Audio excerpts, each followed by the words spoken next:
Today, there were many more hunters than usual gathered at the entrance to the demon realm, as if something special had happened on the other side of the portal. The raid organizer asked the group to carefully check their supplies before starting, and not to stray far from the collection point. This time, the Flying Tiger sect was also here, so there was nothing to worry about. While everyone was happily discussing the mission, Maurice was preparing his equipment on the sidelines, recalling the events that no one was supposed to know about. Many had already noticed this guy and agreed to a dangerous raid just because he was here. Before awakening, they were all ordinary people, but 5 years ago, their abilities were determined by each person's past fate. Maurice did not believe in fate and believed that everyone chooses their own path. At this point, one of the guys decided to get to know the famous hunter, although he wanted to be alone for a while. It was his first time participating in a monster raid, so he was noticeably nervous today. However, the young man was laughing so merrily that he was most likely just looking for an excuse to talk to Maurice. Suddenly, 3 guys in the distance called him over to warn the inexperienced newbie about one thing. The guy said that this gloomy loner was the most famous hunter, with whom it was better not to joke. He didn't lie, because Maurice's name was known to many, but not only for his successful raids on monsters. At that moment, he realized that their eyes had met, and Maurice seemed to suspect that he was being followed. It was better not to attract his attention, because this guy's mood often changed. The main reason for Maurice's notoriety was that he once killed his teammates and stole their powers.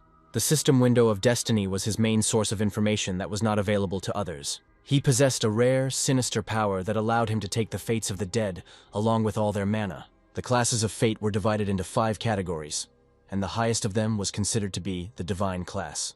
Immediately behind them came the dragon class, which was almost as strong as the divine class. The demonic class was also strong, but compared to the divine class it was noticeably weaker. After him came the human class and the insect class, which were roughly equal in strength. Maurice belonged to the insect class, which was the worst possible rank. He simply wouldn't have the strength to kill another awakened one and take away his abilities. However, until now, no one believed that the guy was not involved in the murders of which he was suspected. But now was not the time to be upset, because a difficult raid awaited him, where he had to show all the experience he had gained. In front of him, he suddenly saw Olivia, who had been watching her lonely friend for a long time.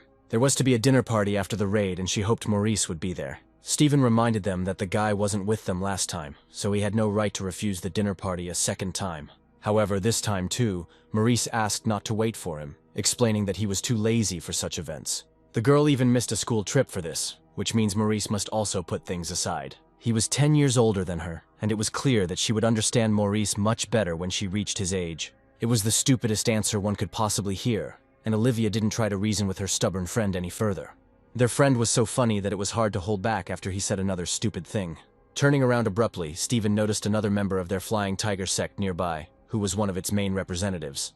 It was Yakov, and he reminded them that they needed to get back to their positions quickly, because their mission was about to begin.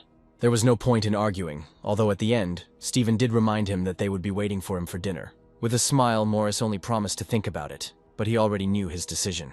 Yakov asked the guy to take care of himself and not make everyone nervous if he wanted to attack a crowd of monsters alone again. Maurice wished him the same in return, and always considered Jacob to be a person he could rely on. It was their destiny to fight side by side. But does fate decide everything in this life? Or do people have a choice? A few minutes later, a loud command to begin a raid on the Demon Kingdom was heard through a megaphone. Each group was assigned a task, and clan members had to strictly follow the orders of the leaders. The team approached the portal, behind which was a place where ordinary people were better off not going. In order not to harm his sect, Maurice had to take care of the stragglers and cover the rear of the group. Entering the portal, he immediately saw hordes of mutants in front of him, which they had to deal with first. The groups responsible for the rear were to remain at the entrance and wait for the leader's command. Everyone else immediately rushed to attack, using their strongest abilities. And although the mutants have already fought off attacks from hunters more than once, today's raid will seem like real hell to them. This raid gathered the best thugs, and there were so many of them that it would be enough to clear out half of the demonic world. The battle began as soon as the first hunter crossed the portal's border, because the monsters had been waiting for them inside for a long time. The rear group had to immediately prepare for battle, because the demons had already taken their bait and rushed to attack the rear. Maurice and the rest of the hunters had their weapons ready, but it was clear that some of the guys had given in.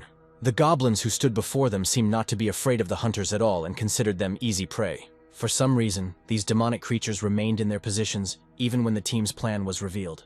Something had changed, and Maurice knew that this raid would not be an easy outing like so many others before today.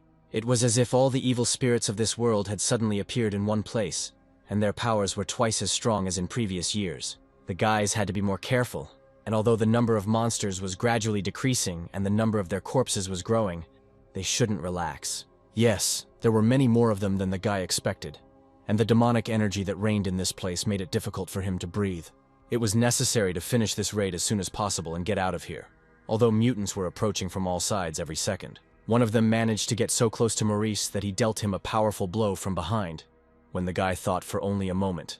All the other creatures immediately understood which of the hunters was more vulnerable and where to strike next. Their demonic friend grabbed Maurice tightly, and all the rest of his relatives rushed to his aid from all sides. The guy realized that if help didn't arrive right now, he could remain in this damned demonic world forever. Suddenly, a bright white light flashed not far from him, and it became clear that help was very close. Agatha kept a close eye not only on her goals, but also on the safety of her charges. This girl even took care of the rear groups, and everyone loudly thanked her for the help that was provided at the right time. Maurice also didn't forget to thank the head of the Flying Tiger sect for saving his life a moment ago. It was a normal thing for her and she just waved her hand in response, hoping that everything was okay with them. However, the onslaught of mutants continued and only grew stronger with each passing minute. They still had a long way to go before reaching the boss, and it was too early to relax. The toothy jaws of these creatures could crush the bones of any hunter if someone was weak and vulnerable. It was an unusual monster, and judging by its size, many recognized it as the main boss. It's strange, but he came to this place himself, because usually, to get to it, you had to kill a bunch of mutants. It was in vain that he didn't stay in his lair today, because just one blow could have decided his fate and put an end to it. Among the entire group, there was one man who, with a swing of his sword, cut the monster in two, leaving him no chance. The impact was so sharp that it raised swirls of dust around, and we had to wait until the picture cleared up a bit. The monster was already dead, but who dared to attack this giant alone? In the thickening dust, the silhouette of the man who put the final point in the monster's life slowly began to appear. It was a girl named Sarah, but that was not what she came here for. The monster simply stood in her way and prevented her from fulfilling the main mission for which she was here. For some reason, she started calling Maurice's name loudly, as if this guy was her target. The woman who single-handedly killed the main monster was now looking for Maurice. But why did she need him? Without saying a word, Sarah continued to stand in the same place next to the giant's corpse and look around for this guy. And then she closed her eyes and seemed to mentally decide that she had no other choice and she was ready to act. The very next second, Sarah swung her sword wide and killed the entire group with one blow. The hands of the hunters, who had been fighting side by side just a minute ago, could no longer grasp the hilts of their swords. This bloodthirsty girl was ready to kill anyone who stood between her and the person who was her main target. However, there was still a person in this place who was ready to stop her, and that person was the head of the Agatha sect, who would not allow her entire group to be killed like insects. It was Maurice who became the reason why all these hunters lost their lives. But was the guy himself to blame for this? He should have stepped forward and shown himself before it was too late, and the girl killed everyone else. If he had even one chance and enough strength, he would avenge every member of his group killed by this stranger. The leader loudly commanded everyone to run away from here, and Stephen found himself in the front rows, hoping to get to the portal faster. Sarah promised to leave everyone else alive if Agatha herself agreed to give up Maurice. But the girl would not allow any of the members of her sect to be killed, and was ready to cross blades with her. Sarah was not against the fight, and instead of words, she responded with a powerful wave of energy. The leader of the group was instantly thrown to the other side, and the girl hit the stone mountain with all her might. Agatha had survived many raids in her life, but this one promised to be special. She had never met such strong opponents, and was not prepared for the fact that she would have to fight with the strongest warrior. Sarah, meanwhile, was ready to finish what she had started, as if not noticing that several hunters had already appeared behind her. These fools hoped in vain to deceive her with such a cheap trick, and it was worth coming up with something more serious. The very next second, the first daredevil went to the next world, and his blood gushed in all directions. Yakov was still nearby and became the next target that this girl rushed towards. This devil really fought masterfully, although for Yakov it was more important now to simply survive. The leader of his group could not come to his senses for a long time, and it was difficult to understand whether the girl was even alive. Her rival was still on her feet, and could fight the entire crowd of hunters, not letting anyone get close to her. Stephen was so close to her that he almost managed to get a great reception. But at the last second, she deftly grabbed his hand when Stephen's fist was centimeters from her face. The hunters loudly demanded that the entire group retreat, and not continue this crazy fight. Even the monsters were unable to go against this young woman with a sword, and the hunters were simply unlucky to meet her in the demonic world. All this time, Maurice was waiting for the right moment to gather all his strength into a fist and attack her. Sarah's screams could be heard throughout the area, calling for Maurice and demanding that he come out of hiding. There was still not enough energy to lunge, and it was necessary to wait at least a few more seconds. Finally, the guy realized that with his current strength, he could try to stop this madness and go out for a one-on-one duel. The next moment, he rushed towards her at great speed, cutting through a thick tree trunk with his blade. Once there, he smelled nothing but the smell of blood that had flowed like a wide river in that place. He realized that he had arrived too late and all his efforts had been in vain. Maurice was confident that this short time would be enough and his friends would be able to hold off Sarah for some time. But she dealt with all the participants of the raid so quickly that there was nothing left in that place except bloody corpses. All these people died because of a guy who was hiding in ambush at the most difficult moment. The killer of all these people was advancing straight towards him, hoping that now Maurice would no longer be able to hide. She had to step over the corpses of unfortunate people who were not her personal enemies, and whose death could have been avoided. He arrived here too late, because if he had arrived at this place even a minute earlier, everything could have been different. It was impossible to describe in words the pain that was tearing him apart from the inside, because it was Maurice who had brought death to them. Sarah had no doubt from the very beginning that there would be no one among the hunters who could stop her. Swinging her sword, she realized that the moment had come for the final blow, the target of which would be this guy. But suddenly the girl realized that she could not get rid of all the hunters, and someone else remained here. It was Agatha who stood up in front of her first, but for some time she could not come to her senses. She was ready to tear to pieces this bitch, because of whom all her comrades in arms died. Agatha has been in many bloody battles before and is no stranger to facing death. At the very beginning, Sarah warned that she needed only one person, and then the irreparable could be avoided. With her decision, Agatha could have saved everyone, but now she herself had to go to the next world. The very next second, her loud scream was heard throughout the entire area, after the final blow that decided her fate. From afar, Maurice saw how the sword pierced through the leader of the sect, who was unable to fulfill her main duty. She failed to protect her team and by all laws, should have gone to the next world with them. The sword pierced Agatha through and through, and Maurice was as guilty of this death as he was of all the other deaths. The guy understood that he had no chance to defeat this warrior in a one-on-one duel. Now they will kill him too, because his murder was the main part of her mission. The deaths of all these people were simply an irreversible consequence for her, because they stupidly stood in her way. Maurice quickly opened the system window to examine the condition of the corpses in the area. The system immediately offered him to steal the fate of one of the unfortunates, reminding him that when using the power, his karma would accumulate. There were 420 dead in this area, and the fate of any one of them could be stolen. Until the very end, Maurice did not want to take this step, but now there was no choice. But instead of one fate, he took over 420 fates at once, in order to take away all their strength to the last drop. Right now, the system was scanning the entire environment around Maurice, trying to find a suitable fate. The guy never forgot for a second that all these unfortunate people died because of him, and it was scary to imagine how he could now wash away this blood. Meanwhile, the system announced that due to the influx of targets, fates would be selected randomly. The faces of those people who had offered Maurice help that morning came to his mind. Now they were all dead, and it was he who caused their monstrous death. Raising his head, he realized that the main enemy was already standing in front of him, and this mortal battle was inevitable. By that time, he had already stolen the lives of 420 people, which should have been enough to fight Sarah. Only she was truly guilty of the death of these people, because every hunter fell by her sword.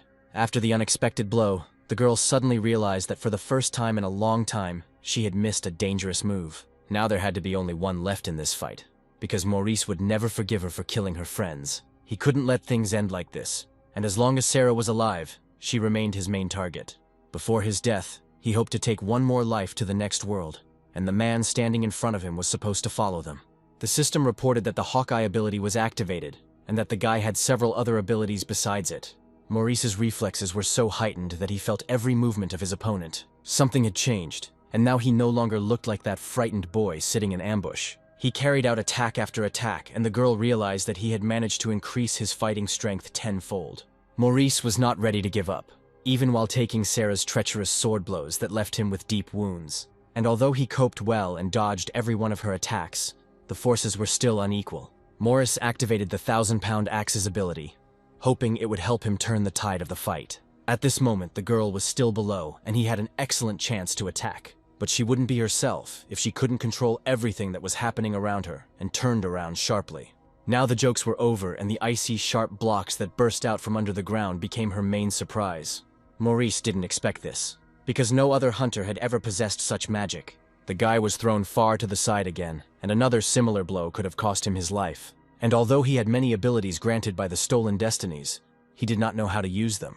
Luckily, some of them activated automatically, but he couldn't use them with his weapon. Even after so many stolen lives, the boy still couldn't take proper revenge on this girl. Her destructive magic would have long ago put an end to the life of any simple hunter, sending him to the next world.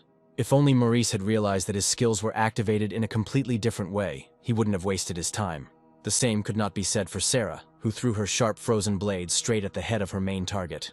The guy managed to dodge in time, but one of these blades pierced his leg at full speed. It was good that his head was still intact, although not everyone could endure such pain. Looking sharply at Sarah, the guy realized that there was still a chance to hold out and finish this fight with victory. Looking at him, she still believed that this fight was pointless and that he should just accept his fate. However, the guy abruptly pulled her own blade out of his leg, which was deeply stuck, piercing his body to the very bones. It was this weapon that could help him right now, because the girl would not be able to find the necessary magical armor against it. This is exactly what Maurice took advantage of, and then activated the ability that had already helped him more than once in similar situations. The tree roots that rushed towards her opponent probably caught Sarah off guard and could have changed the outcome of the battle. It was clear from the girl's expression that she did not expect such tricks from Maurice and was not prepared for them.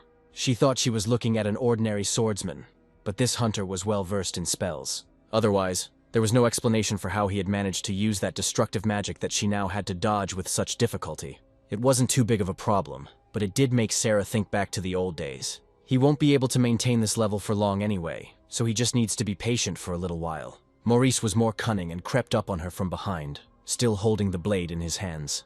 That sharp piece of ice that had recently almost killed Maurice himself was now his main weapon.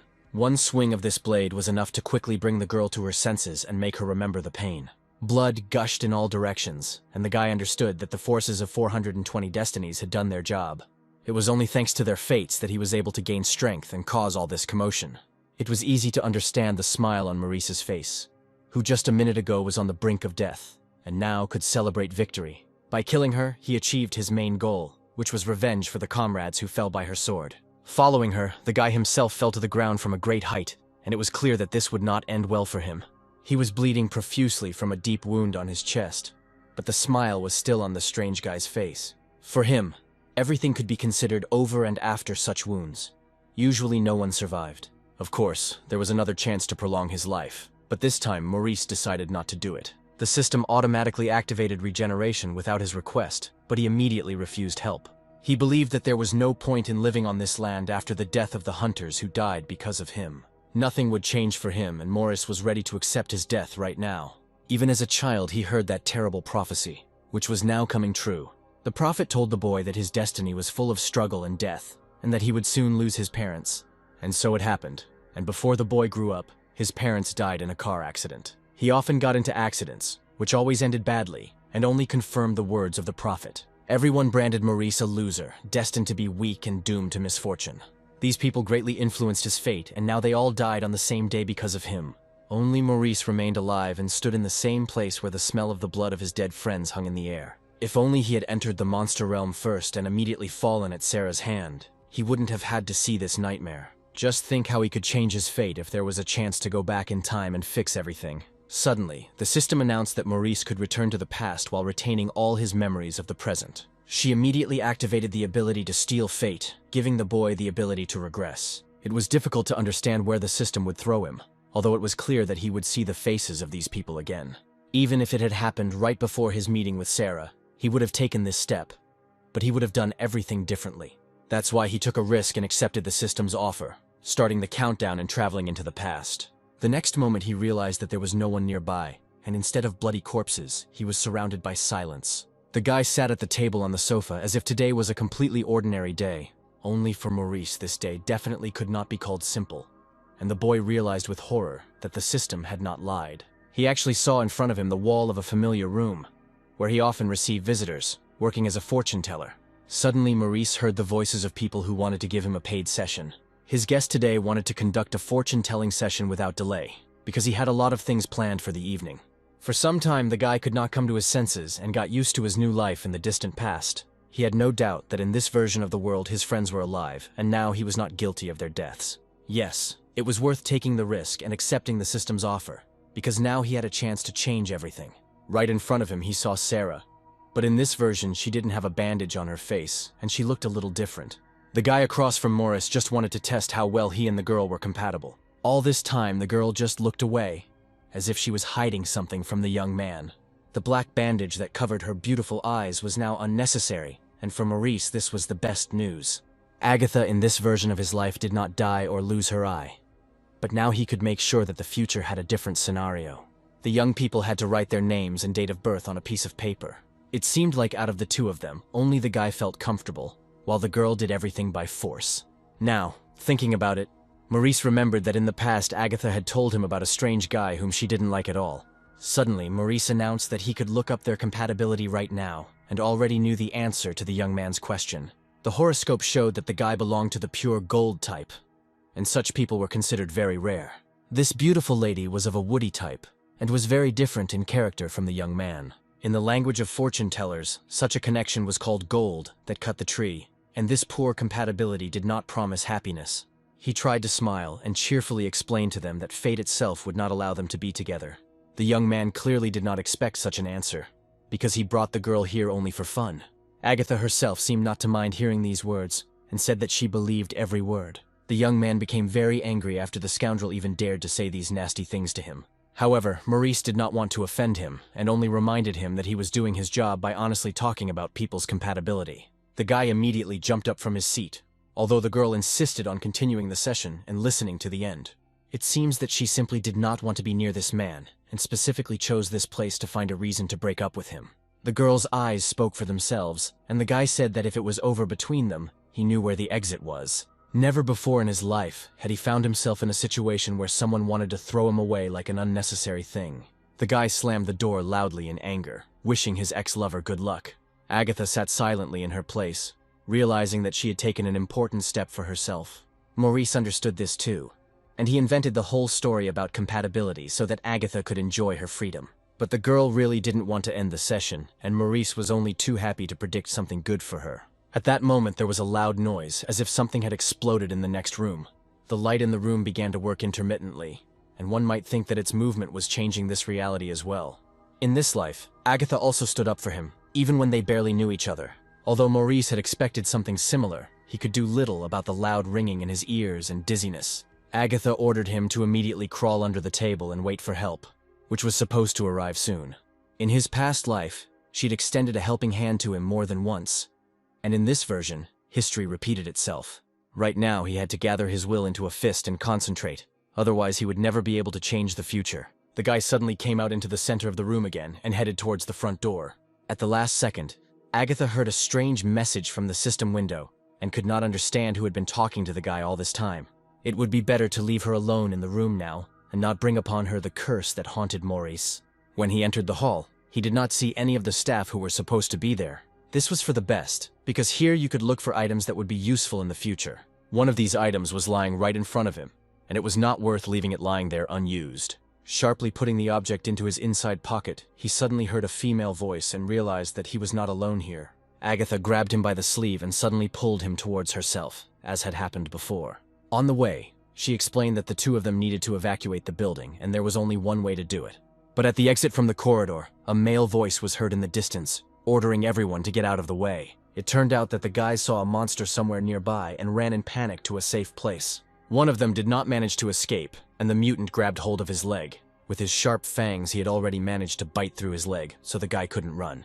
The girl had to just watch as the unfortunate people became easy victims of the mutants. But it was this mysterious fortune teller next to her who became their main salvation. With one instant blow, he cut down the mutant as if he fought monsters every day. Agatha couldn't believe her eyes.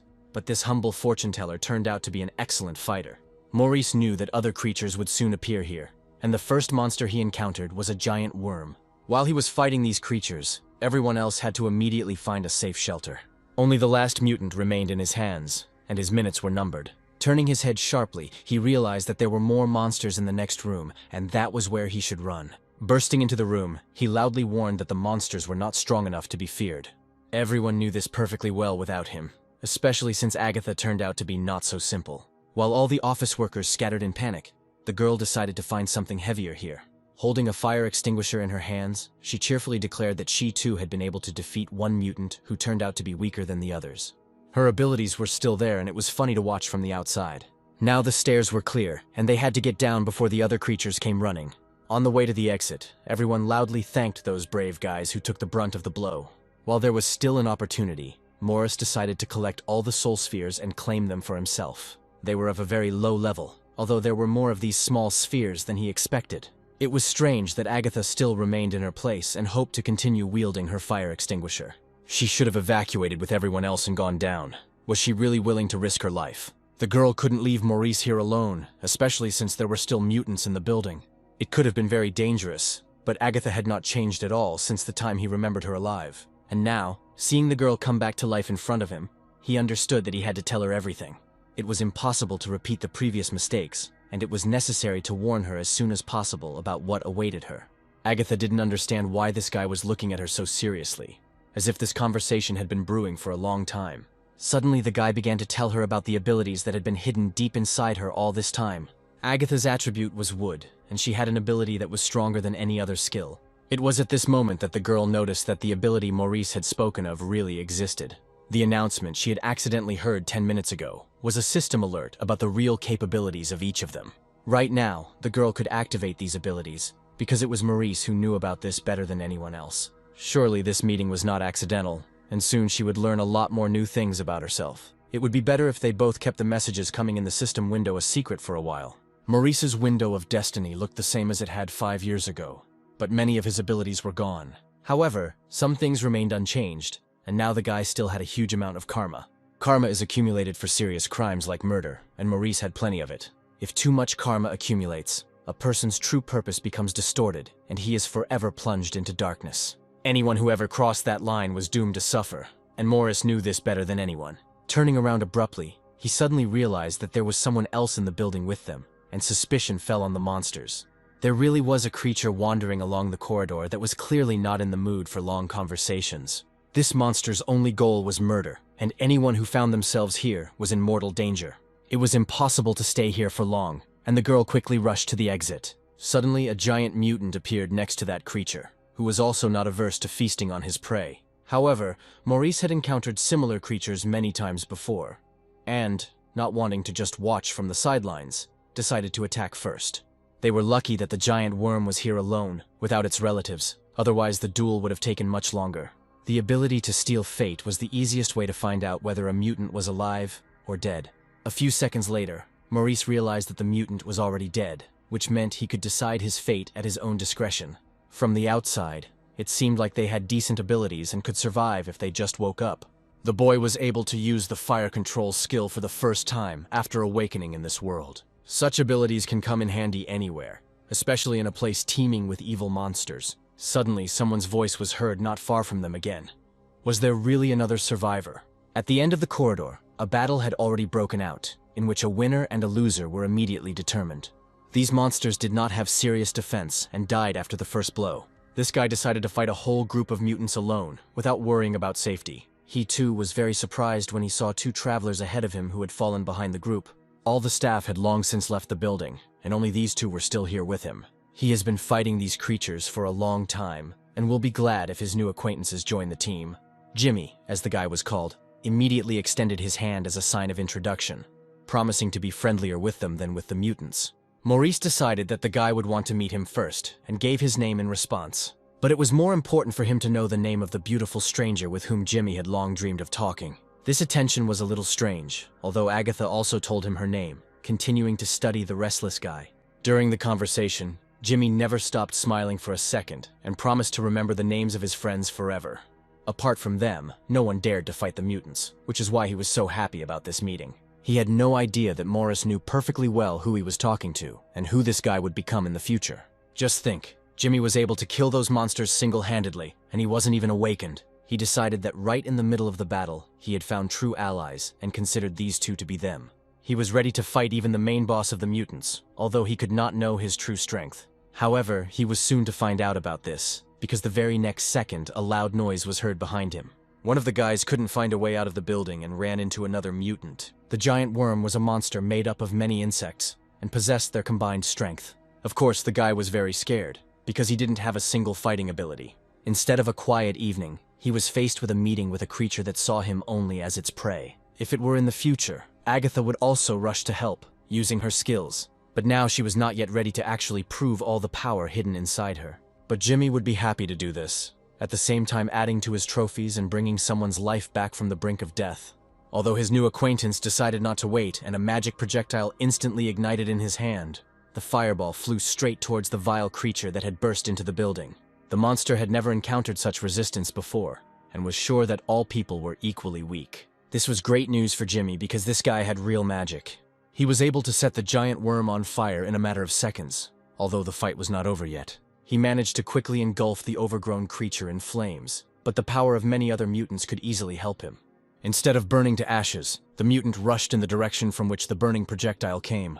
Maurice loudly ordered everyone to run away from here and hoped to sort this out himself. He still had enough strength to hold back the giant's onslaught, although he still couldn't kill him. The surest way was to run away, but from time to time it was worth activating magic and attacking the mutant. If he manages to leave this place in time, the guy will be able to fully restore his abilities. The mutants were everywhere, and Agatha had already lost count of how many exit doors were blocked by them. Another giant lay right in the middle of the corridor and even broke through the wall with his huge body. At this point, the young people had to split up, and Jimmy suggested that she look for another way out. The worm appeared right in front of the man who dared to throw a fireball at him. Like all other monsters, he saw a pitiful man in front of him and did not know who he was about to face. And yet, the worm might have had enough strength to overcome this man who did not show his main abilities. But instead he suddenly turned to the prey, which seemed even more interesting to him. Morris immediately sent another fireball at him to completely divert attention to himself. In response, he received an equally powerful attack from the monster, and only at the last second managed to jump to the side. It was at this moment that Jimmy realized that all three of them could not be saved, and that someone had to become a sacrifice for the sake of the others. He saw this victim as the guy who was left alone with the giant mutant. He didn't expect that his projectile would cause such minor damage that the giant worm didn't even feel it. Instead of burning to ashes, its open, toothy mouth slowly moved towards Maurice's head. Still, the guy decided that another fireball would suit the worm much better than human flesh. The last shot turned out to be the most painful for the mutant, and he froze for a long time. The worm clearly didn't like the treat from the man, who continued to attack him with the damned fireballs. Looking up at the monster, the boy only hoped that this would be enough to stop him. But the last word in this fight was left to the one who had already saved Maurice's life many times. Agatha was once again the last hope and wanted to help her friend with the help of ordinary wooden sticks. The giant worm could have responded with something more interesting, because 3 new mutants instantly appeared from its body. Agatha had never seen such a rare ability in a monster before and was not prepared for it. Maurice reminded her loudly that the wood ability was still within her control, and she could activate it right now. She still didn't understand what the guy was telling her, but it wasn't the first time he had said those strange words. Believing in her powers, Agatha was indeed able to activate her ability, and rhizomes began to grow right in the stone floor. Her natural gift was always ready to help, but she didn't know it. Today, it was the worm that was to learn about this first, because it became the target where the rhizomes were directed. Her attack was so powerful that the girl could hardly believe her eyes. However, time was much more valuable now, and it was not worth staying in this place for long. But what they saw in front of them immediately made it clear that they would not leave here just like that. There were so many worms near them that even a few hunters would not have been able to cope with this crowd of mutants. Agatha could do nothing against this rare ability, and only pressed herself against the wall, waiting for a miracle. The girl decided that everything was already over for them, and she was seeing the last seconds of her life. But she only came here to save Maurice, but instead she will have to say goodbye to life. Suddenly, opening her eyes, she realized that her wood power had helped Maurice's fire element, which had become 10 times more powerful. Now he could not just shoot fire, but burn to the ground everything within a radius of 10 meters. Flame control has temporarily become an ability that is usually used against strong bosses. Each person's abilities were based on their destiny, and the most difficult destiny gave the greatest power.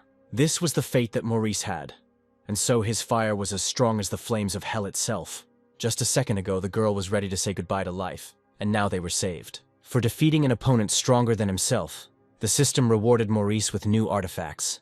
Due to the lack of mana, it was difficult for the guy to navigate this place, but Agatha knew perfectly well where the exit was. Finally, they could get out of here, and the girl grabbed the door handle tightly. When she opened the heavy door, she realized that what she saw was not quite what she expected. Instead of a staircase, she saw another empty room in front of her, much wider than all the others. The place looked more like a huge meeting hall of the local city building. Yes, this building was definitely located in the city center, which meant that help should arrive soon. There was a totem pole on the stage, as if someone had actually been waiting for them there the whole time. Maurice didn't expect that the first floor was also connected to this place, and the totem pole seemed too strange to him. They did not notice how a bright white glow flashed at the entrance door through which they entered the hall. Agatha suggested looking for another way out, but the guy decided that they would stay here for now. Opposite them, they saw the familiar face of the guy who had only been pretending to be a daredevil all this time. Agatha couldn't help but be angry, because he was brave until the moment he saw the giant worm. And now he was acting so thoughtfully, as if it hadn't been him who had left Maurice alone just 10 minutes ago. She immediately accused him of being a real traitor and not the ally he claimed to be. All this time, Jimmy was just trying to save her, and didn't expect to hear this instead of gratitude. He swore that he had no other choice, and the three of them would definitely not leave this place. It seems that this guy has become much worse than he was before, although his character was always bad. Just recently, this place was teeming with monsters, so where are they all hiding now? Looking at his hands, Jimmy realized that something was happening to his wounds, and they, following the blood, seemed to slowly evaporate into the air. He won't be able to call anyone either, because the phone suddenly broke, right on command. And the next moment, the figure of the man who had been watching them from afar suddenly appeared next to the totem pole. All the participants of this zone were already here, and it was possible to begin a small performance. This girl named Emma, a representative of the central branch of the Fate Protection Agency, was now meeting them at the training base. From that moment on, he intended to control everyone in this room, and soon they would understand how he intended to do it. They were being watched all this time, but what was the purpose of this whole circus? Agatha hated being experimented on and wanted to hear an explanation immediately. The same thing was wanted by everyone else, who demanded that they be released and threatened to sue the agency. This was the real beginning of Maurice's main story, which he still had to live. In his past life, he had always been a loser, but now he was determined to change his fate. Emma explained that their agency works to protect citizens who are in great danger. None of them believed these words, and people continued to demand that they be released right now. Jimmy began to suspect that these damned monsters had been sent here by the very agency that this Joker on stage represented. To the surprise of many, instead of supporting the crowd, he suddenly demanded that everyone shut up and listen. The guy had always stood out from the crowd, and now Maurice realized that Jimmy's character remained the same. The guy seriously believed that this was a great opportunity for them, and part of what he said was true. It was a great privilege to be selected as a participant and undergo testing under the close supervision of the agency. Emma had something else for them, and she could easily show them what was going on outside. He held the remote control in his hands and was ready to turn on the live broadcast of what was happening in the city. It turned out that while they were in this building, giant monsters had already spread throughout the country. These mutated individuals were the very catastrophe that the agency was able to predict. Several years ago, the members of this agency were able to awaken abilities in themselves, doing so much earlier than everyone else. They began preparing for this day in advance, although the government refused to believe it for a long time. Chaos had long reigned throughout the world, and now it was necessary to awaken as many people as possible to fight the mutants. He warned that the participants would be able to leave the building at any time, but first they needed to know something. He was determined to show everyone his true abilities, which without his help, no one would ever have known about. After all, after testing their abilities, they might change their minds.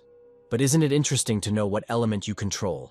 This guy on stage repeated word for word the truth that Morris knew very well from his past life. He said that each of them had to see their true skills, which are usually called supernatural abilities.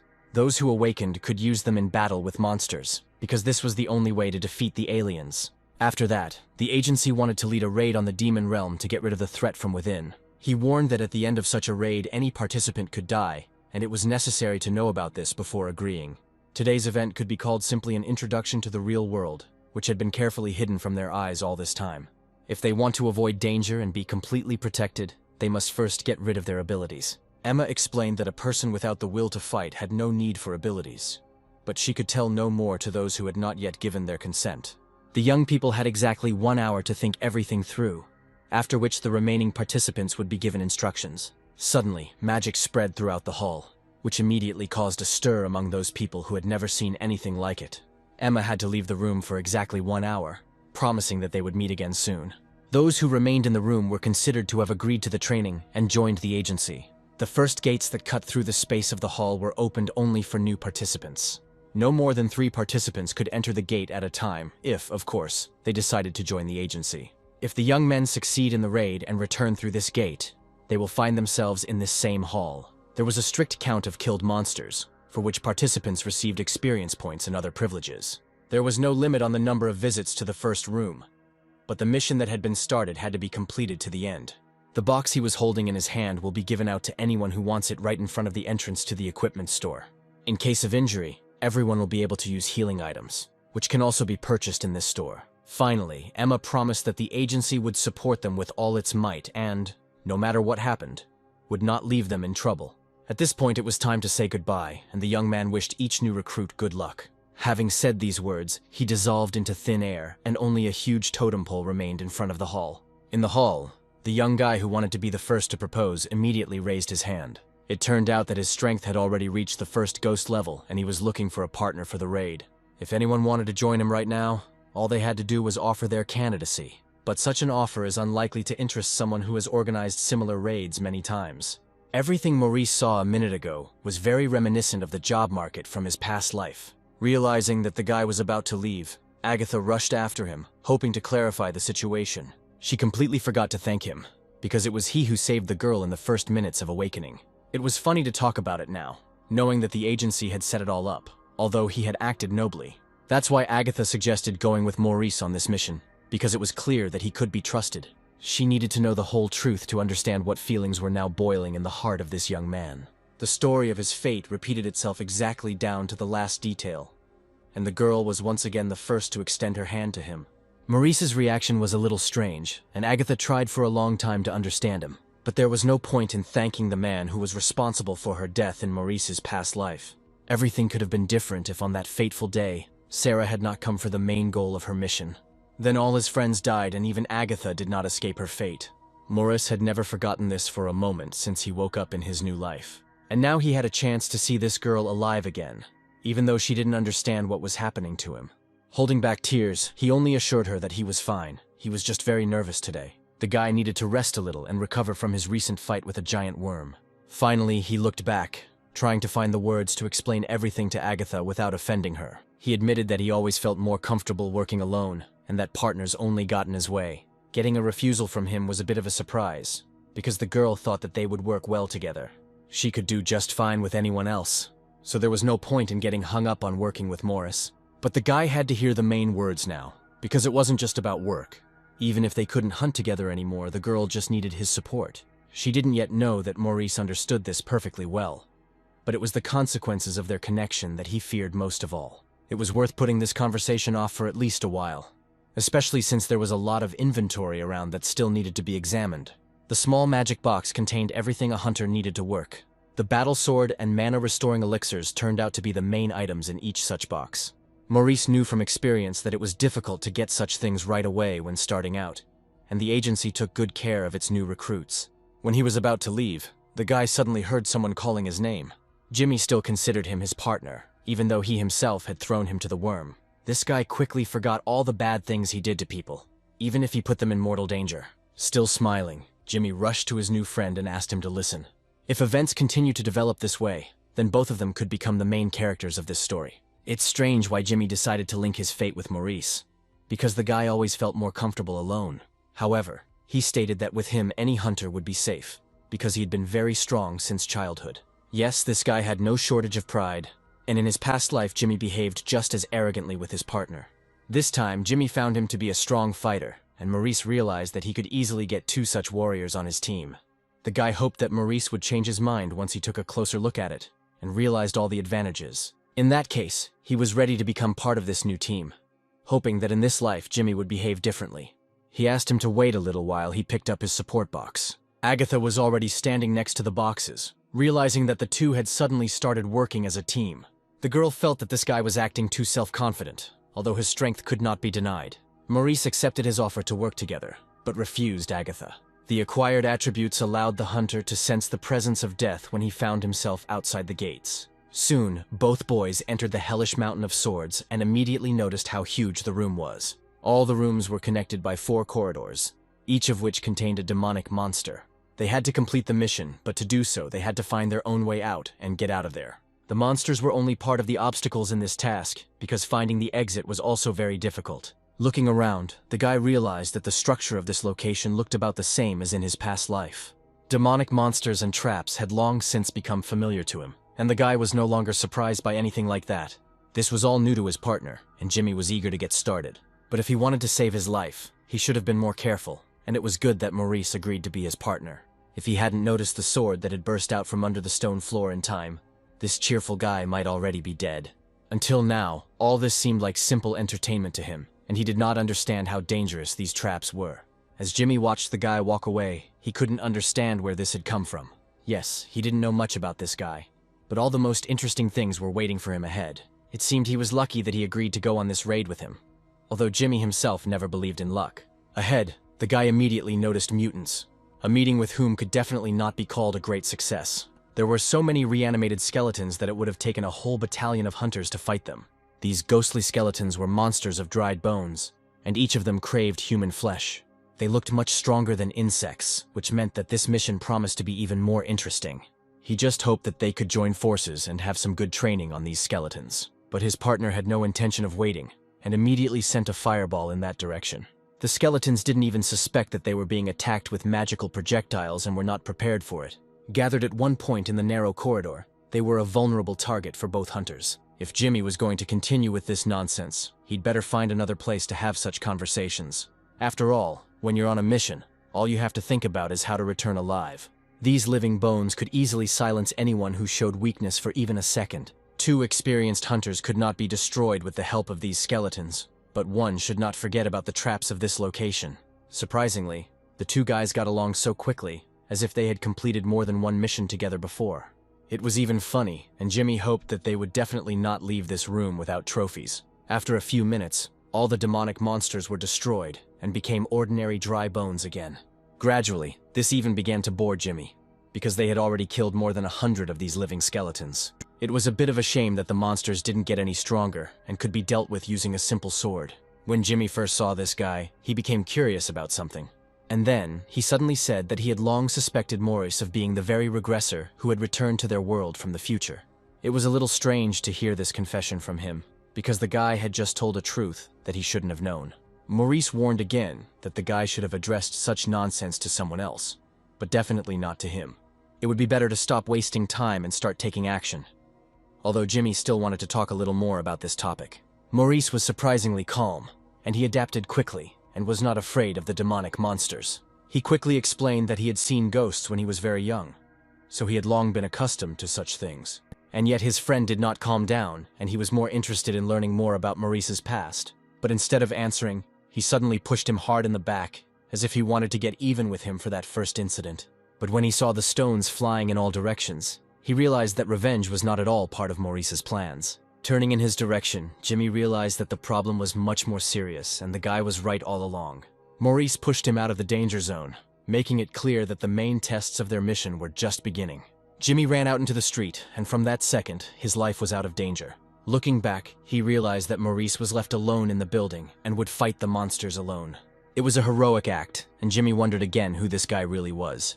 He wasn't the protagonist Jimmy thought he was, so who was he? The guy was annoyed that he would not be able to bring to life the plot he had come up with himself. At this point, Maurice had no time for stupid plots, because his reality turned out to be much harsher. He had to go through the mission in this location alone and remember his old skills. Many of them were well preserved, and he still handled the sword skillfully. He thrust his sword with all his might straight into the stone wall and was able to slowly descend. Soon, he found himself in a secret area where the opponents were much stronger than usual. On every path he walked, there were traps or monsters, and now the exit to the common area was activated. The system offered him to abandon the mission, but the guy was not going to give up so easily. Even if he had to kill every living skeleton in this building, he was ready to do it himself. Killing these monsters alone will give him a lot of experience points, like a tasty meal that is better eaten alone. So it was worthwhile to charge up your fireball well and unleash a whole barrage of shells on your enemies. These bone monsters had never encountered such resistance, and their wooden shields were useless. Some of them still tried to resist, but it was clear who would be the winner in this fight. In just a few minutes, all that remained of the revived skeletons were bones scattered across the floor. As Maurice's stats increased, everything became easier, and he quickly rose in strength to the required level. Opening the status window, he saw that 5 of his attributes had increased significantly, and his magic skills had improved. Every player starts from level 1. The only difference is in the time and effort needed for development. Even if players get the same amount of points, growth depends on the rank, and the higher it is, the faster the development. For example, Jimmy could become much stronger in a short time and gain a lot of experience after clearing together. However, now it was Maurice's turn to be first, and soon he was already near the main room. But first, there was one more important task to complete in order for the mission to be considered complete. The guy slowly walked into the empty space, where the bones of slain monsters were still scattered under his feet. It's time to meet the final boss, who should be somewhere at the end of the tunnel. Everything felt different here, and the boss's presence could be immediately recognized. Maurice seemed to have landed on the mountain of the Devil's Dagger, which meant he was moving in the right direction. He lit a magical flame in his hand instead of a torch, and the dark tunnel quickly lit up. The room he was approaching was guarded by the local boss and was often referred to as the Devil's Dagger Mountain. The general of this mountain had a very high strength class, and not every hunter could fight him. The local boss didn't keep us waiting and soon found himself too close to Maurice, but the same smile appeared on the guy's face, because this was exactly the meeting he was looking for. Maurice was a little nervous before the fight, but he knew he could only beat the big guy if he followed the plan. However, the general of the Devil Dagger Mountain noticed him earlier and was the first to attack. He was well prepared for battle and had good equipment for protracted battles, but the general's problem was that this guy had already fought similar monsters many times in his past life. The guy easily landed the first blow, although he didn't expect the fight to start so quickly. Maurice managed to attract the attention of the monsters in order to confuse them in their own stone lair. This way he can buy some time to study his opponent thoroughly. The next second, someone cut off the general's head with one swing of a sword, which meant that the monsters could kill each other, replenishing their mana reserves. This was bad news, because the general could become easy prey for him, and the guy had just lost a lot of experience points. The recovery will continue to activate until he destroys all monsters at once, but Maurice had no idea that these local thugs would start killing each other to regain their health. There was no point in fighting them in open combat. It was better to set up a planned ambush. Those damn bones were still scattered around the dungeon, and Maurice accidentally stepped on one of them when he ran outside.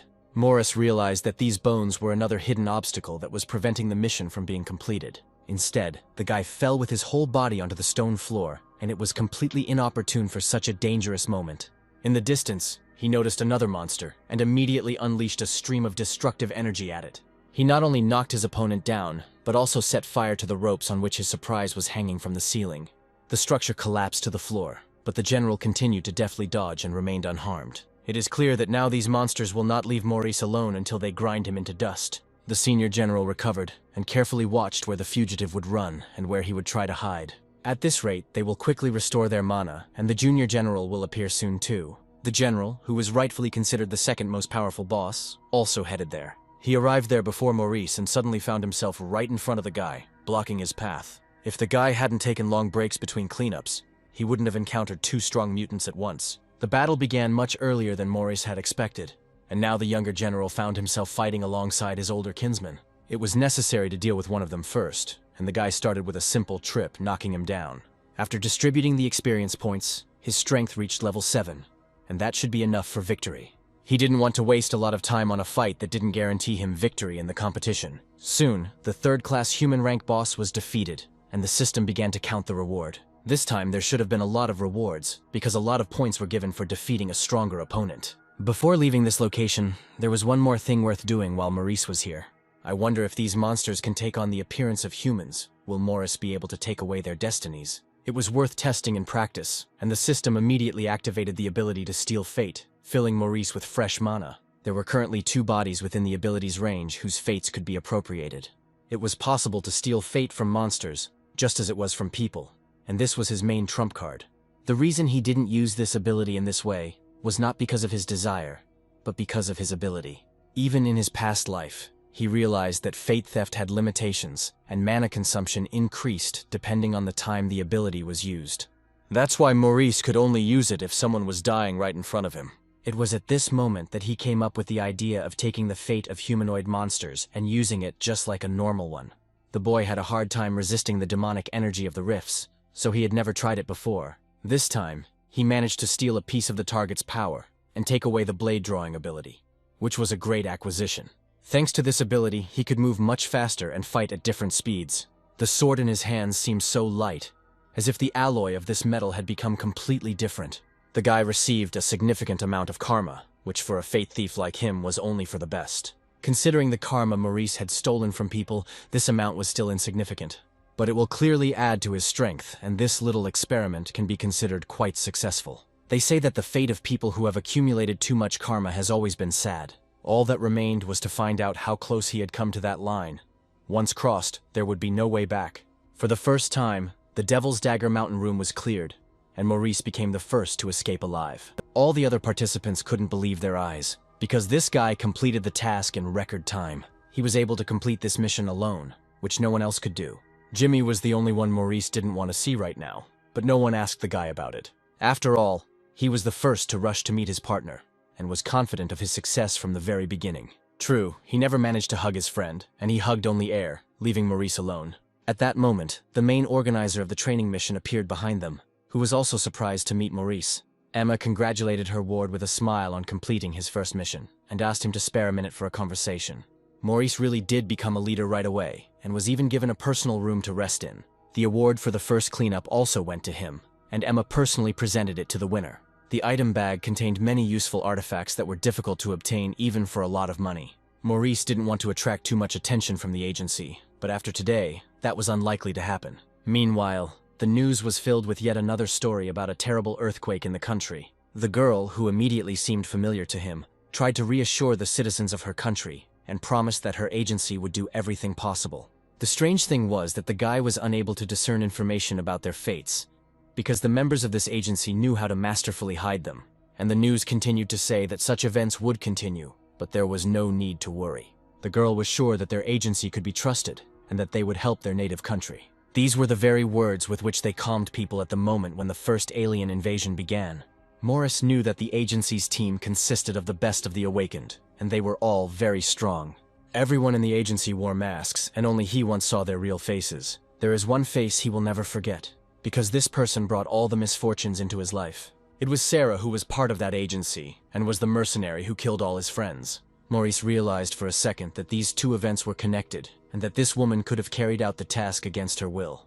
If this was true, then it became clear why no one had guessed about the real strength of this woman. It was difficult to say for sure now, and it was necessary to remain in the shadows for a little while longer, and simply do the agency's tasks. Meanwhile, in the courtroom of the Agency for the Protection of Fates, her curator was dissatisfied with something. Alex reminded that they had a week to clear out the secret room with 2 generals.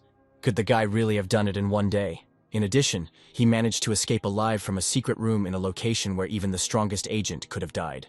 One of the guys had to take care of this matter, and Alex instructed him to sort it out personally. He demanded that the report be quickly placed on his desk, and that the mess in the room with the trap be thoroughly cleaned up. After this reprimand, the agency employee remained alone in the room and could not come to his senses for a long time.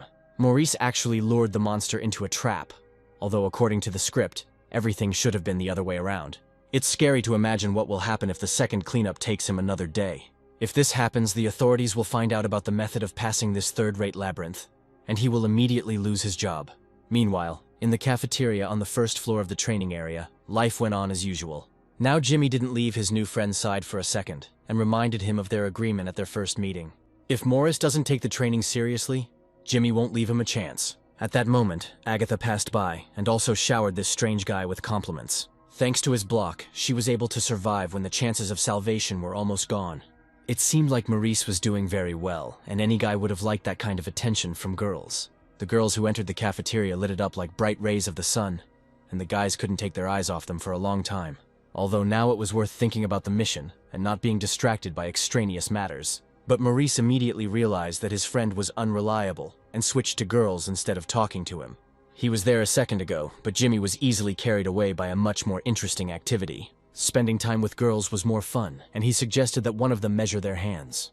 They put their palms together and tried to see whose hand was bigger, but Agatha never liked such silly games. Jimmy was good at reading palms, and one of his friends confirmed that the guy was good at it. Last time, he was able to read her fate from these lines, and quite accurately guessed future events. Most of all, Jimmy wanted to tell fortunes on Agatha's palm, but at first she was against it. However, the guy assured that this does not happen every day, and he could easily predict her fate. At that moment, Maurice appeared, and now his hand was lying on the table in front of Jimmy. Jimmy pretended to be a serious palm reader, and offered to tell Maurice his future if he was interested. But Maurice didn't come for this, and instead of such nonsense, he suggested that Agatha step away for a while to talk. If she had a free minute, they could return to the previous conversation that they never finished. It's strange. Why did this guy suddenly change his mind, and now himself invite Agatha to discuss their teamwork again? It would have been possible to have a calm conversation in one of the empty rooms, but what would we talk about? On the way, everyone happily greeted Maurice, realizing how strong this guy turned out to be. In addition, he allowed everyone to use his network, and for this, the guys were very grateful to him. He actually shared the password with everyone, writing it on a piece of paper and leaving it at his front door. Such friendliness would have been pleasant for anyone, but Maurice wanted to avoid unnecessary attention. It was strange that he was treated like a hero, although before he was the main loser. In a past life, people tried to avoid him whenever possible, but now everything was the other way around. Previously, Maurice was of too low a rank, and other hunters had nothing to talk about with him. Therefore, he had long since become accustomed to loneliness and no longer tried to change anything. Even then, Kevin was the only person who treated him with respect, as an equal. He advised Maurice not to be upset, and believed that one day the boy would raise his level. Only Kevin supported him in difficult times and did not let the guy fall into doubt, helping him stay afloat. It seemed to him that with every touch Kevin seemed to be endowing him with his mana, and Maurice's powers were revealed in a completely different way. Rumor has it that this guy stole the powers of the dead, taking over their destinies. He tried to take away abilities even from people on his team, so one had to be careful with him. Maurice often heard these conversations in the corridors as he passed another group. It was clear who could have spread these dirty rumors, and Maurice quickly rushed to Kevin for an explanation. He turned around sharply and said with a smile that the guy had no evidence and it was stupid to accuse him. The guy angrily realized that Kevin's involvement in these rumors was obvious, but why was he hiding behind the mask of a good guy? He still maintained that without clear evidence, Maurice had no right to accuse him. After all, only Kevin knew about his ability to steal destinies, and if it weren't for him, no one would have found out about it. Knowing about Kevin's ability to read palms, Maurice warned Agatha to stay away from the guy. Now it became clear why he constantly tried to touch her hand under the guise of simple entertainment. Now she knew, and that was the only thing he wanted to talk about. She asked him to stay a little longer since she had managed to clear her first room. Agatha had already proven what she was capable of and wanted to go on the next mission with him. But working with her in a team would be more difficult than alone, so the guy refused again. The girl still did not understand why he refused only her, but agreed to work with Kevin. The guy replied that Agatha lacked experience and needed to work on her technique some more. Yes, that was the stupidest explanation one could ever hear. She had never thought before that she would appear so helpless in Maurice's eyes, and that he would refuse her once again. Agatha's ability may actually be weakened in the next room, since there will be a fire attribute there. The second room would be more difficult for her than the first, so it was worth working some more on improving her abilities. If her questions were over, then Maurice would like to not waste time on trifles, but get down to business. At the last second, she reached out to him again, but it was clear that the conversation was over. Without waiting for her to continue, he walked quickly to the other side of the corridor, not wanting to upset the girl. Even after everything he told her, she remained calm and did not refuse her offer.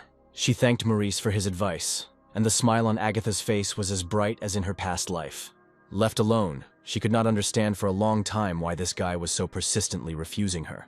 He repeated over and over again that he was used to working alone and would always reject any offers. But this did not stop him from accepting Kevin's offer and going with him on his first mission.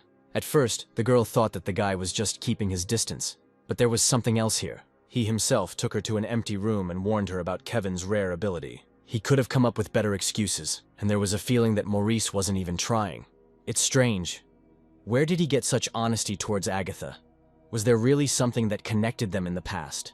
He acted like he was worried about her, even though they didn't even know each other a couple of days ago. At that moment, walking down the corridor, Maurice again saw his first partner, who started talking about the next mission.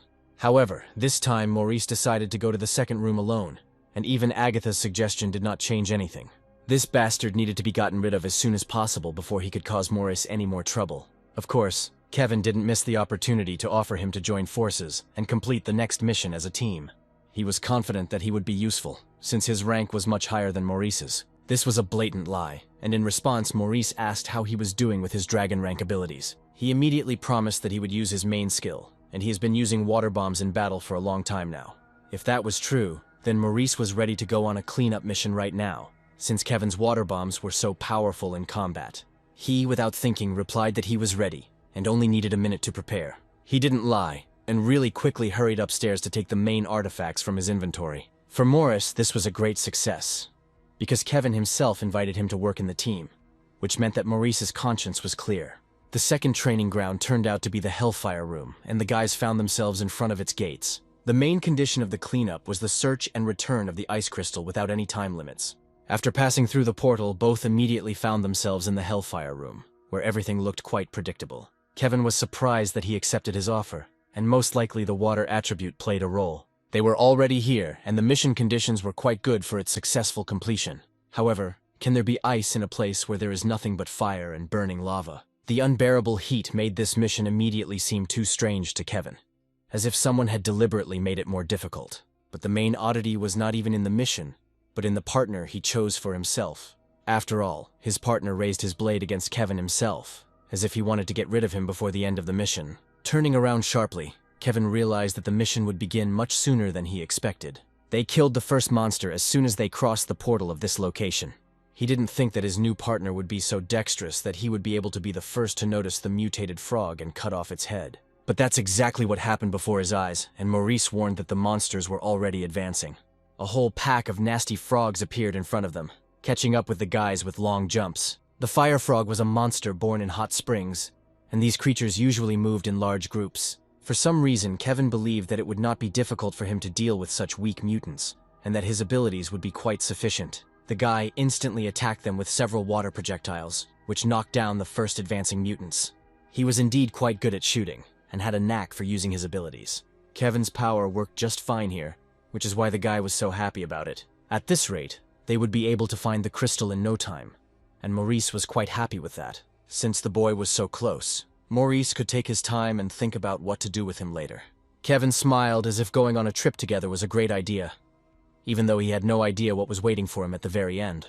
In fact, if he had guessed why Maurice had agreed to a joint cleanup, his smile would have been replaced by a completely different feeling.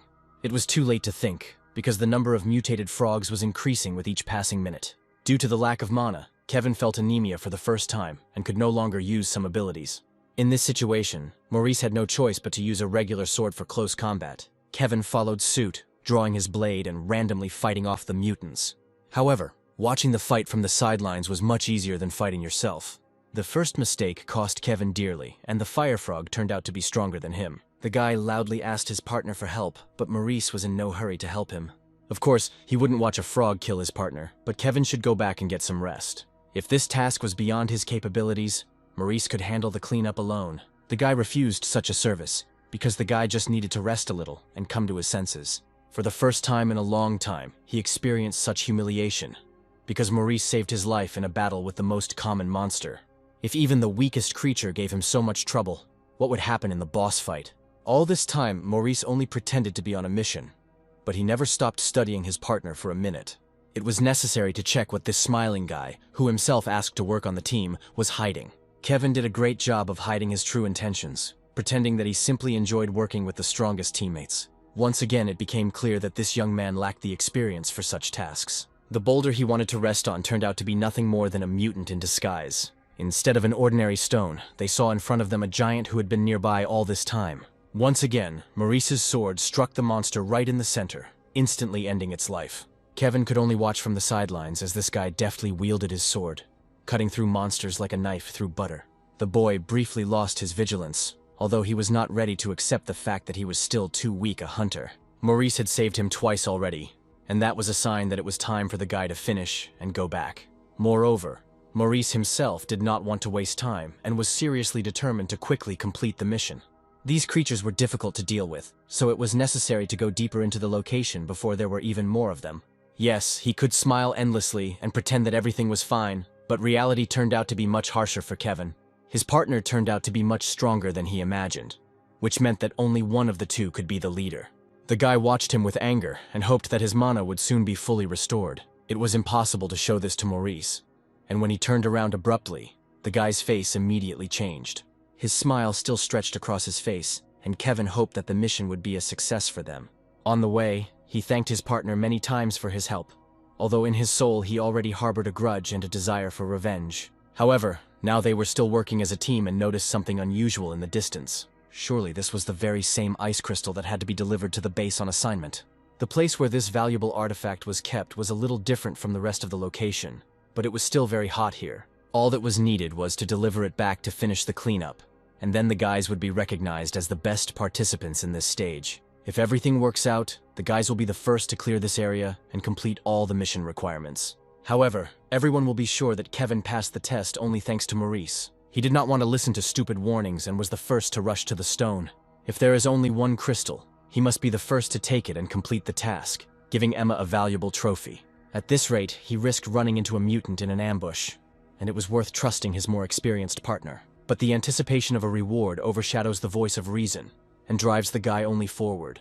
The respect and admiring glances of the people he so desired were more valuable than anything else. He decided that the crystal would go only to him, and Emma would take the artifact from his hands. The guy was happy because success was so close that all he had to do was reach out his hand. But when he gripped the crystal tightly, the artifact instantly changed its shape.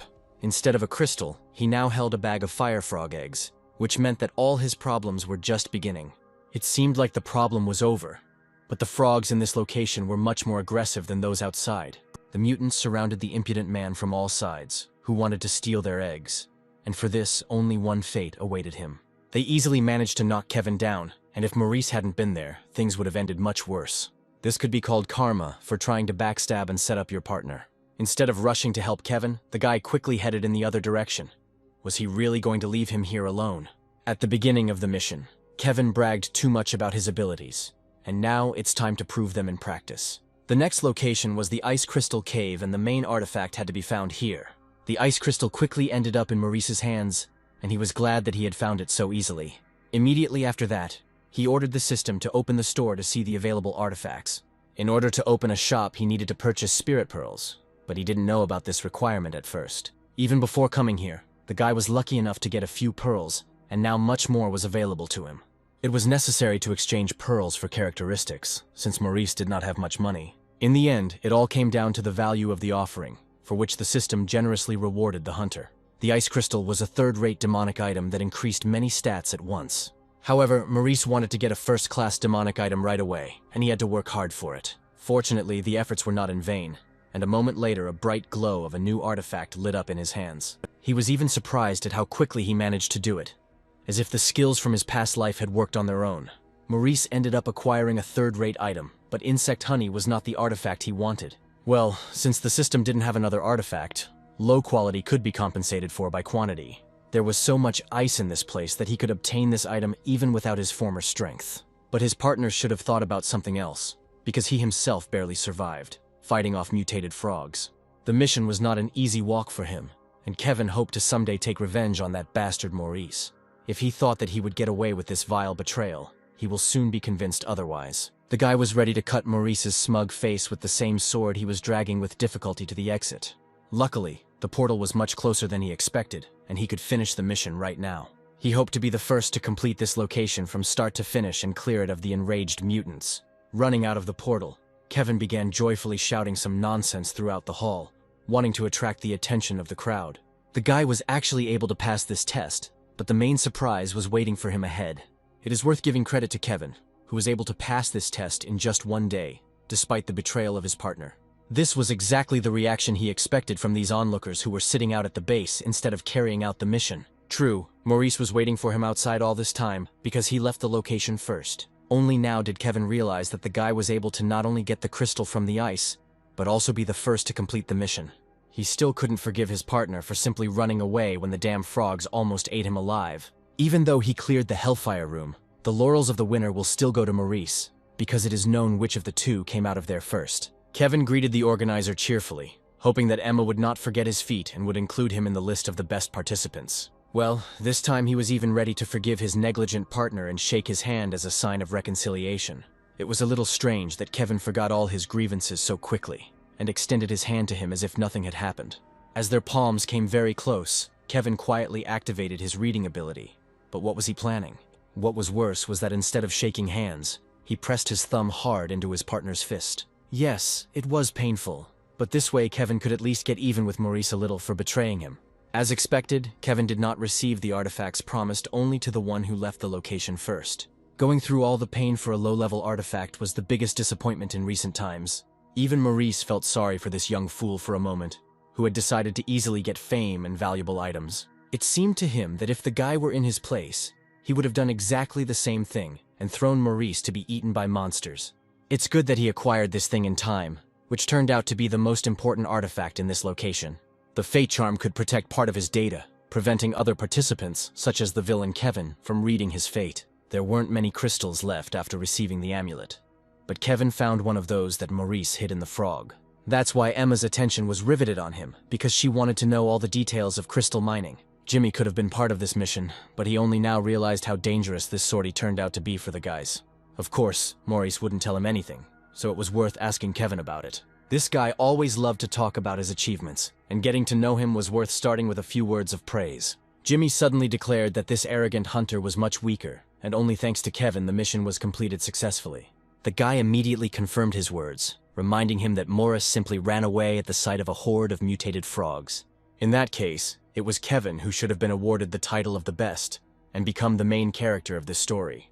It's nice that he's called the main character because that's exactly why he took on this job. Maurice understood that these two guys were only interested in fame, and he didn't mind listening to their childish nonsense. The fates of these two were closely intertwined, but the evil energy was already approaching Kevin and would soon overtake him. Now he won't even have to worry about it because fate itself will make its verdict. At the same time, Alex called an emergency meeting of the second team of Soul and was unhappy with his people. Emma immediately stated that Kevin was only a human-ranked member, not a demon-ranked one. However, with him again was that same newcomer who had started all this recent mess. The head of Section 1 had to hear the name Morris again, who went there with Kevin and cleared the room. There was another strange thing, because Kevin told her that he found an ice crystal in the body of one of the frogs. Alex knew that the monsters shouldn't have come close to the crystal cave because there had been a barrier there for a long time. Emma checked everything a little earlier and was sure that the barrier had fallen, after which the monsters began to devour the crystals. All this finally drove Alex crazy, and he completely lost control over what was happening. Ronald was entrusted to personally follow this guy, so why the hell didn't he do it? The young man immediately began to justify himself, assuring that he had checked the barriers several times and had not found any problems. Alex had heard such excuses more than once, and was not ready to listen to such nonsense. If Ronald is not prepared to stand behind his words, he may regret this statement. Is he sure that his plan is perfect, and that all participants will be able to get to the third room? After all, what would he answer to the leader if they all died when they met the main boss there? Starting from the third gate, the demon dimension awaits them, and without preparation, they will all be dead. Alex believed that each member needed to be strengthened enough to be able to fight the leader alone. Besides, it was worth keeping a close eye on this newcomer, who was much stronger than he tried to appear.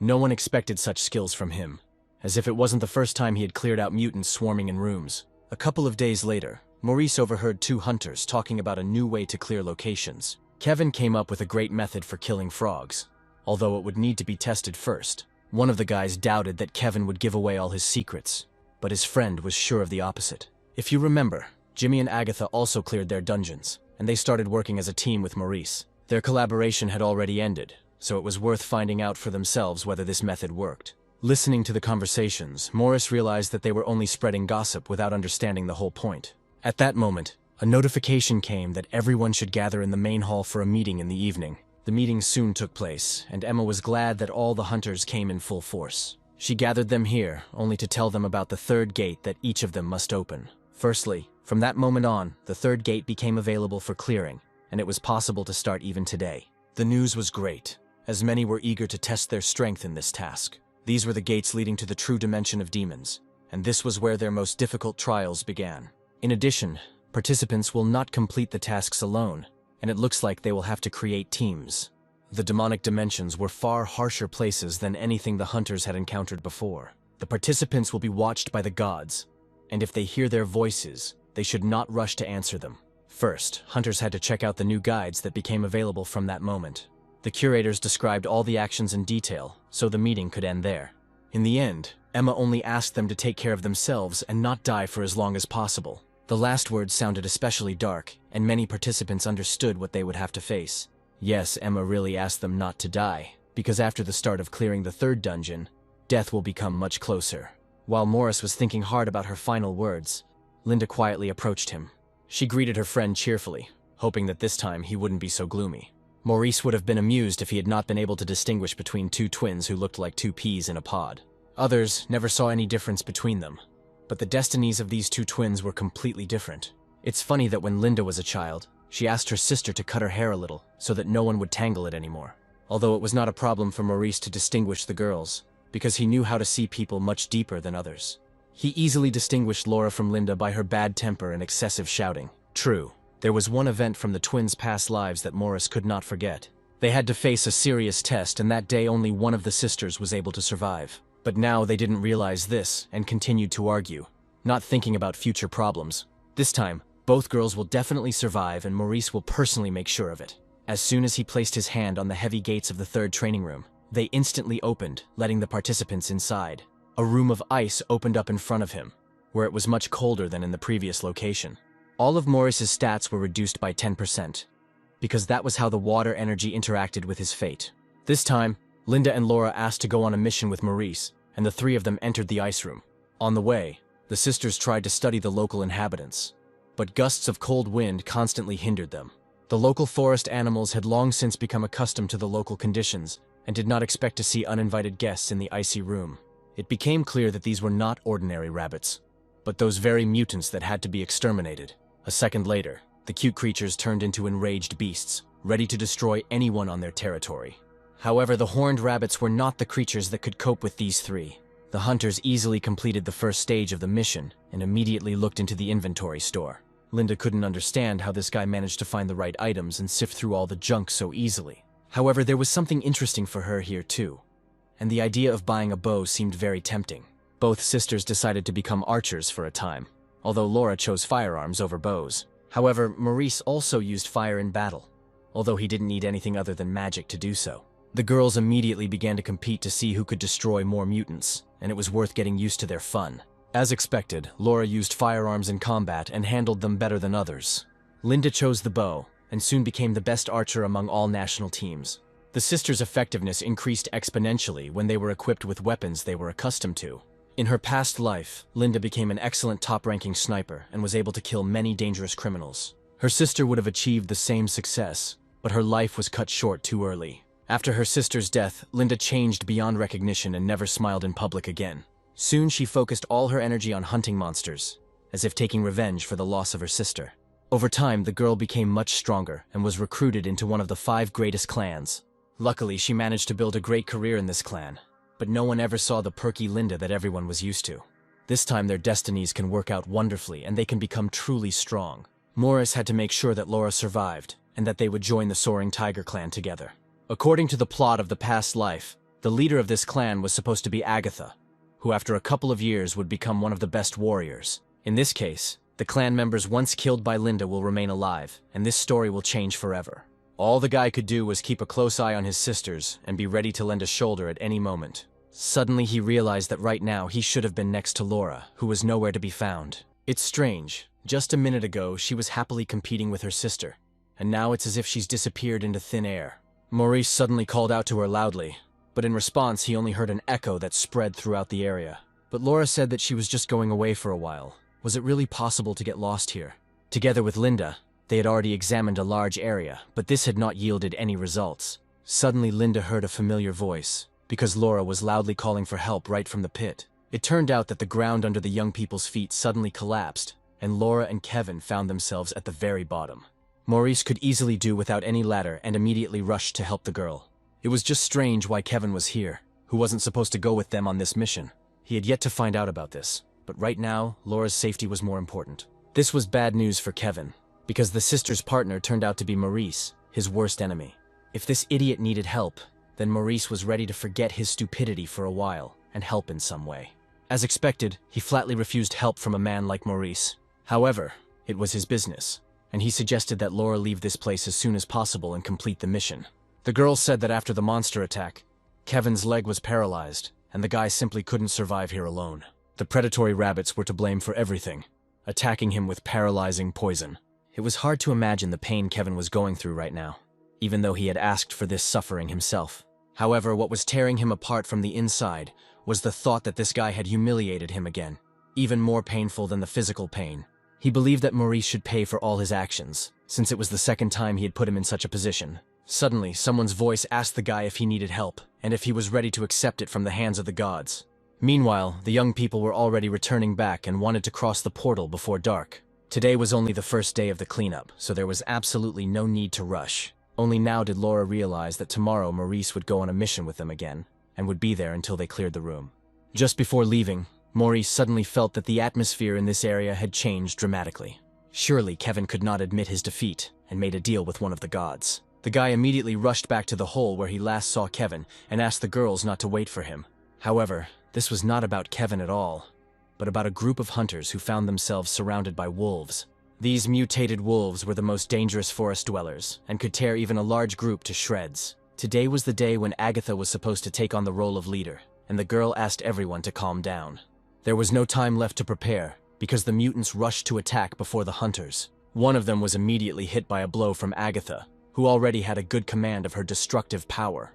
All of her abilities were activated and working at full capacity, although the mutants were also very strong. With the help of the trefoil method, the girl was able to protect everyone who was near her. But the danger was not over yet. She needed to kill as many individuals as she could, but she also had to think about her own safety. Unfortunately, Agatha was unable to find the right position, and two mutants quietly approached her from behind. It was a vile attack on their part, but nothing else could be expected from monsters and such evil spirits. If there was just one more person here who could fight on Agatha's level, things might have been different. Imagine the girl's surprise when such a person suddenly appeared right in front of her, and this guy was well known to her. Maurice dealt with the monsters as if he had been doing this job all his life, and was not at all afraid of the mutated wolves. It was just a shame that he couldn't get here a little earlier, which is why the girl was seriously injured. The wound on her shoulder was already bleeding, although Agatha continued to skillfully wield the sword. Yes, with such help, Agatha could have continued this fight for a long time, although it all ended in a matter of minutes. For some reason, the guy still remained silent, and it would have been better for Agatha not to know the reason for his silence. Soon they all found themselves next to the totem pole, where they first saw Emma, who announced the start of their training. The participants of today's raid understood that only thanks to this guy, they were able to survive and return back. Maurice couldn't believe that such a smart girl would do such a stupid thing, knowing about the mutants' advantage. When you can't win, you shouldn't fight, and the best way to survive has always been to run away. But Agatha was pretty tired of the guy constantly considering her weak, even though she understood that she owed him her life. If the monsters had hidden abilities, the guy might not have made it to the most terrible moment. An absurd death like last time could have overtaken Agatha, and only by a miracle did this not happen. This should never happen again, so the girl should not brush off his words, but be more attentive. If she wants to die helping others, she can easily fulfill that wish while remaining the same stupid girl. Having thrown these words at her, the guy turned around abruptly and asked her to remember today forever. If she continues to be so frivolous, she will remain in the next location forever as a corpse. The words sounded a little harsh, although no one was offended by the guy who didn't leave them there to die. A slight smile appeared on the girl's face, because he cared for her as if she were his own. He was simply worried about her, and her friends already understood that the guy had not come to her aid by accident. By the way, Maurice didn't have to pretend to be a bad guy, because everyone knew that he was a good person. Finally, she shouted at him the words that any girl in her place should have said. Agatha thanked him from the bottom of her heart for saving her and for looking after her all this time. But the clearing of the third location was not yet complete, and the team had to fight a dozen monsters. Everything ended well, and all 10 species of mutants were destroyed. The girls were happier than ever and were happy that they had managed to win together with Maurice. In fact, the guy's main goal was a hidden reward for clearing the location, which he knew about from past experience. At that moment, he realized that the energy of death had come so close that it could no longer be avoided. The dark energy, woven from the destinies of others, was getting closer to Kevin with each passing minute. There will be big problems if this guy shows up somewhere around again and tries to repeat his vile act. In fact, Maurice could have finished him off, but that would have caused panic among the other participants. Having decided to leave for a short time, he asked the sisters not to split up and to wait for him in the same place. The guy believed that as long as Linda and Laura stayed side by side, there shouldn't be any problems, because the sisters were already quite experienced hunters. As expected, he encountered someone who crossed the line and messed with the wrong deity. Kevin's appearance had changed dramatically, and there was now a completely different energy in his hands. He was ready to get even with Maurice for the past humiliation, although he had a different opinion. If this scoundrel thinks that his abilities are enough for a quick victory, he will soon be convinced otherwise.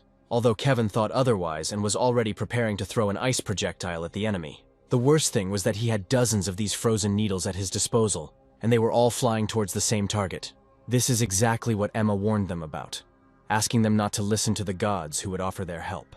The deity took over Kevin's mind, and Morris immediately realized this thanks to his ability to see destinies. Kevin was sure that he was the main character in this whole story, and it was no surprise that God chose him.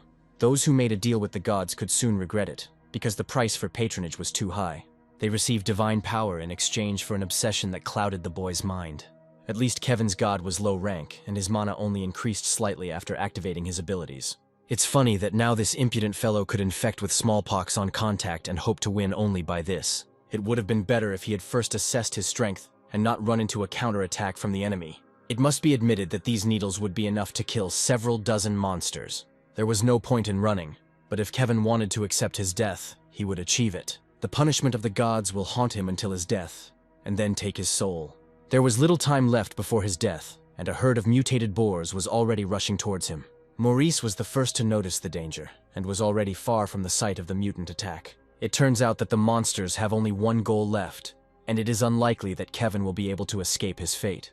The boars were so huge that one of their tusks was several times taller than a man. It was enough to deal Kevin a blow that would normally not be survivable. The guy came here because he heard about a man possessed by a god, but he turned out to be just a weakling.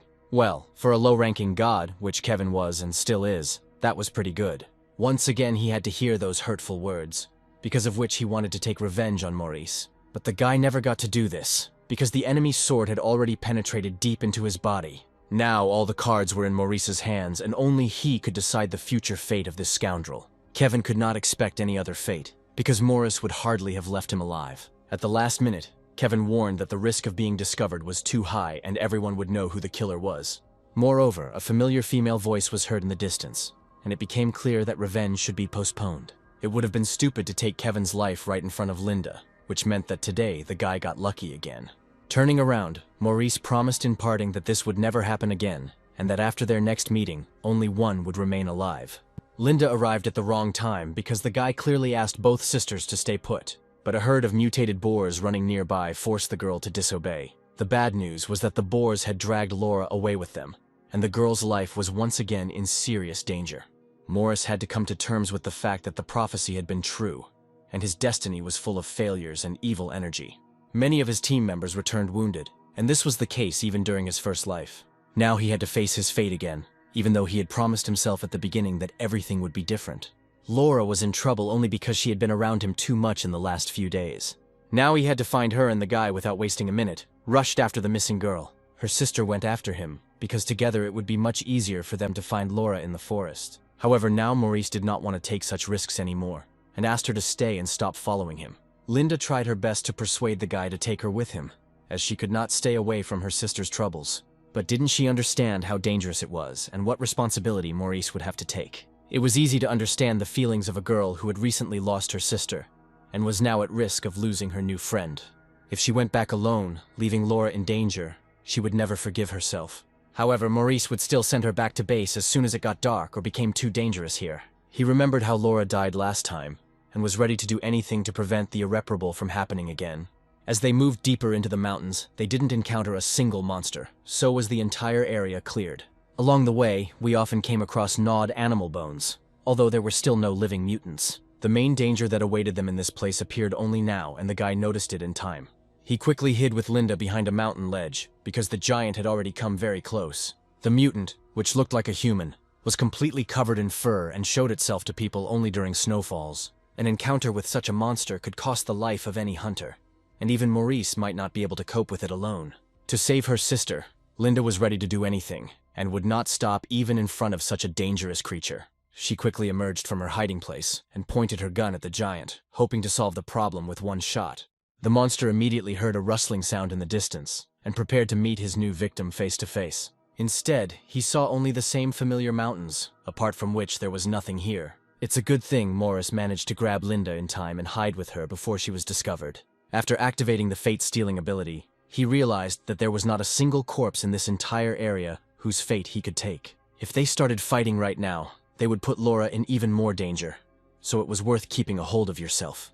This mutant was carrying Linda's sister to his lair, and if they wanted to save her, they had to act wisely. All that was needed was to wait for the moment when the girl would be on the ground, and then it would be possible to safely attack the giant. And indeed, he continued to drag his victim to the place where he was rightfully considered the strongest and was invulnerable. As soon as the big guy put her down, Linda had to shoot to distract his attention from the victim for a few minutes. Then it would be Maurice's turn and he was ready to take on all the rest of the work. After these words, the guy deftly jumped down, hoping that Linda would do everything as he ordered. And so it happened. And when Laura found herself on the ground, Linda fired into the air, carefully observing the mutant's behavior. His reaction was not long in coming, and turning sharply, he saw another victim. It is unlikely that this big guy could understand the young people's plan, and he certainly took the bait. Fortunately, the girl was good not only at shooting, but also at running, and could keep her distance from the monster for a long time. Maurice took advantage of this, immediately running up to the lair and seeing the giant's captive in front of him. But Laura continued to lie on the frozen ground and showed no signs of life. It became clear that she had been unconscious all this time, but there was no time to heal her right now. The best solution was to take her back to the training center and not risk Laura's life any further. Yeah, the plan would have been great if that damn monster hadn't figured out how to return to his lair. He stood right in front of Maurice, although just a few seconds ago there was no one there. If there was no other choice, the guy was ready to fight him alone, although he tried to avoid it until the very end. The fireball could help him in this fight, and he could only hope that all his other abilities would not fail him either. If this had happened in his past life, Morris would have been able to easily deal with this monster. But now many abilities were unavailable. Compared to other creatures in this location, the giant's strength was quite impressive, as was its enormous size. Fighting him and holding Laura in her arms at the same time was doubly difficult, so it was worth finding another way. Suddenly, the roar of another mutant was heard nearby, and it became clear that there were two individuals here. The second monster ran as fast as he could to the place where the battle had begun, and was ready to help his fellow monster. Instead of defeating one giant, the guy now has to deal with his mutated friend as well. This was not part of Maurice's plan, and he had to remember his ability to move quickly. Having deftly slipped between their paws, the guy was able to quickly find himself where he could take a short break. The best thing would be to leave Laura here for a while, and for that we could set this damn lair on fire. Behind such a burning obstacle, the girl will be able to be safe for some time until Maurice solves the main problem. Since he was destined to fight two giants at once, he was ready to accept this challenge and remember the old days. He was ready to kill them as soon as possible, because the main thing for him now was saving Laura. If these two mutants knew what kind of opponents Maurice had to fight in the past, they would probably change their minds. Now he only had a sword in his hands, and this weapon did not look so formidable. Morris's main strength was in something completely different, and at that moment, a brilliant idea came to his mind. With a smile on his face, the guy realized that there was another way that could work, and decided to resort to it right now. All this time, he tried not to go beyond his capabilities, but the battle with two monsters made him change his mind. To do this, Maurice activated the agility increase to level 18, and was now ready to fight. The activation did not go unnoticed, and none of the mutants were able to reach their victim. The guy kept moving so fast, as if everything around him had slowed down, and he could foresee every next event. He could even firmly cling to the giant's fur and, with its help, perform a dexterous jump. Within a second, the guy was high above him and acting as if this was just a training session for him. Anyone in his place would have run away at the sight of two such giants at once. But Maurice always solved problems differently. Instead, he made his first serious lunge towards the target, and his sword struck one of them squarely in the head. From the outside, it looked very impressive, and it seemed as if the guy had been playing his own game with them from the very beginning. Such entertainment could hardly have pleased the giants, for whom his victory meant only death. Suddenly, the ice under the monster's feet collapsed, and one of his friends fell to the very bottom of the abyss. The system immediately notified that the boy had defeated a third-class demonic monster, and was awarded a reward for this. There were many places here whose surface consisted only of snow and ice, and this was only to the hunter's advantage. This is how Laura ended up in the ambush where Maurice found her and Kevin. There will be no one to help this mutant, which means that the second monster is destined only for death. The giant was not going to part with his life so easily and dealt another powerful blow. The ice under Maurice's feet collapsed just like it had under the feet of the two monsters, and he fell into the same abyss. Instead of an icy bottom, he fell on the roots of trees. But who prepared such a soft landing for him? It turned out that the whole time the girl who had saved his life more than once was next to him. Agatha, looking down at him, warned him that if he remained frivolous, there might not be another stroke of luck. With a smile on his face, the guy simply thanked her for repaying him in the same coin. She actually managed to find them in this confusing area, and this was her first time in this location. Agatha shouted loudly to him that they would soon get him out of there, and he just had to wait a little. Such help was completely unnecessary, and Maurice could easily have done it himself. The most important thing was still the life of Laura, who was still unconscious. It was hard to believe that they were late, and there was no way to turn back time. He could have come to terms with anything, but not with the loss of a man who, in his first life, had died because of Maurice. The worst did not happen, and in the distance he saw Laura open her eyes. Laura was actually able to open her eyes and come to her senses, which meant she could still be healed. Everyone immediately rushed to her and looked at the girl, who could not come to her senses for a long time. The death aura from the white tiger that surrounded Laura gradually began to dissipate. This could only mean that the prescribed fate had changed. But how did he manage to rewrite her history? It turned out that the system had awarded him a new skill for changing destinies, which meant that he could now rewrite his own. He managed to change his rank, although he always thought it was impossible. Laura remained alive only thanks to Maurice, and now, instead of her death, he could see the sparkling life of this girl. She couldn't fully come to her senses and say something clear, but her emotions made everything clear without words. This was something to think about a little later, but now it was necessary to return to the training base as soon as possible. It was one of those rare days when Maurice was truly happy and knew he had done everything right. At the same time, the one who had caused them this whole nightmare was running across the frozen ground. Kevin, even with divine power, was unable to cope with the enemy and felt like a complete failure. He cursed the god who had made a deal with him and given him such weak abilities. There would have been something more powerful in the deity's arsenal, and then this damned hunter would already be dead. But instead of God, he was answered by the one who offered to use the contract with the Master of the Heavens. It was Jimmy, who had been watching Kevin for a long time and waiting for the hour of their meeting. Now Kevin was stuck between two ice floes and hoped that his friend would help him escape. He considered Maurice a real villain who should be killed along with all the monsters. One could not trust the words of a man who, even with divine power, could not overcome another man. Leaning towards him, the guy warned him that the main role here was not Kevin, which meant that he did not deserve to live. The guy didn't want to hear such words and didn't understand why Jimmy had changed so abruptly. The worst part was that Jimmy had no intention of helping him, believing that Kevin had to cope on his own. Now Kevin has only one fate in store because instead of helping Jimmy, he will go to rest at a cozy, warm base. What was the point of helping him get out of those glaciers at all, if he wasn't the protagonist? This psychopath really intended to leave him here just because the guy failed to win the fight with Morris. His cries for help echoed throughout the area for a long time, but no one else heard the cry except Jimmy. To get out of the location, the young people still had to fight with the goblins for some time, but this was not a problem. Maurice took the lead in this fight and not a single goblin came close. A few minutes later, the guy was already wiping the goblin's blood off his blade, hoping that their duel was over. It was possible to confidently celebrate the victory, because both sisters were sure that they also took part in the duel. Looking at their happy faces, Maurice was in no hurry to convince them otherwise, and allowed them to celebrate their victory as if they, too, deserved praise. But instead of joy, Maurice suddenly realized that their main problems were just beginning, and the real enemy was ahead. The girl who became the main cause of all his troubles was back again, and threatened to kill his sisters. Just like last time, Emma came here for only one person and Laura didn't interest her at all. She will spare the lives of both girls if they do not argue and give her Maurice in a friendly manner.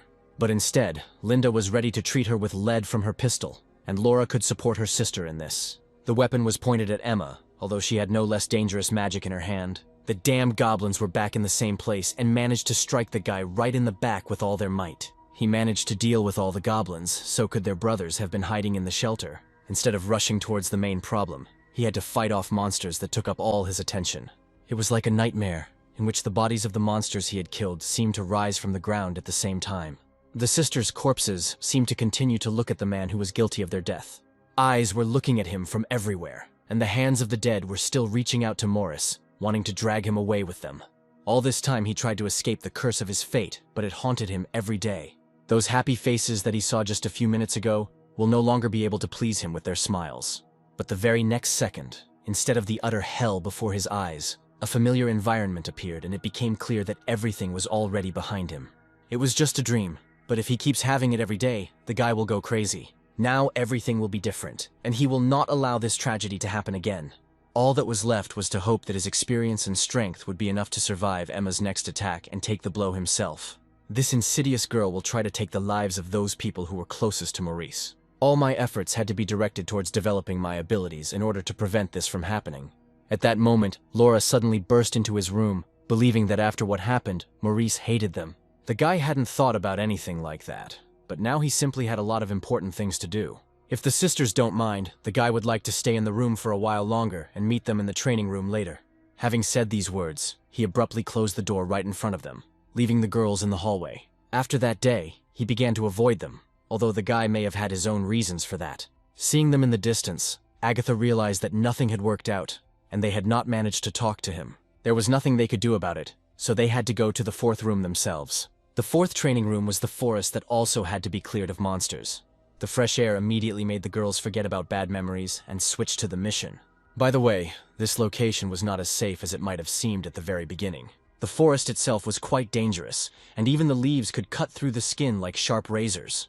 They found themselves in an endless forest of a demonic dimension, and it was unclear how far it was to its edge.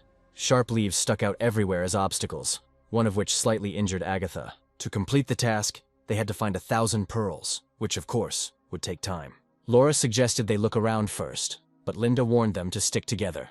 It would have been great if Maurice had gone with them, and his abrupt refusal seemed strange. They apparently simply overestimated his kindness, and in fact the guy was much angrier than he seemed. Remembering his anger was a little funny, and it became clear that the guy had peculiar methods of communication. Suddenly Linda noticed something slipping past her side, as if a new creature was nearby. At the last moment, Agatha warned her about the danger, but the girl was unable to stop in time. And when she looked down, it was already too late, because what her friend had warned her about appeared right in front of her. At the same time, Maurice was still in the room and doing what he had warned Linda about. It really took time to examine the revived egg, and this monster turned out to be much scarier than he thought. What the baby from this egg would be like depended only on the nutrition of the egg itself until the moment of hatching. He received this egg as a reward for defeating giants who were stronger than him. This was not the first time that Morris had to deal with monsters that initially had much more abilities. In addition to this artifact, he also received several useful attributes and equipment items. He immediately wanted to test his new attributes in action, and he immediately ordered the system to change them. The attribute instantly changed to water, and Maurice immediately felt a surge of new strength. Water conquers fire, and soon the decrease in characteristics stopped. Previously, he couldn't even afford a normal weapon, but now, to the surprise of others, he could afford much more. Now, he was ready to begin the mission and entered the forest after the girls. The ice room seemed like a dull place to him, and he hoped that it would be a little more interesting here. Agatha, along with her sisters, apparently left this place, realizing that the level of the location was too high. Opening the store in the system window, Maurice hoped that this time the system would offer him something interesting. The god who ruled this area could have control over the entire region, and was none other than the guardian of the forest. Under the protection of such a god, any hunter could become stronger than anyone else in this territory, and not be afraid of the local mutants. But as soon as a person went beyond this territory, all his attributes in the real world lost their power. The first item the guy decided to buy was a map of the demon dimension, because there was simply nothing else available. This map could prove useful, because now he had everything he needed to leave the forest. Now on this map, there were only basic markers, and in the center of it, an entrance was marked in the form of an open portal. There were many entrances to this demon dimension, and it became clear that Maurice was approaching the fourth zone. The agency's students were in different zones and could not penetrate into the space of another group. Emma must have been keeping a close eye on the number of students who were in the demonic dimension. He immediately heard the voice of a deity who offered him help, but the guy was already prepared for such offers. The sunlight that flashed brightly in the sky could not fail to attract attention. The Lord of Flame personally offered the boy to accept his patronage and abilities, which are available only to Maurice. The deity claimed that all other gods were insignificant compared to him, but Maurice was not attracted by such promises. He knew from the beginning that he would refuse this offer, and decided not to change anything. The first monster on his way was a giant praying mantis, which was often encountered in this forest area. This was not a big problem for Maurice, and he easily cut it down with his sword. This was already the 36th pearl out of the 1,000 that he had to collect here. In his past life, he often had to destroy giant praying mantises, because there was simply no other way to gain strength. For each killed praying mantis, you could get 10 pearls, and it was worth hurrying to finish everything in time. Suddenly he realized that there was a trap under his feet, and he accidentally stumbled upon its tracks. In addition, there were bodies of dead praying mantises scattered all over the place, as if someone had gotten there before Maurice. Suspicion fell on only one creature, but the guy hoped to the last to avoid meeting it. In his past life, he had already been the target of a masked killer, and this time the situation repeated itself. Then Agatha managed to save the guy from certain death only because the girl was nearby. But in the battle with this creature, the girl lost an eye and began to wear a black bandage. This battle became a black mark on the fate of Maurice himself, which he never forgot for a single day. The masked stranger disappeared, and Maurice was never able to catch up with him in this forest. Now he didn't want a repeat of this story and decided to follow the bloody trail. He quickly got to that place and saw Laura lying on the ground, which meant that the girl was attacked by a monster. At first, it seemed to him that the girl's whole body was covered in blood, and he didn't understand what all these people were doing around her. Everything happened just like in his past, and the curse continued to haunt Maurice. He could come to terms with anything, but not with the fact that he would lose another loved one again. At this point, Alex was forced to call another emergency meeting in his office. Just recently, one of the students went missing in the ice room and the search party was unable to find him. Emma was ready to take charge of this matter personally and go searching right now. Alex believed that they should not interfere with the affairs of the demon dimension and should leave everything as it was. All participants understood from the very beginning the danger and mortal risk that this location poses. As for the next dimension, another department has already introduced a person who has cleared the entire room. Alex couldn't allow a member from another department to carry out this important mission and deprive them of their bonus. Emma was too worried about the death of a person, and her partner warned her that she should get used to it. Ronald knew that they had many more deaths to learn about, because that was the difficulty of their job. The girl personally checked the lists of participants from other departments after she finished sorting the data. One of the students was a serial killer, and that was the main thing she could find out. At this time, Maurice was still in the same location and was ready to cut down everyone involved in the attack on the girl. The detection ability was already activated, but the guy had a more serious argument in his hands. The young man immediately explained that he had an antidote from the store in his hands, and he was trying to cure her. The other participants were also innocent and worried about Laura no less than Maurice himself. All this time, they tried to bring her to her senses with the means they had. If this is true, then only an antidote for the bites of local poisonous monsters can help her. It was necessary to take her away from here, because Morris could not trust these people either. It's a good thing that Agatha appeared nearby and saw the wounded Laura from afar. The girl explained that this group of hunters was friendly and could not be considered enemies. Then it was worth explaining why the girl was unconscious at the very moment when these people appeared here. There was an explanation for this, if, of course, the guy would allow me to say even a word. It turned out that Laura had accidentally fallen into their monster trap, and they didn't know she was there. Right now, they were just trying to heal her, and there was no point in pointing their sword at the group members. Maurice remembered that the masked killer was also good at using traps and poisons, just like these strangers. But the most suspicious person was the man who was holding the bottle with the elixir in his hand. Although he was too weak to harm Laura, Morris took control of the healing process. Until the killer's identity was revealed, the guy wanted to keep an eye on everyone and not lose sight of a single person. But the main proof was that Laura really came to her senses, and this elixir helped her. Even if there was no killer among them, it was too dangerous to stay close to people from the fourth zone. Soon they broke away from that group and set up a small tent camp. It got dark too quickly in this forest, although it was fun to spend the night here with friends. Laura said that Linda was the most afraid of all of them to spend the night in the forest, although she disagreed with her. The main thing is that the girls were not in danger because Maurice had long ago saved up several necessary attributes. These items were good at repelling monsters, and he bought them especially for this mission. It was great that the guy had so much experience and knew so much more than the others. Laura suddenly announced that she had long dreamed of becoming Morris's student, if he didn't mind. Yes, such a proposal clearly took the guy by surprise, because he did not plan to recruit students, and they suddenly began to argue about who was the first to ask to be his student, and who was worthy of becoming Maurice's successor.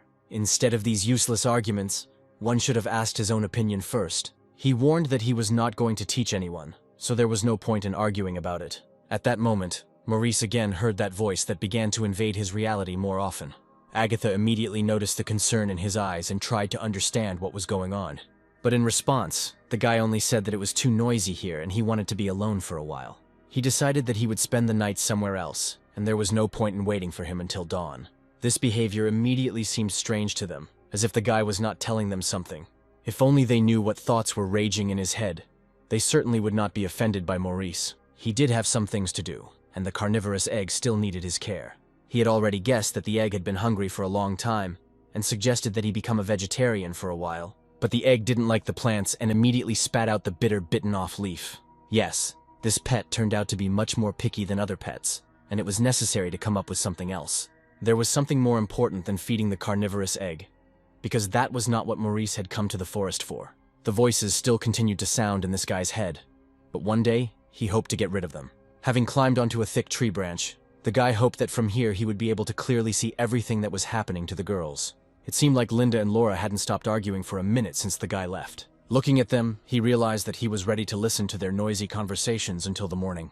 It reminded him of the time when they were all in the same soaring tiger clan, and Laura often argued with him about the right to be the best. Agatha smiled all the time, looking at them, and was glad that the members of her team got along well with each other. It was a life that remained in the distant past, and which could no longer be returned. Now the guy could only watch their conversations from the side, and remember the time they spent together. He had mixed feelings, but thoughts about the past warmed Maurice's soul every time. At that moment, he suddenly felt some sweet smell coming from the depths of the forest. It was strange that monsters could smell sweet, but they were the ones that were moving towards him. It would have been better if they had all rushed straight at Maurice than attacked the girls at the fire, but a group of mutated bears headed in their direction, as if the portal had opened specifically in that place. There was no way in hell the guy could allow the past to repeat itself, and he immediately jumped down from the branch. Agatha didn't expect that the guy was somewhere nearby all this time. Could he really have been following them? But now it was no longer important, because the main thing was to protect their lives from any danger. This is exactly why he came here, realizing that the sweet smell was coming from somewhere in the bushes. He was not mistaken, because having stuck his hand into the thicket, the guy felt a demonic peach. It's strange, because there wasn't a single fruit tree nearby, which means someone had deliberately planted them here. Looking deeper, he suddenly discovered several of these peaches, laid out as bait for the local mutants.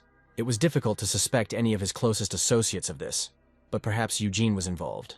Although about an hour ago, Jimmy was in this place, who should have been the first to be suspected.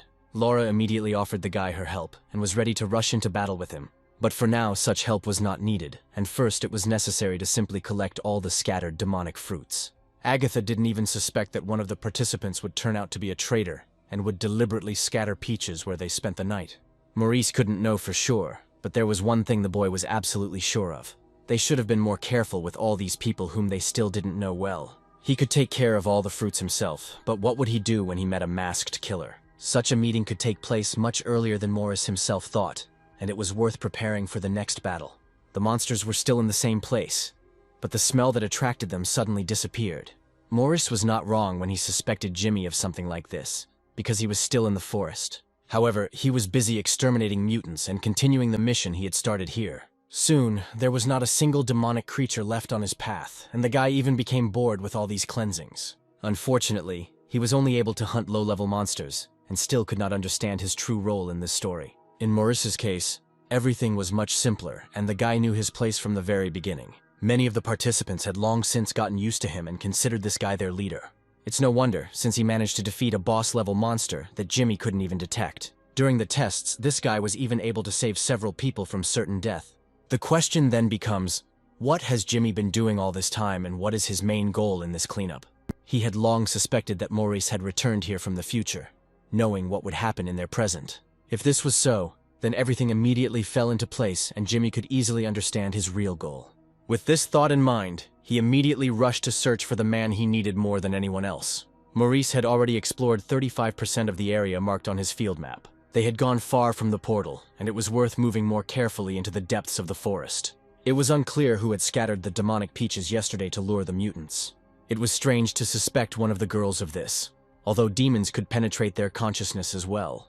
Lately, Maurice had been habitually searching for the remaining monsters, of which there were fewer and fewer in the forest. The system reported that his internal perception had increased to 25%, and he could now see and feel much more.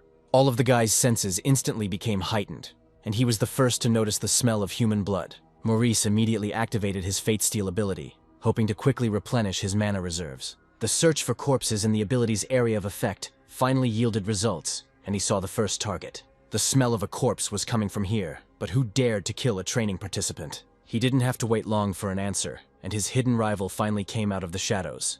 This wasn't the first time Maurice had fought a man who hid his face behind a damn mask. I wanted to see the face of this daredevil who dared to commit such a daring act. But this time everything was different, and his wish was destined to come true.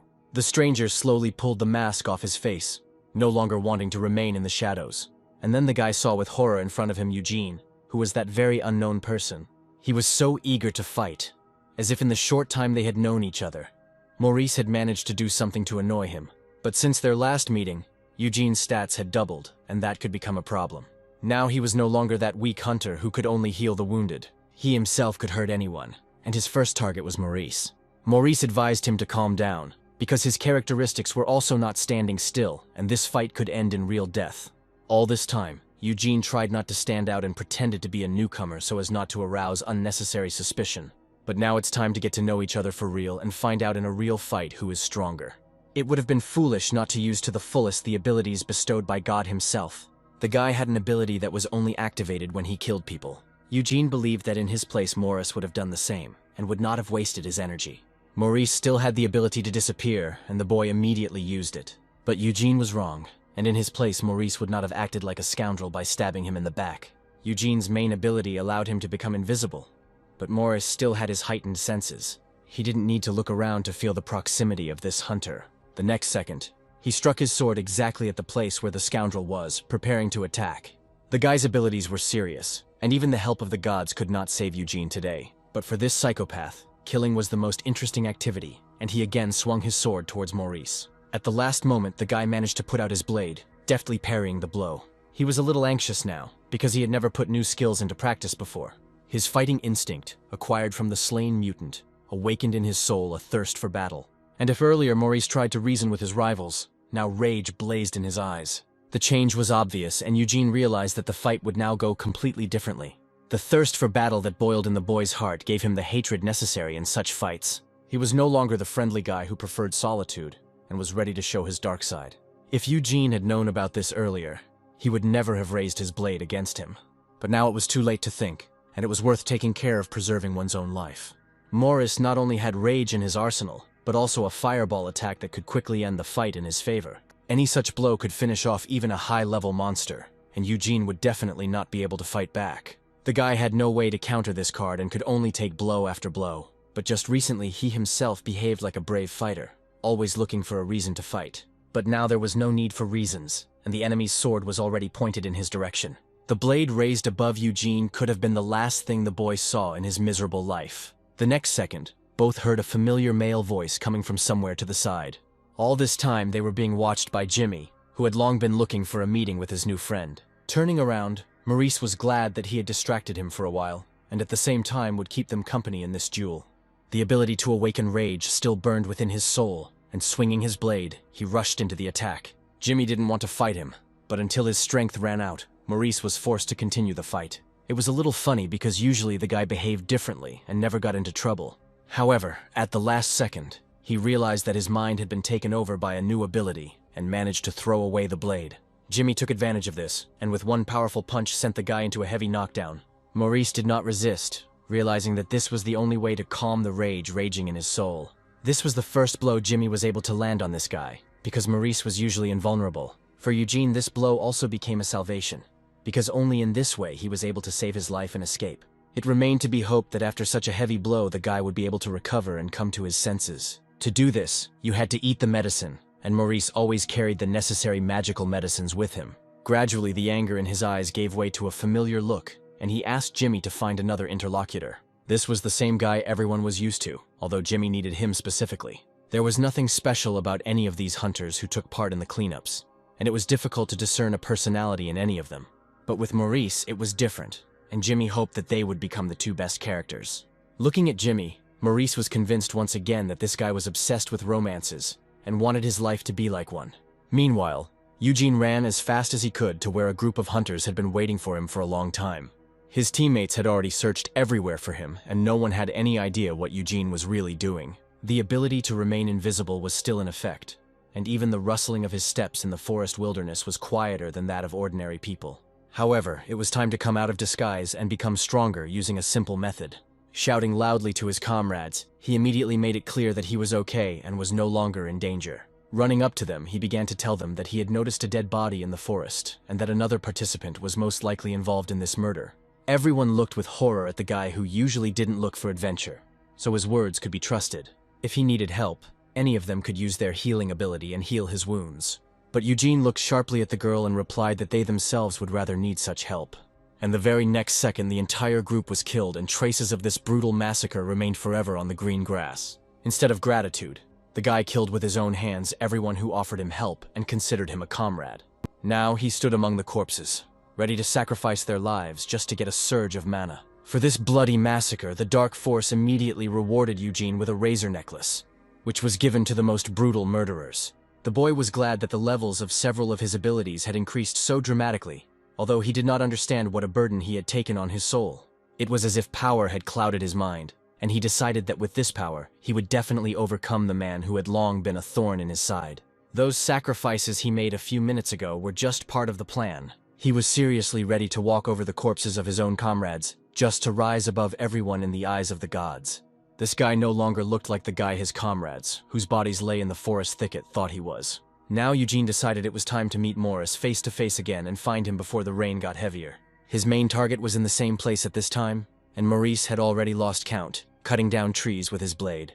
The ability to awaken rage did not give him peace, and he had to spend a little extra energy. Despite the rain, he had no intention of leaving here until his ability finally wore off, but in vain he decided to calm down so early, because the real fight for this guy was just beginning. Just like last time, Eugene hit him from behind again, although Maurice's heightened sensitivity still protected him. Eugene didn't expect such a reaction from him because a lot of time had passed since the ability was activated, and this guy acted like he had just gone on a raid a couple of minutes ago and was ready to fight a whole crowd of monsters. This young man did not know much about the man he had chosen as his main target. Instead of a weakened opponent, he again saw before him someone who surpassed him in level by tens of times. Even after committing a terrible crime for the sake of new abilities, Eugene was unable to inflict serious damage on his opponent. For a while, Morris defended himself in the hope that the guy would come to his senses and lower his sword. But he continued his onslaught, and it seemed that he even managed to seize the initiative. Eugene believed in his own strength and decided that Maurice was defending himself only because he did not know how to attack. His opponent continued to smile, as if he had been in complete control of the fight the entire time. The blades were still pointed at each other, but the real power that Maurice possessed was only now beginning to emerge. He instantly changed his attribute, and the water energy concentrated in one point. The guy watched with his usual calmness the man who dared to engage in a fair duel with him. All of Maurice's lowered stats were back to normal, and for his opponent this could only mean one thing. In this location, the energy of water quickly gained strength, and it was possible to draw energy even from the opponent's mana. Eugene thought that Maurice's powers would weaken, but the boy was only just gaining true strength. The deity assured him that this guy only had a fire attribute, and kept silent about the fact that he controlled the element of water. The idiot had little evidence, but Maurice could do something that would dispel his doubts forever. He dug his own grave by entering into this duel, but the young hunter would learn the terrible price of his decision later. The dark deity that had given him his powers still gave this boy confidence. He still hoped to win, and only eliminating Eugene could solve this problem. He still didn't know exactly how Maurice had managed to change his attribute, but he acted as if he didn't notice. The next second, he was able to deliver such a powerful blow that his opponent's training sword shattered into small pieces. This was a bit of a surprise for Maurice himself, who had never encountered such strength in a newcomer. Even without the help of the gods, he would have been very talented and could have become a worthy fighter in Maurice's team. They continued to fight each other, and with the next blow, Eugene threw his opponent far to the side. The boy hit a tree at full speed, which caught fire from the flames of his ability. The opponent instantly approached him and was ready to end this protracted duel. He promised that in the next world Maurice would not feel lonely, because he would send his friends after him.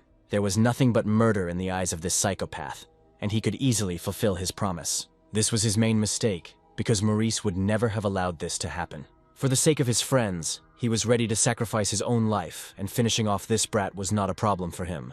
The next moment, he thrust a tree branch into Eugene's chest so quickly that he immediately fell to the wet ground.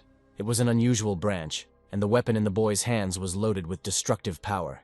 Holding his hand to the bloody wound, the boy only hoped that the deity would come to his aid again. It was too late to hope for a miracle, because he had already done everything to bring his life to this point. This was the last thing that the man who was ready to kill his friends for the sake of absolute power saw before him. Now he will no longer be able to carry out his plan, because apart from his cooling corpse, nothing will remain in the forest. The main thing he forgot to ask the deity was what true power his opponent possessed. The next day, the guy continued clearing the forest, and the measurement rewards were higher than expected. Along with the cleanup, you also had to take with you a rare artifact that could only be obtained in this location.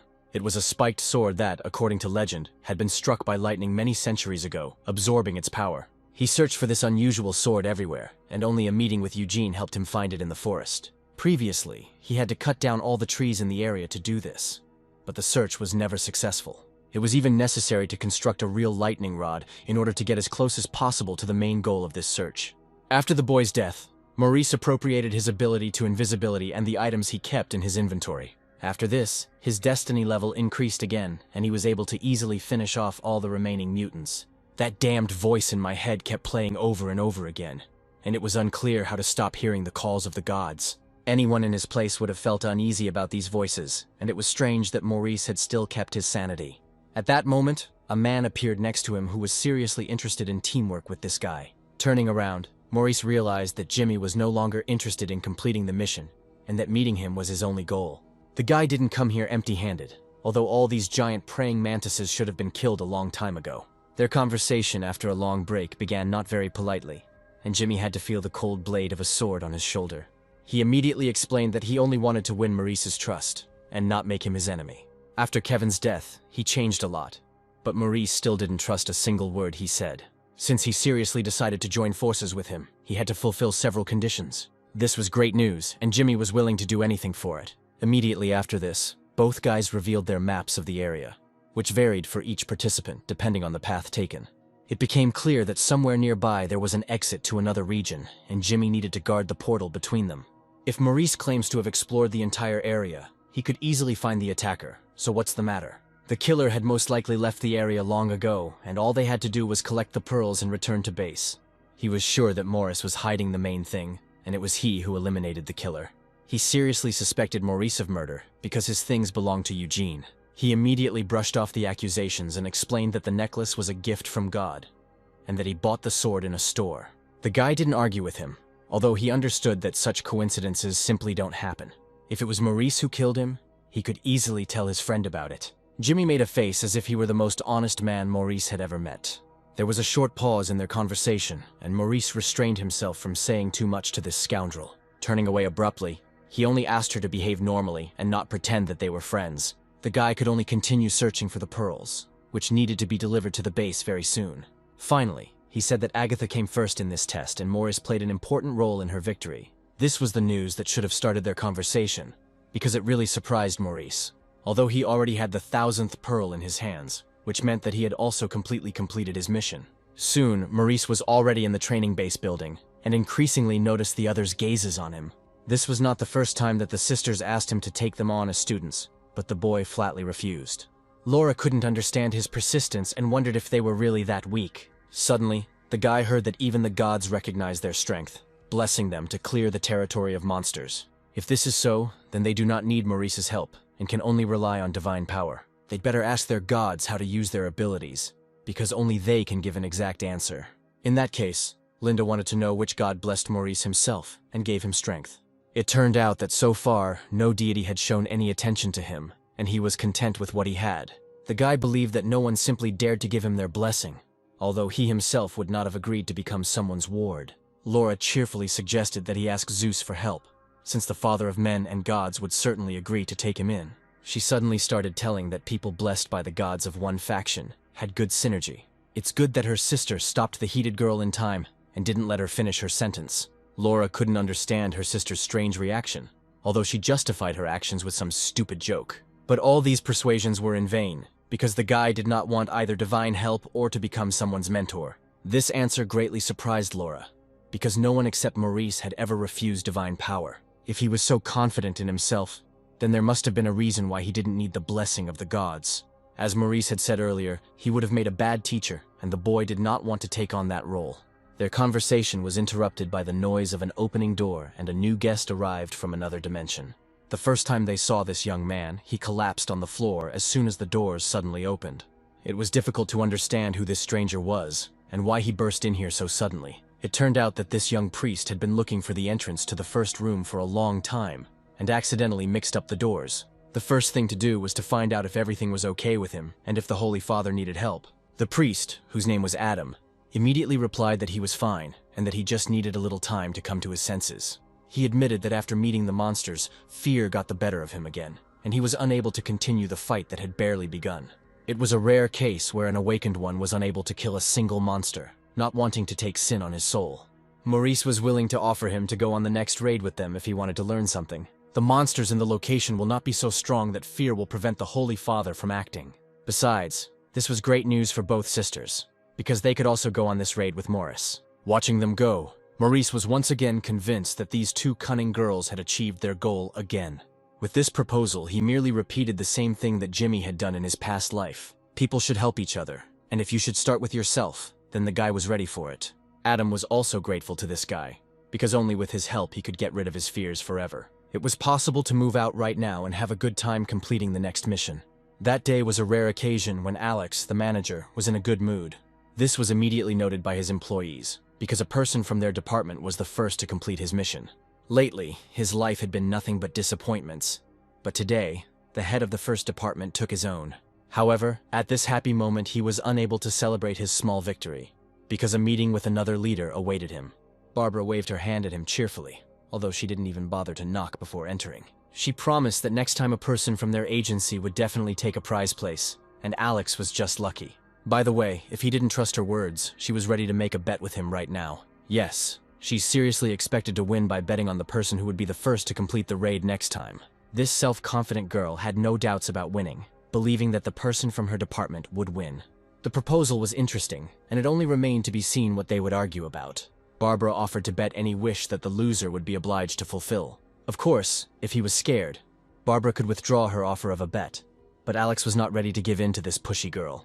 In that case, all she could do was wait impatiently for the competition to begin, and they would only see each other after it was over. The girl slammed the door loudly, leaving the agency members in complete silence for a while. Alex quickly broke the deathly silence by declaring that the two had to do everything to win. It was clear that the head of their department was ready to do anything just to avoid losing this bet to Barbara. Meanwhile, Maurice had more serious matters to attend to, as he and his new partner were already ready to begin the raid. He passed on many spiritual pearls to Adam, since the Holy Father also participated in this mission. It was hard to believe that this guy had collected so many spiritual pearls in 2 days, as it was a record among all the participants. But these were only trifles, and the main purpose of his stay here had still not been achieved. Suddenly, the priest began to remember those past fears that hindered him in real battles with monsters. Leaning towards him, the boy explained that everyone had their own role, and that others simply did not yet understand his value. It was Maurice who knew that in the 5th room, which awaited them next, Adam would be able to show his best qualities. He must have already received a message from Emma, and it was worth preparing well for the new mission. The first room is a distant memory, so all other locations will require much more effort from them. However, they were yet to find out, because a few minutes later they had already stepped into the interspatial gate. Adam immediately noticed how beautiful the place was, and regretted that it was teeming with bloodthirsty monsters. This is why they came here, because if the location is cleared of mutants, people will be able to live here. He couldn't believe that they were still in the demon dimension and acted like a complete child, although it didn't matter anymore, and Morris gradually got used to the behavior of this young priest. The main difference of this mission was that the guys were not told which religion's artifact they should get. With a smile, Maurice realized that the cleanup was the main goal of this mission, and that the artifacts had to be picked up in every possible way. In addition, you had to watch your words carefully, because some phrases could easily cause you to lose your tongue. When Adam first saw the additional conditions of the mission, he began to seriously worry about whether he would be able to fulfill them. It was clear that he now had the opportunity to work with a real professional who was ready for anything. Now Maurice was going to take a little walk and look around, and the young priest just needed to wait for him next to the tent. It was good that they had sorted out the shelter so quickly and could move on to the next point of the plan. Looking at the local beauty, for a second Maurice also felt sorry that these places were inhabited by damned monsters. If you looked closely, everything here might seem too artificial, as if it was specially made for hunters. Even the monsters that guarded the local territory were very different from all the mutants from other locations. The group, which was moving deeper into the forest at this time, had to find food as quickly as possible other than the local fruits. Edward also took part in this mission, and asked not to mention the name of the previous winner in his presence. He still couldn't forgive himself for refusing Agatha after the girl heard the idiotic predictions. However, even without Maurice's prediction, she still wouldn't date a guy like him. Now it was no longer important, and it was worth concentrating your efforts on destroying the mutants in this location. To this end, Edward hired 3 guys to do all the dirty work. There was no point in arguing with him, since they were only paid to quickly destroy all the local predators. The guys easily coped with this task, because the monsters turned out to be much weaker than they looked at first glance. It became clear that they were all dead, and now nothing stood in the way of collecting the local fruits. Commanding from below, Edward reminded them to collect all the fruit they could carry. While everyone else was busy with their work, he suddenly noticed something strange that immediately caught his eye. The monsters were so thin, as if they had not been able to catch prey for several weeks, and had eaten almost nothing during this time. And yet they could have eaten the fruits here, so what was stopping them? There was only one explanation for this oddity, but the answer to the question came to Edward much faster. Turning around, he realized that a whole crowd of powerful mutants had been watching them closely all this time. Their leader was ready to throw all his main forces into the attack and have a good feast on human flesh. The monkeys themselves were as hungry as the dead mutants under Edward's feet, and now it was time for a hearty lunch. The guy had no intention of becoming someone's prey and came here to complete a mission. Instead, he and all the other hunters had to quickly run away from there, saving their lives. Edward understood that only escape was the only chance to survive, because he did not have enough strength to fight the monsters. It's hard to imagine how scared this guy was when several predators followed him. One of them still managed to catch up with the fugitive, and Edward found himself in the clutches of a hungry monster. But the very next second it became clear that this dinner would end before it even began. The sword instantly pierced the monster through and through, and instead of warm human flesh, he had to taste the cold metal of the blade. The guy couldn't even hold back his tears from the horror he experienced, and didn't expect that help would come at such a moment. Before, he wanted to forget forever the smile of this guy, who no longer seemed like a charlatan telling fortunes for money. The fortune teller who separated him from Agatha was this very smiling guy who snatched him from the clutches of the giant monkey. Yes, after so much time, he was the only one who helped him avoid death. Edward couldn't just let go of everything that was between them, and rage boiled up in the madman again. But Maurice had no intention of saving him. He just wanted to destroy more monsters to complete the mission. Even if the guy himself had asked Maurice for help, he would not have pulled the arrogant idiot back from the brink of death. If he really wanted to survive, he needed to escape right now and complete the raid. It would have been better to entrust this matter to professionals, rather than risking one's life for the sake of recognition from the crowd. Those words would be hard for anyone to hear, and Edward was no exception. He swore that he would never forgive Maurice for another humiliation, and that they would continue their conversation. Of course, Maurice didn't care about his stupid grievances and needed to deal with the monsters as soon as possible. The monkeys continued to attack from all sides, but each individual met the same fate. The guy had developed his abilities so much that he could sense the approach of mutants without even turning around. Now that there were no aliens around, I could calmly feed my carnivorous egg. This strange pet would not mind feasting on the meat of killed mutants, but the guy had a better offer. Instead, he took a fresh green apple out of his pocket, and it was much healthier for his pet. The boy knew that the food he ate determined who would hatch from the egg. He himself needed the meat of these mutants, because it could be used to make an excellent dinner. The guy understood that the priest would never eat it, but he himself was not against having a good meal of fried meat. He bit into it with such greed as if he hadn't eaten for ages. Adam was horrified by the greed with which his new friend devoured the food, as if he himself had temporarily become one of those monsters. The priest's job was to heal, and that was why Maurice took him on his raid. Instead, the boy had to listen to a long sermon about how one shouldn't eat mutant meat, which transmits their dark essence. Maurice quickly offered the priest some tea, which was excellent for restoring mana and calming the nerves. Adam suddenly put his hand to it, and for a second Maurice thought he heard someone waving at him from afar. He warned that under no circumstances should one follow the call, and that these hallucinations were just a side effect of the healing. Now it will be much safer to complete the mission, because after healing the guy received immunity to poison. It was time for the raw meat, and the priest realized with horror that Maurice was going to eat it. Adam tried for a long time to persuade him to stop, but it was too late. It's good that the guy didn't vomit from the raw mutant meat, and now it's time to check his stats. Realizing that everything was going according to plan, Maurice wanted to thank the priest, but he was already fast asleep. The healing ability took a lot of effort, and it was clear that Adam had done a great job. It took a little longer than the guy expected, but everything was still within the norm. As expected, he had stocked up on food in advance that could quickly replenish his spent mana. Soon he asked the priest to move to another seat, but he no longer heard his words. At first, the guy wanted to give him a little rest in gratitude for the work he had done, and for his help during their common mission. But now the plan had to be changed abruptly because the uninvited guest was already standing at their tent. With one blow of his blade, he easily pierced the guy who was hiding at the entrance. All that remained was to find out who had planned this night raid and decided to get rid of them while they were sleeping. Several people had already gathered near their tent, following close behind Maurice and now ready to act. The night visitors did indeed ambush them, but Maurice was confident that he could handle it. Coming out to meet them, the guy immediately recognized the people from the first section, who had not come here empty-handed. One of them demanded that all the food from the tent be given away, and then everyone would be able to leave peacefully on their own 2 feet. But if they were destined to die of hunger, then it made no difference to Maurice how exactly they died today. He preferred the option of staying with the food and keeping himself alive, so he quickly drew his blade. The daredevil was sure that they would take the food by force, since these two were so greedy. After the first sweeping blow, he realized that his opponent was more agile than anyone he had encountered before. Maurice had no intention of taking a defensive position and launched an attack at the first opportunity. The intruder's head would have remained intact, and he would not have experienced hellish pain from the knee strike if he had been a little smarter. During the fight, Maurice realized that there was something fishy going on here, and that the fight was coming too easy for him. With such hunting skills, they could have gotten food themselves, but the boys had other motives.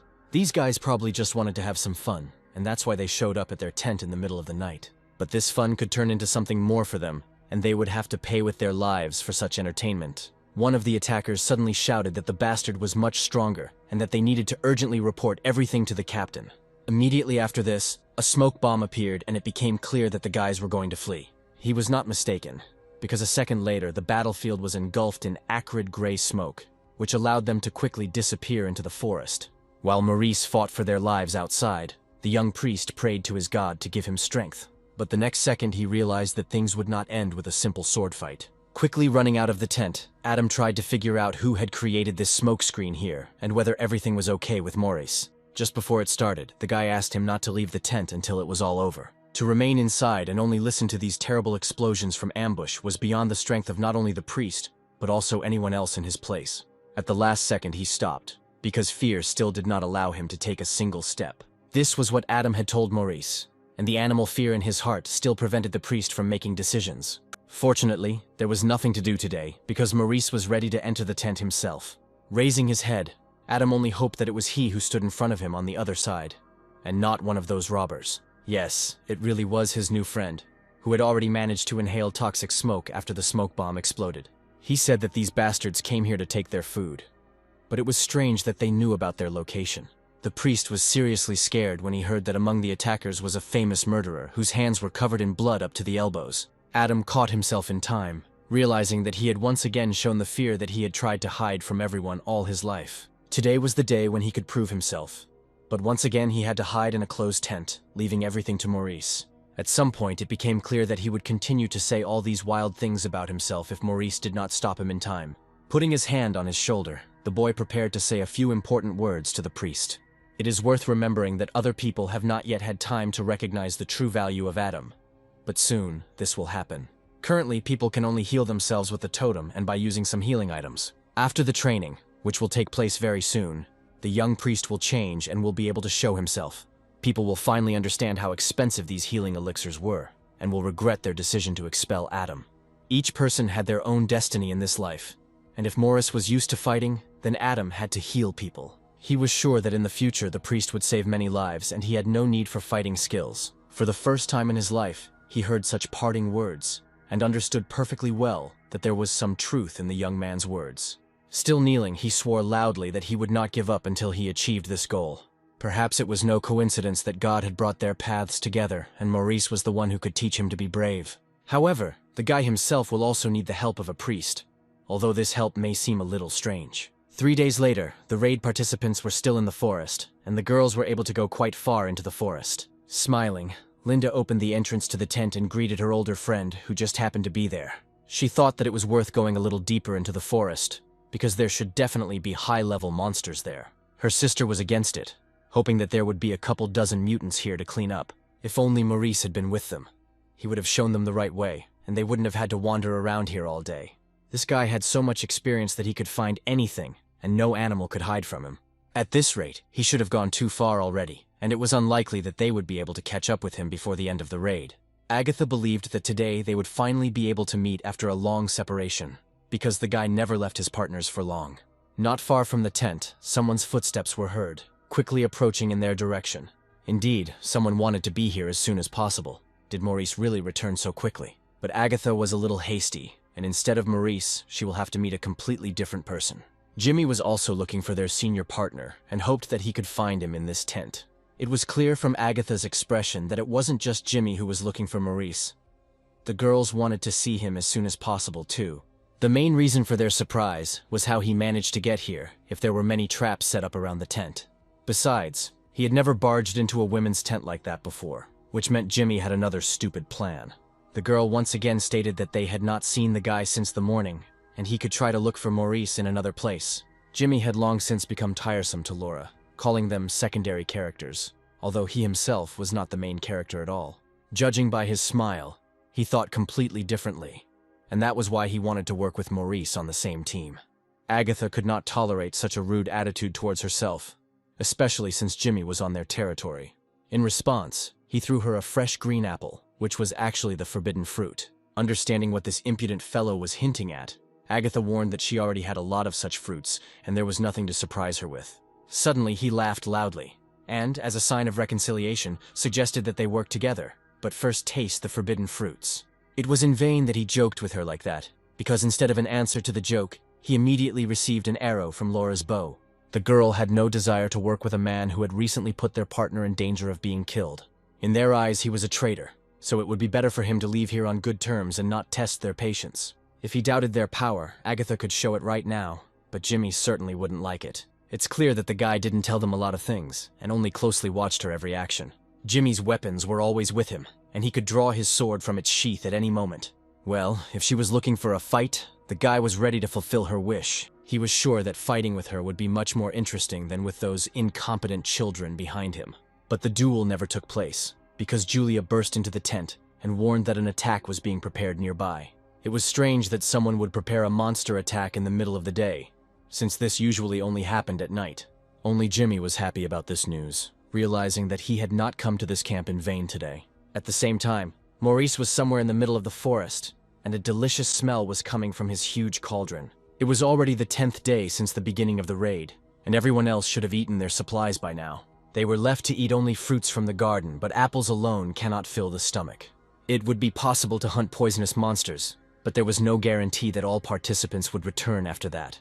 Normal food was the most important thing now, and at this rate, they would have to beg the guy to share. It's no surprise that just a few minutes later, 2 raid participants appeared next to the guy, and Jimmy had the same stupid smile on his face. Morris was not averse to communication after the long time he spent alone in the forest. True, Agatha immediately noticed that all the ingredients for the soup were poisonous. There was nothing to worry about, and after filling a ladle full of soup, he declared that he had first gotten rid of the poison. He then handed the soup to Agatha in the hope that she would believe him and try his culinary masterpiece. But before the girl could get to the soup, Jimmy grabbed it as if it was meant for him. In that case, he was obliged to pay a whole 1,000 spiritual pearls for this portion, otherwise let him return it back. He had to agree, although a serving of soup for the girl cost only 200 spiritual pearls. The guy couldn't understand where such a big difference in price came from, and why was the soup so cheap for Agatha. In fact, for any participant a bowl of soup cost exactly 200 pearls, and only Jimmy had to pay 1,000. Soon, each participant was holding a large portion of soup in their hands, and was glad to have been able to eat something other than apples. The guy was interested to know why Agatha decided to look only for items above the average rank. It was known that low-level artifacts hardly added mana, and she hoped for Morris's help in this matter. Jimmy would also be glad if the guy joined them, because of the first department, their business was not going well. In such a situation, it was necessary to work together. Although Jimmy still considered the girl and her friends secondary characters, looking at them, Morris said with a smile that these two would work best together. They are a great match because they both loved to argue and were unyielding in any conflict. Although they were right about one thing and working alone, the participants had much less chance of winning. Morris was willing to help them with something, but the people from the first department would constantly put a spoke in their wheels. Every encounter with these guys ended in a brawl, as if someone had specifically ordered them to interfere with everyone else. This was not the first time Maurice had heard such reviews about the first section, and decided that he needed to check out the situation himself. The priest must remain in the camp and not leave this place until the boy returns. Adam replied that he couldn't leave Maurice alone, and would use his healing skill if anything happened to him. The girl knew why her friend did not want to take Adam with him, and immediately rushed to reassure the priest. It was much safer here, and Adam's skills would be more useful in a tent camp than on this outing. He was determined to cope on his own, and flatly refused any help from anyone. If something happened, Agatha was ready to come to his aid at any second, just like in her past life. It remained to be hoped that he would still not need anyone's help, and soon the guy found himself deep in the forest.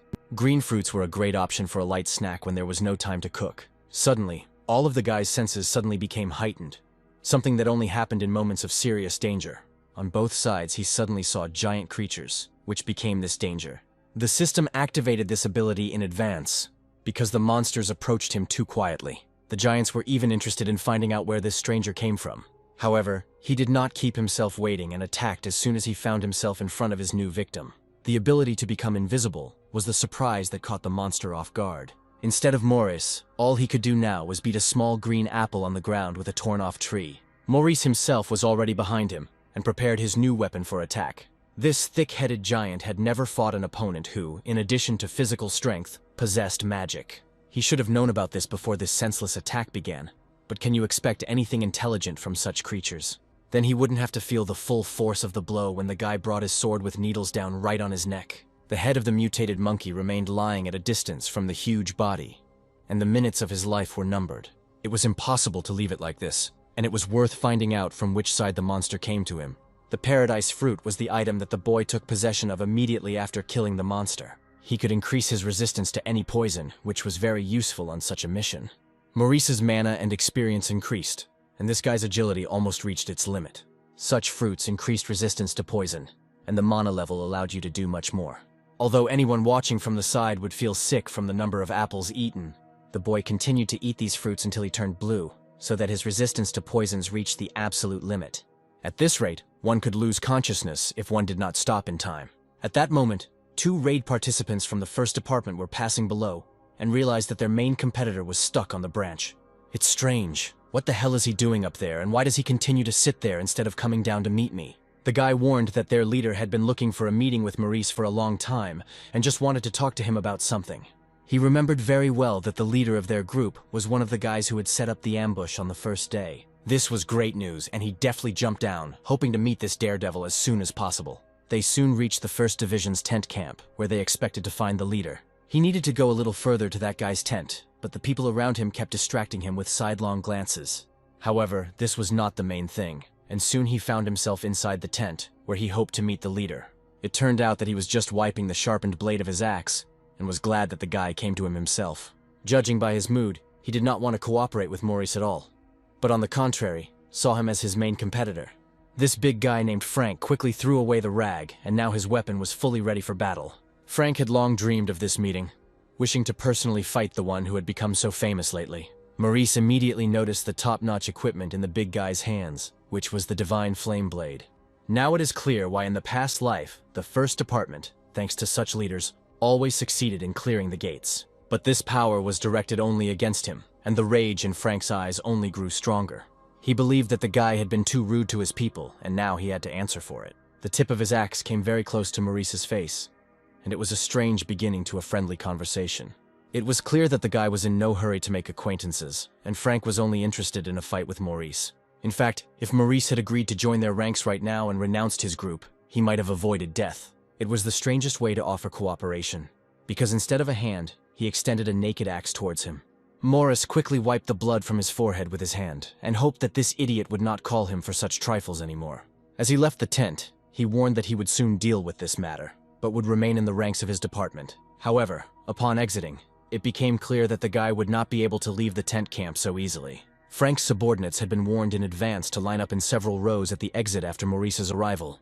The big guy believed that Maurice simply had no choice and would join them if he wanted to live. Otherwise, this tent camp will become not only a cozy place for him, but also a cemetery. But the token of retribution was already ready in Maurice's hands, and this should have brought the heated guy to his senses. Yes, Frank could hardly believe his eyes, but right now he really saw this rare artifact. He knew that if the owner of this token was killed, the seal of retribution would instantly fall on the killer. This meant that if Frank decided to raise his hand against Maurice, the leader of the second section would come for his head. It's clear that the guy also recently received a message from Emma, otherwise he wouldn't have acted so boldly. He was not mistaken, because the day before Emma gave him a student test, and his success exceeded her expectations. He had to clear the room of spoken sins on the highest difficulty, and if he succeeded, he would receive a valuable reward. It seems like the department heads are competing with each other, and that's why Frank called this guy to him. He canceled his order and left it alone, although some of the participants were very surprised. Frank explained that he had an object that could send anyone who dared to touch him to the next world. Maurice hoped that after this awkward pause, he would finally be able to go to the tent camp. But the sly fellow lied, because the artifact did not work on everyone, and this big guy was one of those guys. He was the first to try to attack Maurice, but he lacked the agility and only swung his blade in vain. Dodging the blow, the guy warned with a smile that he was not so naive as to come without preparation. All the other guys were also hit, because any of them could attack him from behind. Each of the members of the second department remembered Maurice's artifact, and was afraid to raise a hand against it once again. The hunter took advantage of this to immediately activate invisibility, and disappear into thin air. He was able to move easily between the ranks of young hunters, who could not sense Maurice's approach. None of them had an ability that could sharpen their senses and understand where the invisible enemy was. It was clear why the guy acted so cruelly, because each of them was ready to raise a sword over his head today. They tried for a long time to find out where Maurice was, although the guy was nearby the whole time. They will surely enjoy his little treat of a sweet red apple, which he decided to leave as a sign of reconciliation. In fact, this apple attracted the local mutants, and soon the hunters had to meet a whole crowd of monsters. There was no point in staying there, so the guy simply left the camp, not forgetting to set fire to every tent in his path. It angered him that the heads of departments seemed to be playing childish games with them and pitting their charges against each other. For the sake of a paltry reward, they were ready to walk over the corpses of their own subordinates, and behaved worse than any monsters. We can't let this happen again, but it was difficult to find a way out of this situation. When Maurice returned, the first thing he did was to pour everything he had found out of his bag onto the ground in order to attract attention. He loudly asked everyone to stop for a moment and listen to his announcement. As is known, other departments also participated in the raid, but last night one of them tried to ambush them. Maurice suggested that they should use a general onslaught to clear the gates using the fruit of paradise, if there were any brave guys among them. He was ready to give this fruit for free to every participant who agreed to go with him. There was still quite a lot of fruit, so it was necessary to tell the others about this offer. No one except Agatha understood how dangerous this undertaking was, and how it would end for them. She knew that the guy had recently cleared a similar location, and that medium difficulty gates were within his power. Turning in her direction, he reminded her that each participant should only look after their own lives. With these words, he abruptly turned in the other direction, reminding them that he was not even a member of their squad. So Agatha should have just taken everyone else and left, because now they weren't on the same team. Maurice had been just as rude before, but lately he had been increasingly distant from the others. The last time he encountered monsters, a frenzied monkey appeared out of nowhere. The giant lived in the demon dimension like everyone else, and it was strange that he was so close. Of course, this could have happened by accident, but several accidents in a row only happen in fairy tales. It is clear that they have their own abode, and this lair was probably similar to the dwelling of those snow giants. But if the mutant came here against his will, it was worth finding out who was the curator of this attack. It was to that place that Maurice headed, to once again find himself near the camouflaged entrance to the forest room. Luckily, he managed to quickly find the place where he needed to look for the lair of the giant ape. He had to go down much deeper than he had expected, but Maurice hoped that nothing bad would happen. His ability came in handy, and instead of a torch, the dungeon was illuminated by the flame in Morris's palm. After walking a few more steps, he realized that behind the walls of this stone gorge, there must be an answer to all his questions. He was not mistaken, because as soon as he pressed lightly on the stone, rays of light instantly hit his face, illuminating everything around. Instead of a dark dungeon, he suddenly saw a magical tree, the trunk of which consisted of several trees entwined in a spiral. Looking at this magical view, it seemed that there should be no mutants here, and no one except birds of paradise could be found. From his own experience, Maurice understood that all this was just an illusion, and the local beauty was used as a disguise. Of all the locations, this was the most dangerous, although credit must be given to the detail in this dimension. Surely it would have been possible to dive even deeper and find those monsters that attacked him yesterday. The guy quickly completed the conditions for clearing the room of spoken sins, and the fruit of all fragrances became available to him. Now all that was needed was to get out of here unnoticed, but that was precisely the biggest problem. A moment later, there was an explosion and whirlwinds of dust and smoke rose before my eyes. It turned out that thanks to Maurice, all the other guys from the second department, led by Frank, easily got in here. All this time they were watching him, because it was only possible to get here thanks to his ability. On their way to the second section, they accidentally stumbled upon a member from the first section, who quickly became their captive. Frank seemed to have a way of catching anyone off guard, and Maurice was no exception. The apple fell out of his hands, and it could be considered that the first part of Frank's plan had worked out well. Because of the seal that protected Maurice, Frank couldn't get rid of the guy, but he could easily get rid of his friends. The girl will survive only if Morris agrees to give up the fruit and behaves like an obedient boy. But the guy had nothing to offer Frank except to leave a couple of bruises on his body. Stepping forward, Morris crushed the very seal that was preventing Frank from attacking. There was nothing to be afraid of now, so Maurice invited him to come over and take everything the boy wanted to get. There were enough apples for everyone, but Frank thought that the girl would stay with him for a while. He ordered his boys to act and not to sit in ambush for too long. part of his group immediately moved towards the tree to collect the magic fruits. Now was the time to get back Laura, whom Frank had meanly grabbed on the way to the department. However, first he had to lay down his arms, and only after that Maurice would be able to take the captive. The big guy's main desire was still a duel with this upstart, who could now show what he was capable of. To save Laura, Maurice was ready to do anything and easily threw his sword aside. Yes, he really did throw away his weapon for Laura, and that's not an act you see often. After examining her carefully, the guy realized that she urgently needed help and that he couldn't do without a special remedy. The antidote was already ready, and opening her mouth, the guy poured a few grains into it. It was the first time in his life that Frank had seen such a method of healing, and did not know that there was another method besides eating fruit. Maurice warned that he had not poisoned Laura at all, and that there was no need for a remedy against the poison. But then Frank saw all his boys fall out of the tree at once, where they were trying to pick magic fruits. It seems they were instantly blinded, and that scoundrel Morris took care of it in advance. Frank himself had blood pouring out of his mouth, which meant that this scoundrel Maurice knew how he would act even before they met. No one but he knew that the smell of the fruit of all aromas was as poisonous as the other wild fruits in this forest. He was in no danger, nor was Laura, to whom he gave an antidote for this poisonous smell. The toxic energy spread everywhere Frank and his gang of agents were. There was no doubt that this guy knew about the trap, and that was the only reason he so easily threw away his weapon and helped his girl. But Frank was not one to give up quickly, and immediately rushed into the attack. If he was going to die today, he wanted to take another bastard with him. In addition, Maurice had more seeds in stock, which meant that the antidote could have gone to Frank as well. To do this, he would have to defeat this guy, and he would have to try hard before he died. He had nothing to lose, especially since, by leaving a bloody wound on Maurice's face, he also infected his blood with a dangerous poison. There was no time to wait, so the guy instantly activated his fireball for another attack. He was confident that this would help quickly get rid of those training participants who had already crossed the red line. The main one of them was this big guy, at whom the magic shot was aimed. If Frank continued like this, they would die anyway, because the poison was already in Maurice's blood. But the guy thought differently and hoped that of the two of them, only Frank would die. If Frank wanted to deal with the poison, then the magic fruit definitely wouldn't help against this guy's sword. There was no point in threatening to kill Maurice's men, because the only punishment he had in store for Frank was death. This was the last thing the big guy from Section 2, who had allowed himself too much, saw before his death. The fate-stealing ability was activated, and after killing Frank, Maurice took all of his powers. He managed to obtain some of the mana that gave the leader of the 2nd Division so much energy. But Laura deserved special attention because the girl boldly followed him, violating Maurice's order. But there was no point in thinking about that now, because the only thing that mattered to him was saving the girl. The guy decided to use the latter method, and began to slowly take the carnivorous egg out of his bag. Luckily, it was today that the creature that Morris had been feeding all this time was supposed to hatch from the egg.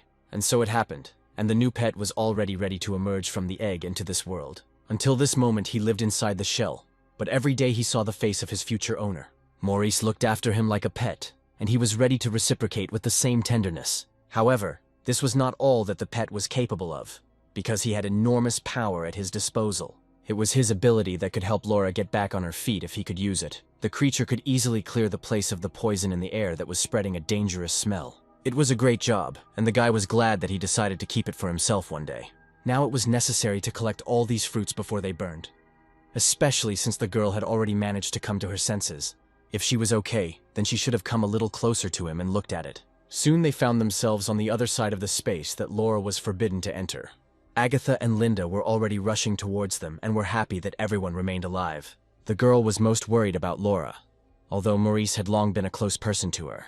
The guy didn't expect them to come to his aid so quickly. Were the other hunters also watching him? It turned out that Adam was able to heal all the wounded who suffered from the attack of the people from the 2nd squad. The conversation with Laura was much harsher, because her sister strictly ordered her to stay in the camp and not leave without permission. I had to tell her that Frank and his men had captured her, although the girl asked to remain silent about it. Agatha should have caught up with her earlier, but it was at that moment that the attack of another group occurred. If the guy had cleared the room earlier, this simply would not have happened, and unnecessary casualties could have been avoided. The girl believed that they could not have acted differently, especially since after the attack all participants remained unharmed. Any decision the guy made had long since become their common one, and it was clear that Agatha trusted him completely. Here, everyone considered Maurice a loyal comrade, and were ready to come to the rescue at any moment. This girl would be the first to rush to Maurice's rescue if danger loomed over him.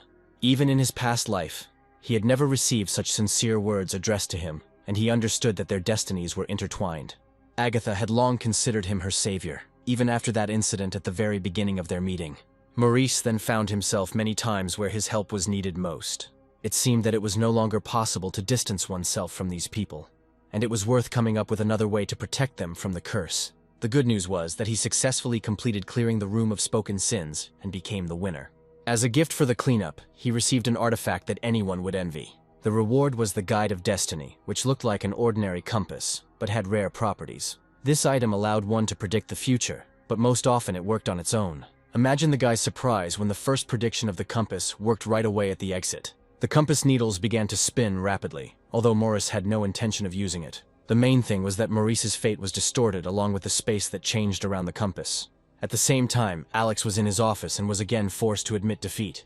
The results of this newcomer surprised everyone, and it was strange how he learned what was hidden from prying eyes. He managed to clear the most difficult territory of Devil's Dagger Mountain in just one day.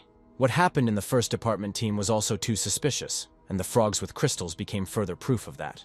A hunter who only had the 3rd rank could not do so many things and destroy such powerful mutants. Now Alex has to personally find out what the main secret of the first department member was. Their young leader was taking too many liberties and was certainly no newcomer to his business. Winning with Barbara is definitely not possible if Maurice continues to behave like this. This young woman was not used to losing and placed her bet on Maurice as the future winner. The method of raising a pet from a carnivorous egg was extremely difficult, but it was Maurice who managed to cope with it. All the options that Alex went through in his head were unreasonable, and there was only one way to find answers. He decided to personally check everything that was connected with Maurice's abilities and unravel the mystery of his true destiny. For this purpose, he called the strange newcomer into his office, who immediately seemed suspicious to him. Maurice was so worried, as if he thought there were traps hidden in the office and tried to see a catch in everything. But the main thing that surprised the guy was the tricks Alex performed, which he definitely did not expect. Just a second ago, there was a wall in front of him.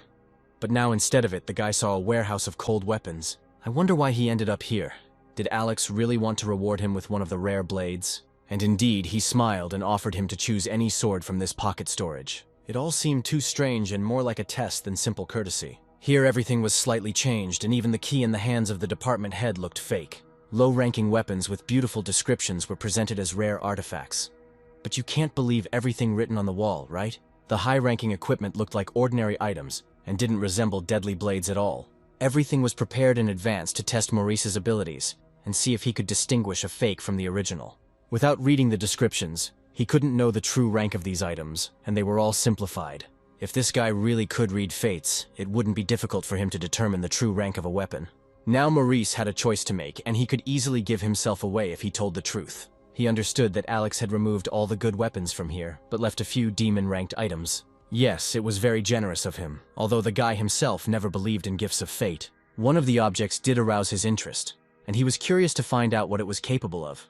The sword looked very rare, and an inexperienced beginner would have thought it was a first-class item. But why did Alex mix up the artifacts of different levels? Did he really decide to test him from the very beginning? It seemed that this strange situation became clear to Maurice, and Alex really saw him as his competitor. He pretended not to understand anything, and just turned his head from side to side, trying to make up his mind. An experienced fighter like Maurice could not be fooled by fake inscriptions, but now the situation was different. It's funny that Alex seriously expected to fool the man who could have fooled any of them. Turning to him, Maurice realized who he was dealing with. But in this situation, it was worth waiting a little with the decision.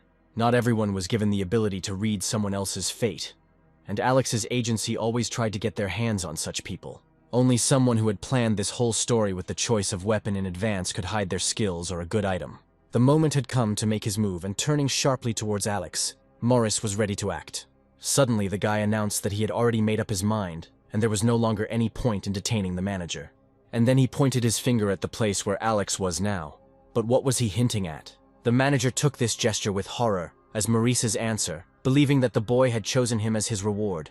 Could it be that he didn't like any of the swords on the wall and wants to take Alex himself with him? If you think about it, it was the right choice, because Alex was much more valuable than any artifact in the warehouse. Yes, he was the most desirable object in the room, as in the whole of this vast country. It was clear that Alex had plenty of pride, but Maurice had something completely different in mind. The key that he was holding in his hands was the item that the guy liked. Besides, If Alex agrees to lend him all these weapons, he will also benefit from the deal. The weapon will still be assigned to Alex, but the second section will show high results with its help.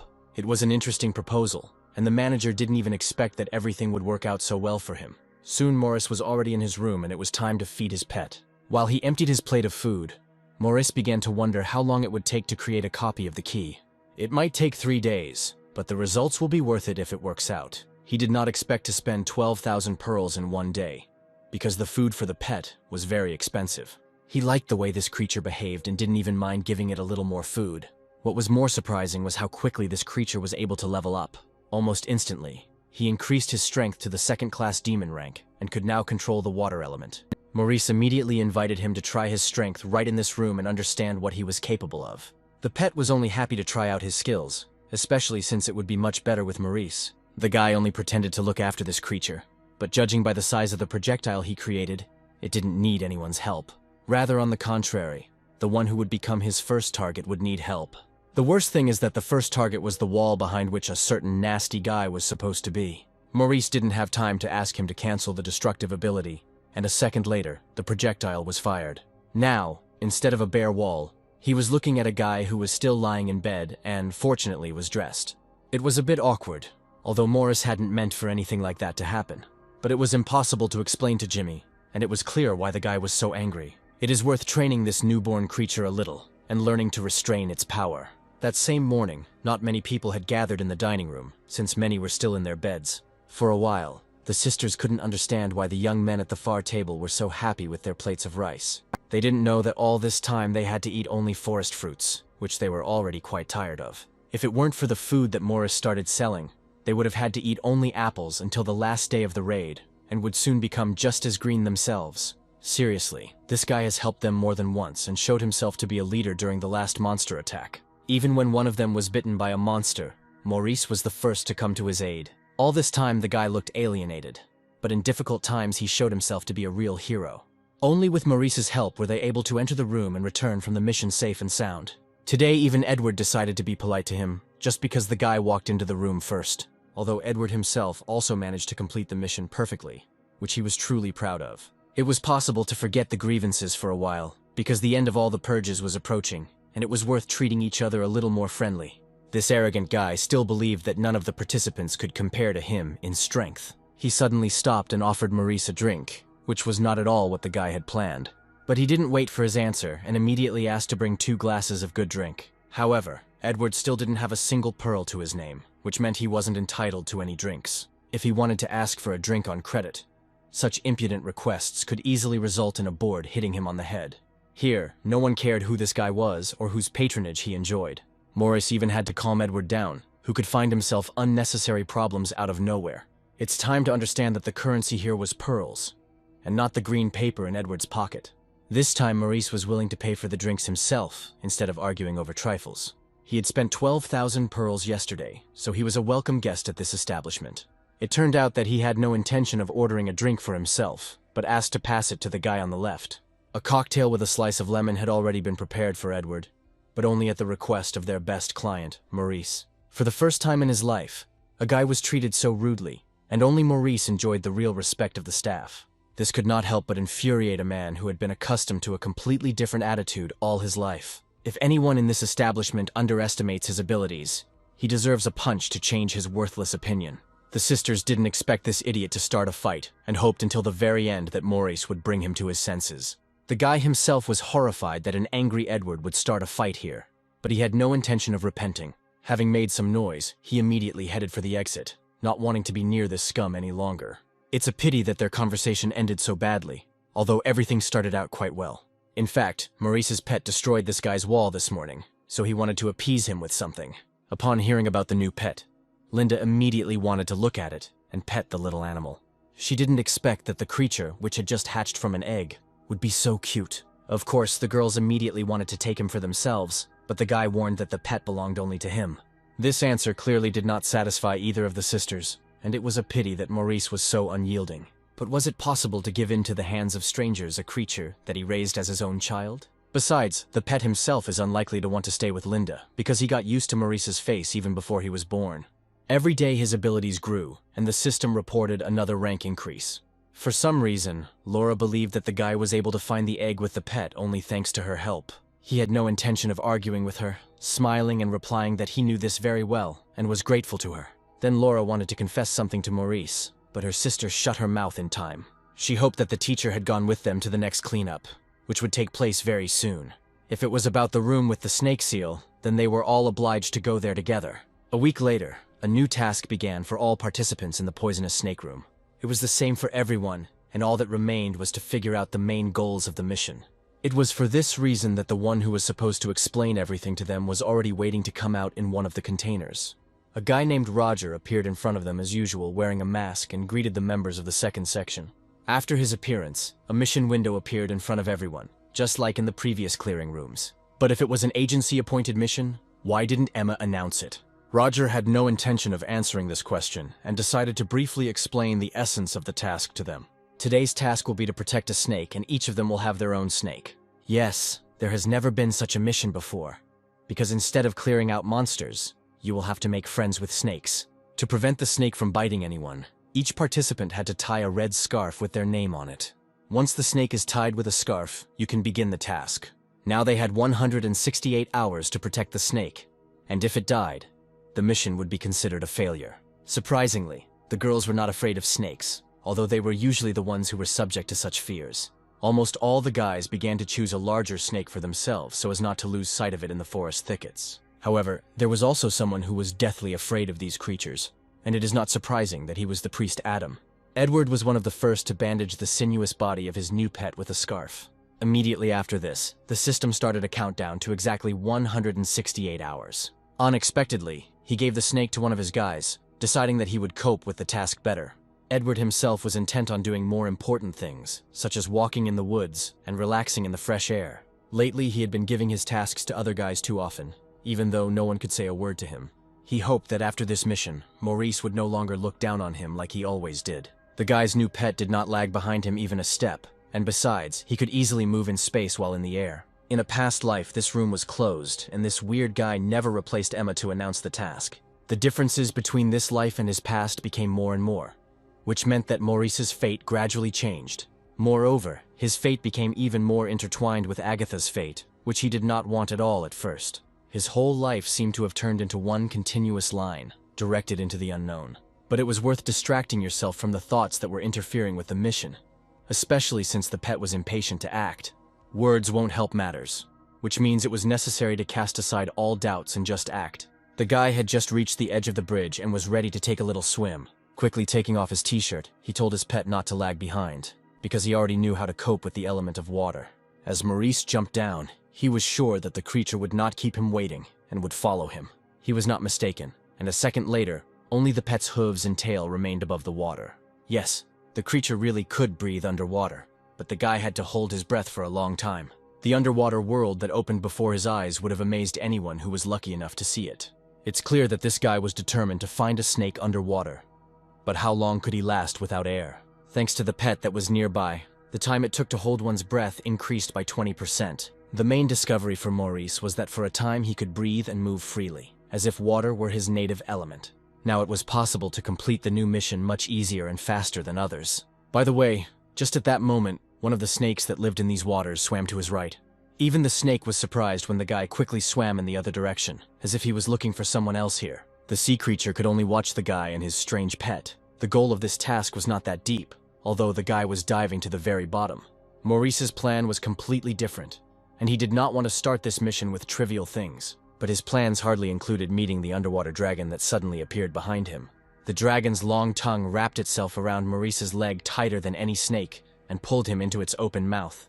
The weapon he got after killing Frank worked perfectly and pierced the sea monster right through. Plus, it left its mouth open, so he definitely wouldn't become the monster's prey. The immature dragon that this creature was the real purpose of Maurice's presence here. His tongue was just right to be tied tightly with a handkerchief, and in this form delivered to the shore by the dragon. Surely this morning, when the monster went hunting, he had no idea that he would become someone's prey. The pet did a great job of helping its owner deal with the dragon, but by releasing a wave of energy, it also affected Maurice himself. The guy wasn't offended at all, hoping that next time the pet would shoot at the dragon, and not at him. It was also worth thinking about the safety of the pet itself, which had now become easy prey for the underwater dragon. The dragon had already noticed in the distance a small horned creature that had launched this attack from ambush. He would hardly be able to eat his fill of this little creature, but at least it would not cause him any more problems. As the dragon began its pursuit, Maurice found himself behind it again. The guy decided to quietly swim up to the dragon from behind and tightly tie his red scarf around him. It was clear how difficult this task was for the boy, but it was no coincidence that Roger warned that it would be the most difficult of all. Soon the immature dragon began to obey Maurice's will, and it was clear what the first order of the new master would be. Without thinking twice, the guy told him to go upstairs and continue their conversation on the shore. The most convenient way was to grab the dragon and, together with him, quickly escape from under the water into the air. It's hard to say whether the dragon himself liked becoming someone's pet, but the giant simply had no other choice. The guy's main mission for the rest of the week was to protect this dragon, and he thought he could handle it perfectly. In the eyes of this creature, one could read all the melancholy that the once-free dragon was experiencing right now. This smiling guy turned out to be more agile than all the other participants, and became the new owner of the underwater monster. His mission did not end there, and it was worth continuing to cleanse the dangerous mutants. The pet could only watch from afar as his master skillfully wielded the sword. Even with an increased destiny class, increasing hunting stats was much more difficult than it seemed. He suggested taking a little rest after killing a record number of monsters during the entire raid. The healing pills had already been prepared, but at that moment the guy suddenly realized that the pet was behaving strangely. Looking back, he realized that there shouldn't be any more skirmishes, because this mission wasn't the most difficult of all. And yet, his heightened senses could not deceive him, and it was worth revising his opinion. It's good that he realized this in time and ordered his pet to follow him. Soon he found himself next to a waterfall, which was located at the highest point of the grassy mountains. Looking down, he realized that the voices that were heard throughout the forest were coming from somewhere far away. At this moment, Edward was arguing as loudly as ever, because one of the boys had again refused to follow his order. Each time Edward had some new complaints, so everyone else also terminated the contract. Now he had serious problems, because without the support of experienced hunters, he could die in the forest. By the way, it was a good opportunity to get to know Edward a little better if he replaced all these guys. No one wanted to listen to this conceited guy's screams, but for now, Edward's temperament could be tolerated for a little while. Moreover, the guy had already noticed him in the distance, and was surprised by this unexpected meeting. He promised that if Maurice helped him find the snake, Edward would not remain in his debt either. Just recently, someone attacked his snake, but the guy never found out the exact coordinates of that place. On the way, Maurice only wanted to find out how much Edward would be willing to pay him for his help. Opening the interface, the guy realized that he had 2,000 pearls, and he could pay with them. The deal was soon completed, but Maurice acted as calmly as if Edward's snake was in no danger at all. Luckily, he managed to find her quickly, and in front of him the guy saw something that it would have been better for Edward not to know about. After all, his snake was chopped into pieces by those guys who had long dreamed of doing this. They wanted revenge on Edward for his foolish behavior, but Morris was paid to protect the creature. It's clear why the guy was so angry, because he was the first to discover this snake in the forest. On any other day, Maurice would not have laid claim to his prey, but today was not the case. Finally, the pet was in the arms of its owner, and Edward almost cried when he met him again. He hoped that his snake would survive after the guy gave it some healing pills. Looking at the young man, Morris guessed why he had treated this creature so cruelly. Edward had no time for such tenderness, and he could order the giant to swallow that scoundrel, who was now left without his friends. And indeed, the purpose of this mission was to protect the snake. So why did this guy decide to attack someone else's pet? He believed that protection was never his main goal, and he wanted to destroy all these crawling creatures. It's strange that the mission of the third section changed after it began, as if the agency had come up with such a scenario in advance. In a past life, all departments had one mission, and they cooperated with the third department. If this is the case, then Maurice's pet may also be attacked by members of the other squad. It was necessary to immediately go in search of your own pet, which could be in danger. And he was right, because the participant from the third section was already standing in front of his giant pet. He was not afraid of the size of this creature, because the guy had destructive power concentrated in his hands. From the very beginning, Steven knew that this battle would not be easy for him, but he was prepared for any outcome. The main thing for him was only to destroy this sea dragon, which had fallen into his hands. I'm curious to know what he's capable of and if he's as good in a real fight. Having killed the dragon, he could have been the first to enter the room if his master had not appeared there in time. Maurice couldn't believe his eyes, realizing that only a second separated the dragon from death. But the man in front of him was well known from a past life, and it was a pity that through Maurice's fault, he died along with the others. It was Steven who taught him a lot, and they often went on raids together. He fought well against this sea creature, but today was clearly not his day. In his past life, Maurice was considered the biggest loser, but this time he could surpass any hunter. If Steven still wants to destroy his pet, he will have to fight it himself first. Of course, he wasn't angry with Steven, because he understood that this was only part of his assignment, although the guy couldn't understand how exactly Maurice managed to parry his signature blow. Even before Sarah got even with all his friends, it was Steven who asked the guy to be sure to come to the next event. He warned that Maurice had missed the last party again, and this time they would not take no for an answer. After just a few minutes, instead of the usual voices of these guys, one could only see their cold corpses. And now Steven was alive and his voice could be heard again. True, he was no longer so friendly, because the guy was sure that Maurice had appropriated his goal. In response, he quickly ordered the dragon to hide in the water and not to emerge until he gave the command. The creature carried out the order without delay, and Steven could only watch it go. It was clear why the boy was so angry, and his gestures towards Maurice could be understood without further ado. On that last day when he saw him alive, the atmosphere was completely different, and the guy was friendly. He remembered how he and Linda had been friends, and how this guy had always treated the sisters' childish games simply. One day, Steven admitted that he was glad to meet Maurice, and it was good that they had not met earlier. In the past, this guy was quite aggressive, because his dark past left its mark on everyone. Now it's clear what he was talking about in his past life, because his aggression was hard to miss. Maurice smiled and suggested that he look for another creature, because this immature dragon had long belonged to him. The guy was surprised that this participant from the first department was able to tame an underwater dragon. It would have been worthwhile to test his abilities in practice first before believing empty words. It's strange that the guy started the test with a duel, although he simply didn't know any other way. Of course, Maurice didn't want to kill a man who died in a past life because of him. The sword was still in his hands, but this time he wanted to act much more carefully. Yes, Steven still loved to fight, and this trait had been the main one for him since childhood. He began this duel so cheerfully, as if the mortal combat was just a game for him. But it was worth thinking a little before continuing the duel with one of the strongest hunters. Maurice's abilities were already so developed that the boy could fight any boss single-handedly. If Steven was serious about testing its strength, he should have thought about safety himself. Not everyone can survive in such a fight, and that is why Maurice was in no hurry to use all his fighting skills. The very first blow was enough to understand how strong this guy was and how dangerous it was to fight him. Each of his attacks could easily become fatal for the enemy, and Steven was no exception. Blood instantly gushed from his mouth as soon as the boy was struck in the chest by the hilt of the blade.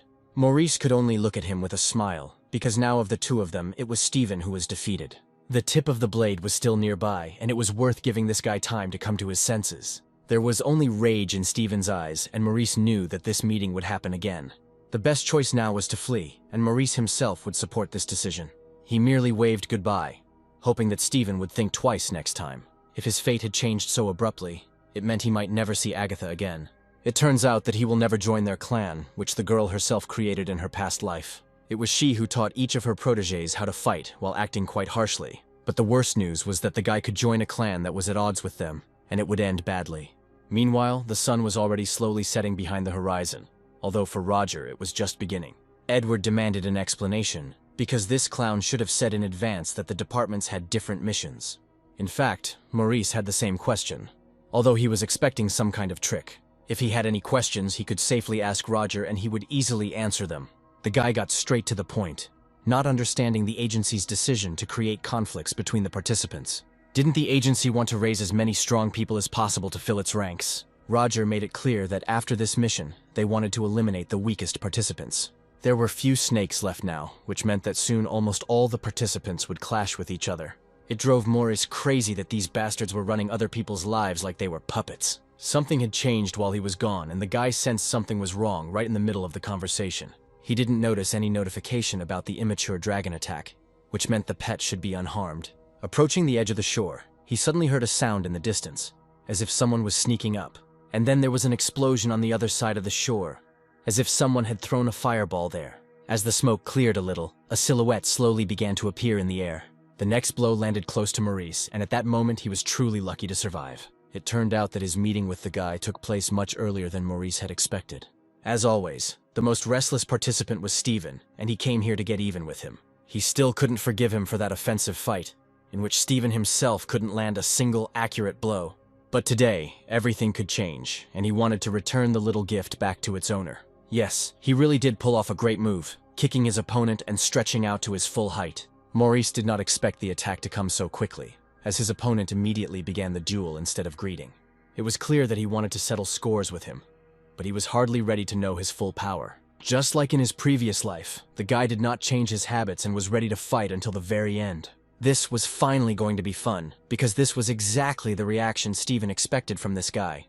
He really lost to him in the last battle. But since childhood, he has not been used to forgetting defeats. It's simple. Never before had a member of the first group managed to get the better of an agent from the third section, which meant the debt had to be repaid. Steven had always liked to fight only with the strong, and Maurice was now just such a person. He said with a smile that he found their rivalry amusing, although for Steven himself it was too dangerous. The main thing was to remember about the dragon, which Maurice needed to protect in order to successfully complete the mission. If it meant showing everything he was capable of, Maurice was ready to do it right now. Fighting instinct was this guy's main asset, and he wanted to use it against Maurice. It allowed him to see his opponent's punches before any other fighter could, but his opponent also had a sense that allowed him to anticipate the guy's actions. Thus, two similar abilities collided, and Maurice laughed as he remembered the old days. They had fought many times in training matches before, and more often than not, Maurice lost. But all of Steven's techniques could be predicted even without special skills. It was easy to intercept his strike on the fly, and for Maurice it was like another training session. Of course, the fight was not without serious damage, because Steven was ready to send Maurice to the next world. He was having more fun than ever, and it was the first time Steven had noticed such an expression on the guy's face. It seems he is destined to lose a second time, and yet he prepared seriously after his last defeat. A whole barrage of blows fell upon him, and it was difficult to understand which of them should be parried. It was hardly possible to beat Maurice at the peak of his powers, when he was ready to show all his trump cards. Knowing Steven's character, he understood that the battle would go on until someone fell dead. Maurice unexpectedly missed a blow that he should have parried at the very beginning of the attack. This blow did not go unnoticed, and the guy felt his ribs crunch inside. Blood gushed from Maurice's mouth, and this blow was the most powerful of the entire fight. Even Steven didn't expect his attack to be so successful, and the guy would make this strange miscalculation. However, such a blow only ignited the rage in Maurice's heart, and his abilities increased many times over. If the fight continued in this vein, he risked feeling the full fury of Maurice, but the smile still didn't leave his face, because he understood that this was the first such fight for his opponent. Looking at him, Steven couldn't understand why he remained so calm. It seemed like this guy had saved some abilities for last, and Steven had only just seen one of them. Maurice's entire body was on fire, as if the element of fire had been subject to him from the very beginning. Even the blade no longer looked like a training sword, and the guy seemed to be waving a fiery weapon.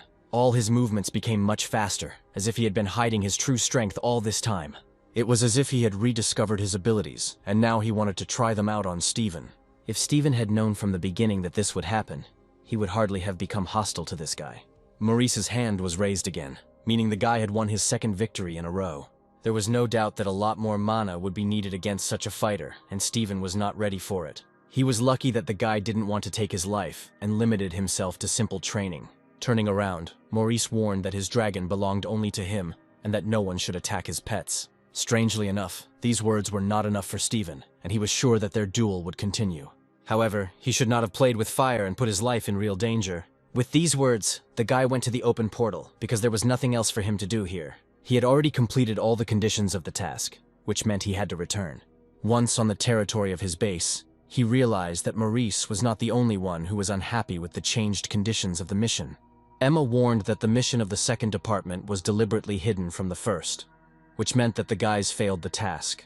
All participants felt that they were simply being bullied by making the task too difficult. Suddenly he realized that he would not be able to rest alone, and that someone was already nearby. He was not mistaken, because Emma was just passing by and the guy had a few words for her. It would have been better to say it in his ear, since the other participants might have misunderstood his request. However, Emma understood everything perfectly, and responded to his request with a slight smile.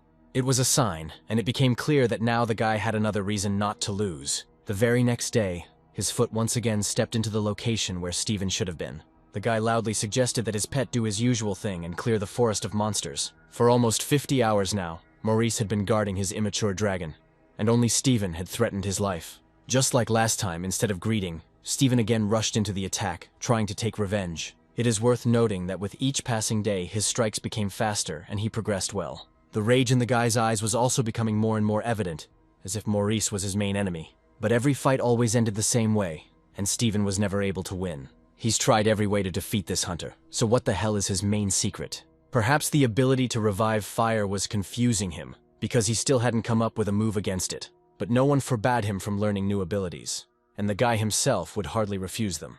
Finally, as usual, he promised to come back and repeat that damn fight with Maurice. And the young dragon just looked after him, realizing that this guy was going too far. A little more and he himself would have rushed to defend his master, and only Maurice's orders stopped him. Looking at the dragon, the guy suddenly realized that his pet was hungry. The same food that the creature from the egg liked was also good for this toothy giant. He only asked not to tell the dragon about this, otherwise his first pet would be offended by Maurice. Now the dragon was free and could set out on a free voyage again. At that moment he saw two sisters behind him who were running happily towards him. They also wanted to feed the young dragon by hand and were a little envious of the guy. But he explained with a smile that over time you get used to even such entertainment, and there is nothing special about feeding. However, Laura did not calm down and demanded an answer as to why he still refused to teach them. Probably now the girls won't leave him alone until he agrees. Suddenly the sea dragon lingered near the shore. Could it be that he was jealous of his master?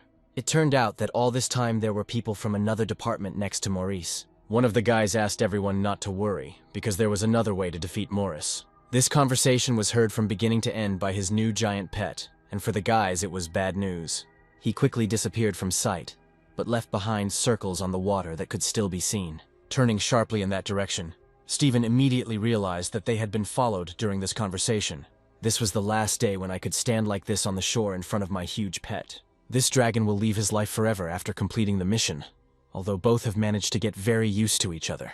Suddenly he saw behind him the very guy who had conspired against him. Suddenly Steven changed his mind and said that he admitted his defeat, and that he really was weaker.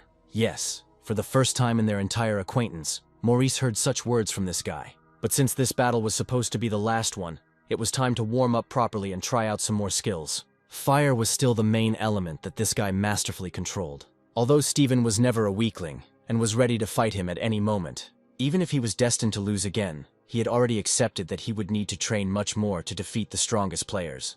Maurice was one of those guys against whom the usual techniques didn't work. Thanks to his ability to detect fates, he found weak points in his opponent's technique time and time again. For a second, Steven thought that the rematch would take place today, and that he would gain the upper hand over Maurice. A smug smile appeared on his face again, as if something had changed since the last battle. However, there was no point in relaxing when you were up against one of the best fighters of our time. As before, Maurice had no intention of losing the duel, and his spiked sword was further proof of that. Such a weapon could only be in the hands of the best, and he could not lose to his old friend. It was worth admitting that this time, too, defeat was too close to Steven, no matter how hard he tried to avoid it. He had already pulled out his main trump card, and was rushing straight towards him at full speed. But if he thought that he was the only one here who was capable of fighting, then he was very much mistaken. The shapeless spear was one of the most dangerous tools in battle, and it was strange that he used it. The guy's instincts immediately warned him of danger, and it became clear that Steven was seriously angry. The serpent spear was a weapon used against the most powerful mutants. If this fight is considered a training one, then it would have been impossible to use such techniques. Because of this, Maurice was thrown far to the side, and it is scary to imagine how much destructive energy was spent on this. It would be better if he saved all that energy for missions, rather than just a simple training battle. The fighting instinct ability refused to obey its master, and Maurice became more and more aggressive. With every second his hatred grew, because the enemy had crossed all boundaries. The fighting instinct ability suddenly reacted to his fighting spirit and increased its level to demonic. With such skill, he can quickly identify the weak point even in Steven's golden beam. For the guy, this fight could have ended in death, and not just a defeat, as during the training competition. The targets seemed to be placed on Steven's body, showing Maurice his weak points. He decided to attack these unprotected places and immediately rushed towards his opponent. It was impossible to follow his actions, because each new step was unpredictable. If he had something to show, he should have done it now, without putting it off. It was easy to fulfill this wish, and with the next blow the guy hit his target. Today his target was Steven, who felt the full power of his opponent. From the very beginning, it was not worth using combat techniques that were not intended for training. Having performed this move, the guy suddenly came to his senses, realizing that he had made a terrible mistake.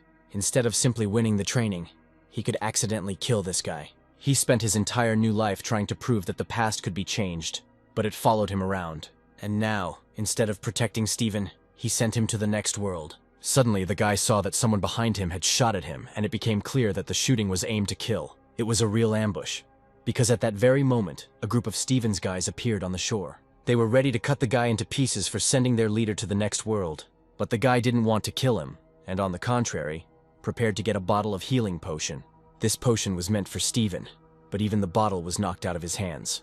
The idiots decided that he was trying to finish off Steven and deprived him of his last chance to survive. They were probably happy that they hit the target, not realizing what they had done. It's a pity that now, in order to help his friend, the guy also had to deal with this bunch of idiots. He needed to get out of here as quickly as possible, especially since drowning in the quagmire was not part of his plans. He became an excellent target for them and was only a second away from being struck. But instead, the attack was suddenly taken by a dragon that could have easily swallowed all three of them.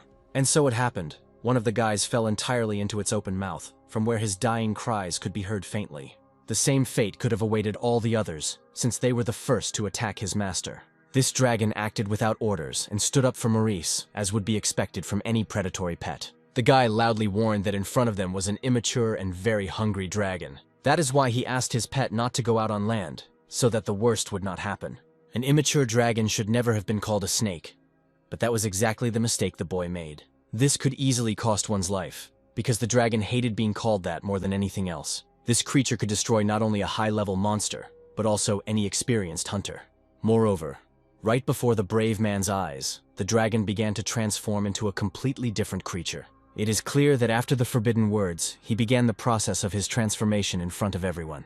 Never before in his life had this immature dragon turned into an adult, but that is exactly what was happening. Now, instead of the snake that the boy, in his inexperience, had called him, an adult fire-breathing dragon was looking down on them. This was already a dragon that was worth fearing, and it would be better to run away from here. But only a few would be lucky enough to do this, and Maurice knew that casualties would be inevitable. He will still have a chance to return the dragon to its original appearance as soon as he pulls Steven out of this hell. If the dragon is left in this state, danger will threaten not only him, but everyone else as well. Moreover, the dragon was just beginning to explore its capabilities and pour deadly flames all around. It seemed that this transformed individual was ready to throw out all the rage that had accumulated throughout its life. Roger immediately loudly demanded through a megaphone that everyone leave the dangerous area. Linda understood from the very beginning that this undertaking could be too dangerous, and now her words have been confirmed. Everything in the dragon's path was swept away by the flames that he spewed from his mouth. None of the guys who were nearby could have avoided death, but it was only their fault. It's good that Steven managed to leave the area in time, which soon burned to the ground. Maurice had to pull those who could still be saved out of the hellish flames on his back. This became an excellent opportunity for Roger to announce new conditions for the mission, the main one of which was killing the dragon. Steven heard right. Roger really did allow anyone to destroy this monster, but Jimmy was the one who could easily take on this job. It seemed like a real raid was planned on the main boss of this forest, which became Maurice's former pet. The giant no longer seemed so harmless and threatened the lives of all participants. Returning to base, he loudly called out to the only person he trusted completely. It was precisely about Adam that they were talking about, who had been waiting for him there all this time. He was an excellent healer, and today the priest had a chance to show his abilities. Suddenly, he realized that everything happened because of this guy, who allowed himself too much. Agatha was there too, and just hoped that nothing had happened to her partner. In fact, the guy was completely fine, but Steven needed the help of a healer. The good news was that the immature dragon remained intact, although slightly changed. No, it wasn't a subtle change, as he now looked more like the most terrifying mutant Maurice had ever met. This was the very same former pet of her friend, and the next goal was to destroy him. The immature dragon that Maurice had so easily tamed was now a threat to everyone.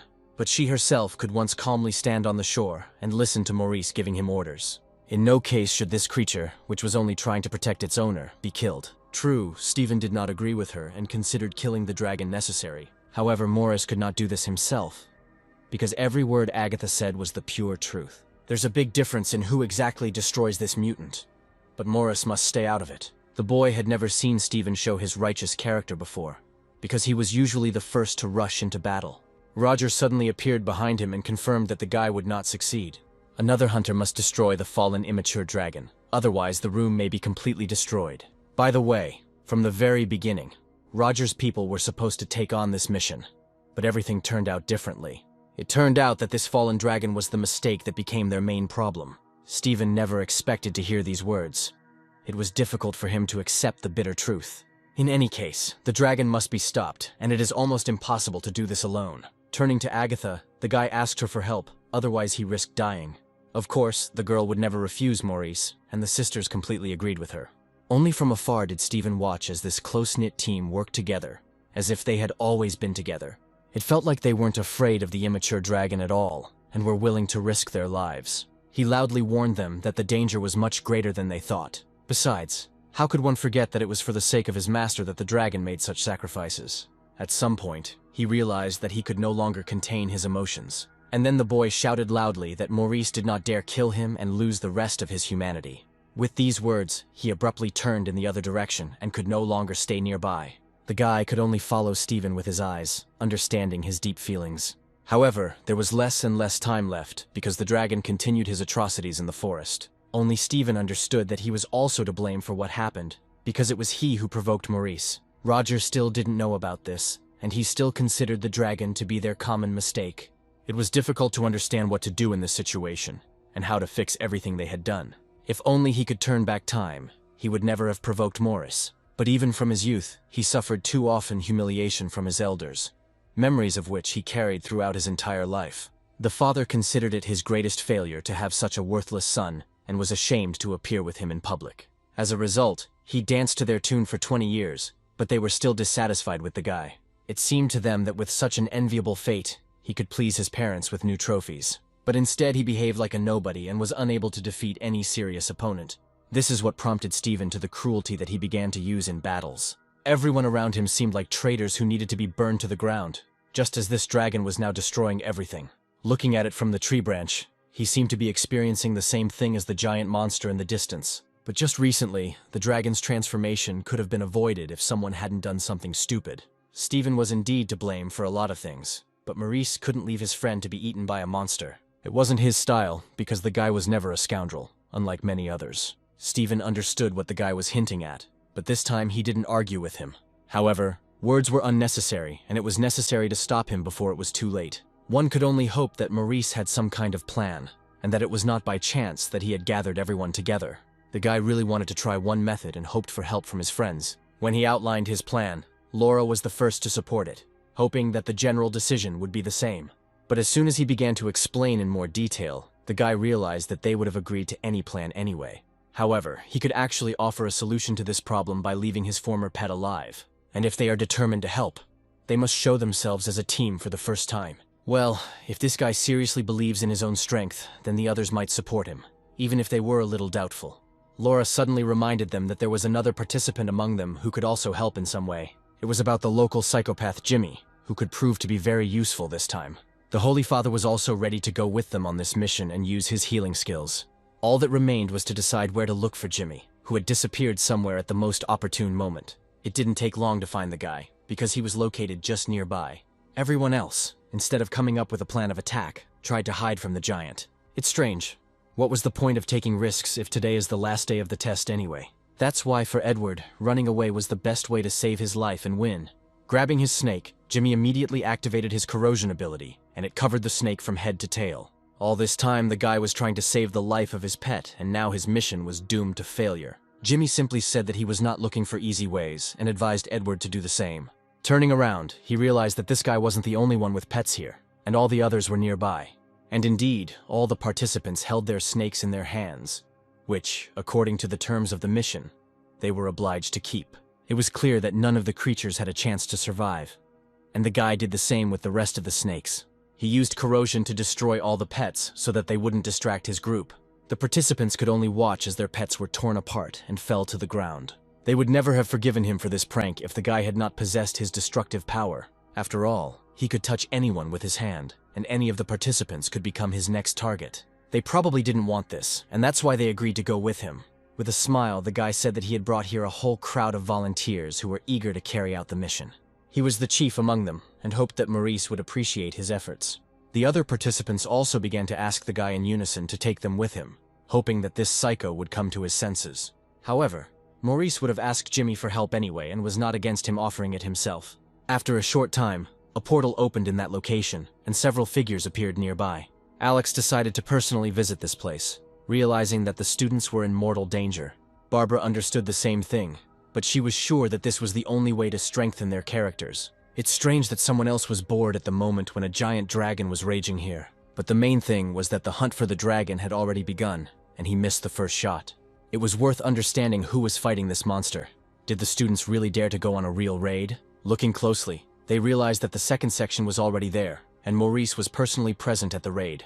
Barbara didn't believe they could kill this dragon, but the guy's courage was truly impressive. However, she wanted all this horror to end quickly, and everything to return to normal. Looking at it from afar, she understood that there was simply no other way to stop the collapse of the location. But if Maurice failed this mission, the first section would definitely take it for themselves, and he remembered this. Barbara was a little jealous of Alex, because it was his team that had such a valuable employee. True, there were those who did not share her opinion and wanted to become leaders themselves. But one always had to prove one's leadership through action, which is what Maurice was doing. His team members also showed excellent results, and Linda was second to none in accuracy. The fireballs continued to fly towards the dragon, as if Maurice was really going to destroy it. Their rear was covered by a priest, ready to heal a wounded soldier at any moment. The whole team put up such a powerful attack that the dragon didn't have a single chance. Laura's bow was also always prepared, and the string was tightly drawn. It's scary to imagine what would have happened if any of them had found themselves face to face with him. That is why the entire team acted from afar, and only sent their shells at him. It was much easier to act this way, although the mission required accurate shooting. Alex believed that such a weapon was completely unsuitable against a dragon, and did not intend to lose the bet to this girl. Barbara also believed that they would not be able to destroy the monster, whose armor was stronger than any other. But at that moment he suddenly ran out of fuel, and instead of fire, the dragon released only the remains of poisonous smoke. This could be considered a command for everyone to attack, because now he would not be able to burn everything to the ground. But it was too presumptuous to think so. It was worth at least waiting a little and making sure of it. Instead, the entire second squad found itself under a barrage of fire from the monster. If they had listened more carefully to Maurice, they would not have made such a stupid mistake. And yet, the ice wall cooled his ardor a little and gave the guys a chance to escape. Yes, you can't envy those who didn't manage to react in time and remained next to the fire-breathing dragon. Today was the day for Agatha to show her leadership skills. The girl ordered all people with the attribute of water to extinguish the fire that had flared up around the dragon. It was worth gathering all your strength into a fist and proving in practice what they are worth. If they can hold out for a few more minutes, they'll have a real chance of defeating him. It was clear that the dragon was gradually losing strength and could no longer resist as much as in the beginning. The ice blocks did their job well and prevented the dragon from using fire. The creature's paw was stuck, and now it was possible to simply push it off the cliff. It seems like it's Jimmy's time to shine, and no one will ever say he was second on the list again. By activating the corrosion ability, he wanted to do the same thing to the dragon as he did to the participants' pets. By sending a wave of magical energy at it, he managed to knock the huge creature off its feet. With the help of birds that transmitted what was happening on a screen, the agency's leaders and executives were able to see the battle in real time. Not a single detail escaped the notice of that all-seeing eye that hovered in the sky above the dragon. It's incredible, but these very young hunters managed to do what was beyond the power of professionals. Maurice actually climbed right on top of this monster's head. Wasn't he afraid of it at all? They didn't realize that Maurice was the man who tamed the dragon. A little more and the guy would have been able to complete the task he set for his partners. The most important thing fell to him, and he tried to find a small depression in the center of the dragon's head. When he found it, the guy hit that spot with all his might with his spiked blade. It was a pretty good idea, and Jimmy thought it was worth trying to implement. There was one more snag though, because the dragon didn't recognize its owner. But Jimmy came up with an interesting idea. It was he who decided that it would be better to find that very depression and strike it with his sword. A wild roar immediately resounded throughout the forest, and it is difficult to imagine the pain the creature experienced. If Maurice had looked into his eyes, he would never have dared to do such a thing. But the boy believed that soon his pain would subside, and the dragon would feel much better. Finding himself right in front of him, he hoped that at some point the giant pet would recognize him. The plan was to tie the red cloth around his horn again, and tame the dragon a second time in a row. This is exactly why he climbed onto his head and wanted to do the same thing he did at the beginning of their meeting. Barbara kept her eyes on what was happening, trying to see how it would all end. Turning to her manager, she reminded him that none of the students could have handled it the way Maurice had. But Alex warned that at the moment he was the only one handling this case, and the girl should not interfere with her thoughts. She just wanted to recognize this young man who proved himself to be a real pro. Still, Maurice was in serious danger, so he needed a little help. A bright blue flash erupted from the place in the dragon's head where the blow had been struck. Alex grabbed her by the collar in time and ordered Barbara to keep her damn lightning bolts to herself. With her lightning, she almost hit Maurice, who was nearby. Although Barbara had no intention of listening to this nonsense, and only wanted to come a little closer. The girl decided that she had to save him herself if these blockheads couldn't overcome their fear. She could attack the dragon from the same place. And besides, this was a very advantageous position for attack. With her first bolt of lightning, she hit the giant right on the spot, temporarily rendering him unguarded. The girl was very happy that she hit the monster the first time and not one of the students. Alex warned that if even one student was harmed, Barbara would be held entirely responsible. None of them could understand what the guy's plan was, and why the guy was still on the monster's head. It's a shame that the agency's management has already intervened in the fight, and is only ruining everything. It was hard to explain why he was doing this, but you just had to believe him and back off. Only now did Barbara realize that her actions had not helped him, but had only made things worse. It was good that her lightning didn't hit the guy, but he also barely managed to dodge that flash. All this talk was in vain because the guy still wouldn't allow anyone to kill the pet. Only through his corpse could they reach the dragon, which was right behind him. They had never seen such courage before, because before their eyes the man was hiding the monster with his body. But this was his dragon, and he had long since stopped considering it an ordinary forest mutant. The pet had once saved his life, and now Maurice wanted to repay him with the same kindness. Alex warned that even if the monster was docile, it still couldn't stay here like that. The poison and flames from his body were impossible to control and were mortally dangerous. And if someone dares to disobey, then even the agency's leaders will have to deal with the student. However, Morris promised that he would personally take care of this, and the problem would soon be solved. Then he suddenly put his hand on the giant's head. Was he trying to communicate with him? It seemed that he could understand the creature's feelings without words, and transmitted his own impulses to it in response. In fact, his first pet knew this method of communication and was fluent in this language. The dragon knew the same thing, and could understand the thoughts of its master without words. Soon, a growth suddenly appeared on the dragon's body, flashing with a bright light. This light illuminated everything around, and for some time many could not see anything ahead.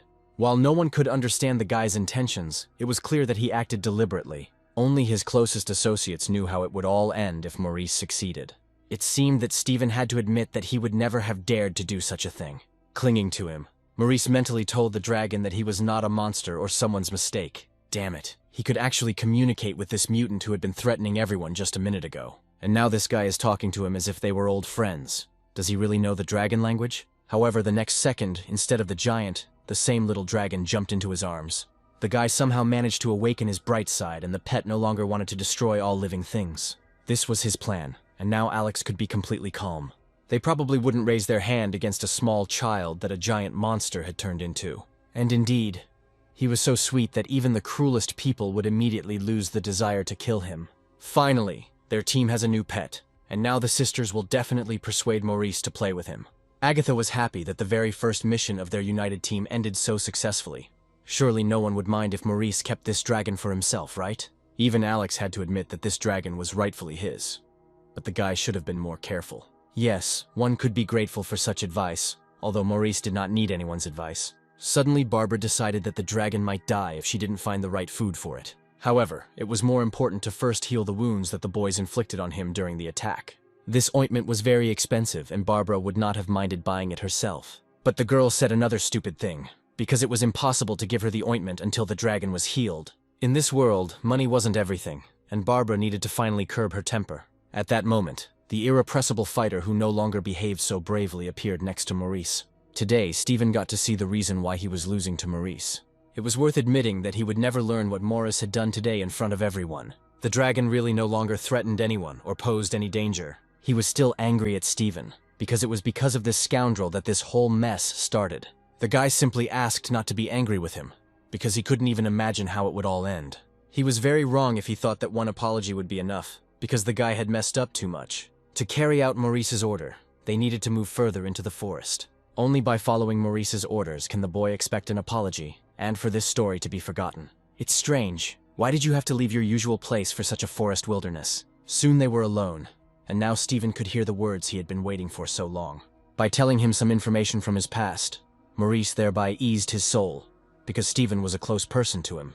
If the guy wants, they can go on the next raid together, and he will see for himself that Maurice's words were true. Of course, Stephen would never refuse such an offer, and his smile spoke for itself. They immediately sealed their future union with a handshake, just as they had done in their previous life. Unfortunately, the sleep paralysis that was increasingly affecting Morris occurred again. It was impossible to get used to this damned feeling and the nightmares that overcame him. He couldn't move, as if his body was bound by lead and heavy shackles.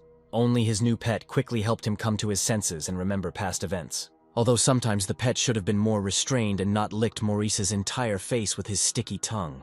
To be honest, the guy sometimes wanted to be alone, but the pet did not leave him alone for a minute. Sometimes he even had to scold him, otherwise this creature would never get off him. At these moments, he could even turn on his ability, which the guy did not ask to use at all. But if the pet had left the guy on the bed, he would have lay on it all day, missing his workout.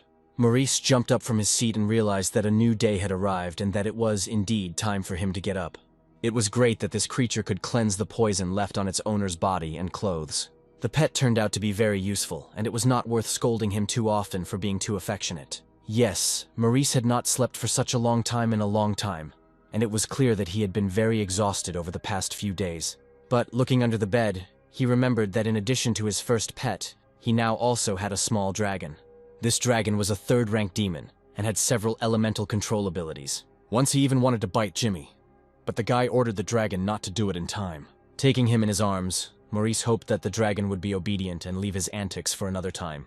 It was a little annoying that the boy did not like the entertainment of his little dragon, who only wanted to please him. It was worth hurrying, because while they were resting here, all the other participants continued the raid. This time, there were far fewer participants in the dining room than usual, and any table could be occupied. Now Maurice had to choose a larger table, because there were 2 more creatures besides him. Jimmy, with his eternal smile, crept up on him again from afar, hoping to find his partner here. For some reason, the dragon immediately reacted so sharply to his presence, as if he didn't like the guy from the very first minute. Maurice reminded him in advance that he shouldn't call the dragon a snake, otherwise it would turn into a giant mutant again. Now he didn't seem so scary, but a couple of days ago he caused a big stir. Jimmy even thought that he himself could get a new pet, but he definitely wouldn't tame a dragon. Their previous conversation only now came to Maurice's mind, because after a difficult night, he had forgotten about all the recent events. When Maurice asked Stephen to step aside a little, he could not understand for a long time what was wanted from him. Maurice immediately got to the point of the conversation and suggested that the guy immediately transfer to the second department. Emma was right to draw attention to the second section for students who had lost their snake. Even if you failed to complete the mission, you could get another chance by moving to the next department. Jimmy didn't understand his friend's intentions, but in short, Stephen simply seemed useful to him. In the future, they will be able to go on raids together and will surely become a great team. It seemed that Maurice seriously believed in the abilities of the guy who had recently attacked him from behind. Jimmy reminded that there was only one main character on this team, and right now he was sitting across from Morris. Although in the previous location, it was Maurice who looked more like the main character, covering the dragon with his body. No one in his place could have done such an act, for which the guy should truly be respected. Jimmy should have recognized long ago that Maurice was the man worthy of that title. Unexpectedly, the guy admitted that he had been thinking about it for a long time, replaying that scene in his head over and over again. Comparing himself to Maurice, he thought that he had not done enough and was capable of more. To be honest, Jimmy has done too many stupid things to consider himself a hero, but now he thought only of the help he was obliged to give Morris. These thoughts even made his hands tremble, because a little more and he would stop respecting himself. It was the first time since they had met that Maurice had heard him say something like that. But at that moment, another heroine entered the dining room. Agatha knew that all this time Jimmy saw her partner only as a rival, and only now changed his mind. Looking at her, Jimmy realized that he was out of place in this company, and it would be better for him to leave. There was no arguing with him, because Morris needed to talk to Agatha alone, and the two had something to discuss. The girl was concerned about her friend's well-being, and not about the sly smile that flashed across Jimmy's face. Maurice immediately calmed Agatha down, because his pet quickly healed him from the remaining poison. After today's conversation, she decided that Jimmy had said something stupid again and asked Morris not to listen to him. At this point, Jimmy was already running into a guy who had been called up to Maurice's team at the door. The boys didn't like each other right away, although Stephen wasn't at all against Jimmy. As Stephen approached their table, he assumed they were discussing him, and in fact he was damn right. However, first it was necessary to introduce oneself, and Agatha said that she was Maurice's new colleague. The usual smile had already disappeared from Stephen's face, although he still considered himself the best fighter in the third section. Only the dragon knew who this guy really was, and what stupid things he had done a couple of days ago. Suddenly, Agatha stood up from her seat and promised that they would see each other again at the end of the day. Stephen thought that they still had time to talk about a lot, But for some reason, the girl suddenly hurried. He whispered to his friend what kind of relationship he had with Agatha, although asking such questions was out of place in his situation. However, Maurice treated this adult relationship with humor and did not consider it a big secret. But if the guy wanted to keep quiet, Stephen wasn't going to pry every word out of him. Still, it was worth talking seriously, because Stephen was sure that they had already met somewhere. It seemed to him that Maurice resembled a man with whom he had once had a good fight, and even won several duels. By the way, Agatha also seemed very familiar to him, and such coincidences simply do not happen. If he only knew what obstacles they had to go through together, he wouldn't talk about it with such a smile. All this seemed too suspicious to him, and he was sure that in the future their companies would have to work together. In response, Maurice was in no hurry to reveal his cards and silently listened to this guy. The future still seemed too vague to him, especially since the direction of his destiny was constantly changing. It's strange. Why did Stephen change his attitude so abruptly and instead of a fight now wanted to be friends with him? He probably still held a grudge against Maurice, but he had already managed to understand his true strength. Then the guy suddenly said that he hated people like Jimmy and would gladly deal with this conceited idiot. It would be stupid to start a conflict first, and Maurice asked him not to do it. Moreover, he knew that one day they would be able to work together and stop treating each other like they did now. Suddenly, Stephen announced that he had two tempting offers for Maurice. The first proposal was to clear out the building, which should have been razed to the ground long ago. Stephen acted like an action hero and kicked down one door after another in all the rooms. It was a great place to practice, although you had to be a little careful. Moreover, he ended up right under the sights of the rifle that Linda was holding in her hands. Her sister was much better with a bow, but Linda herself always had an affinity for firearms. The guy wasn't against this scenario, although he knew that the girl wouldn't be able to penetrate his armor. But as the top student, she was obliged to show what she was capable of in a real fight. The god who patronized this girl had long disliked Stephen, and could endow her with his destructive power. All the deities of Olympus were excellent archers, and one of them had patronized her sister since childhood. With their help, she could fight not only with Stephen, but also with the guy he disliked. It was a big statement, because we were talking about Jimmy, who could easily beat this guy. But Jimmy also had deities on his side, and he could activate his divine power at any moment. Of course, all this was not serious, because training is very different from a real fight. Suddenly, the girl changed her tone and asked him to leave their teacher alone, who was getting pretty tired of him. If he doesn't do this, a real fight will begin between them, in which Stephen will not survive. Moreover, there were two of them, and if they had attacked from two sides, he would not have been able to dodge. At Maurice's invitation, this guy crawled to them, having failed his mission and was probably very weak. If he took even a step to the side, Laura's arrow would hit him right in the head, so it wasn't worth the risk. It all started as a regular training session, and now the girls were acting as if they were seriously determined to get rid of him. Just at that moment, the one they had been discussing all this time appeared on the training ground. Maurice couldn't understand what the hell they were doing here, but the sisters immediately explained that they hadn't liked this guy for a long time. This was no reason to start a real fight, from which some might not emerge alive. Finally, Laura needed to grow up and learn to take other people's opinions into account. Stephen also distinguished himself, and instead of bringing the girls to their senses, he began to argue with them as if they were adults. This could have been a good training exercise if organized properly. With a quick clap of his hands, Maurice suggested that things could be arranged a little differently so that the training could still take place. He was ready to take under his wing the side that would win the fight, but he had to fight a little more carefully. Training should be training, not the bloody meat grinder they've started. They would have to fight not with each other, but with Maurice himself, and this duel would require a lot of effort. If he wins, they promised to stop trying to persuade him to become a teacher and leave him alone forever. The offer was controversial, but neither of them had the opportunity to refuse it. He remembered that not all orders from the gods were revelations to be blindly believed. The gods often deceived their subjects, who blindly followed their orders like obedient puppets. Maurice was not willing to take any risks and learned his lesson after his rebirth. Contacting his deity, Stephen stated that his patron considered this fight unequal. The sisters' patrons agreed with this duel, which meant it could begin right now. It was worth getting down to the main business, without wasting time on unnecessary conversations. This time, the girls wanted to show everything they had learned during their raids. Of course, they didn't have enough experience to land even one accurate blow, but the sisters were sure of the opposite. Maurice wasn't joking at all, because if they lost, they would be forced to forget about their requests. Laura was the first to attack and took the full brunt of Maurice's first blow. For a long time, Linda couldn't figure out whether to pull the trigger and actually shoot this guy. He already had her sister in his arms, and if he missed, he could hit her too. Suddenly, another participant appeared behind him, who also decided to fight. Stephen's foot had almost reached its target and was ready to hit the guy in the head. He easily felt his presence behind him, and instead of hitting the main target, Steven's foot landed right on Laura. The guy ducked down in time, giving himself the opportunity to continue the fight. Just a few minutes ago, Steven declared that his gods did not agree with such a bet. But now he was acting as if he had gone against his own patrons. Was he really that brave? Looking at him, Maurice realized that he was too self-confident and overestimated his capabilities. Steven himself did not think so and asked the guy not to give in to him, but to fight with full force. It was a rather unexpected move on his part, but it was interesting to see how it would all end. This guy's abilities suddenly increased, as if the gods had finally agreed to help him. Turning sharply, he loudly demanded that Morris not hide, but come out to fight face to face. The very next second, Steven's face was about to meet the concrete floor, onto which his opponent had thrown him. From the outside, it looked very impressive, but none of the girls would have wanted to be in his place. This guy's head was smashed through that concrete slab that didn't look as soft as a feather pillow. This guy really acted like he was fighting for real and not just practicing his skills. This noise brought everyone who was nearby to the scene, and Agatha was the first to appear in the room.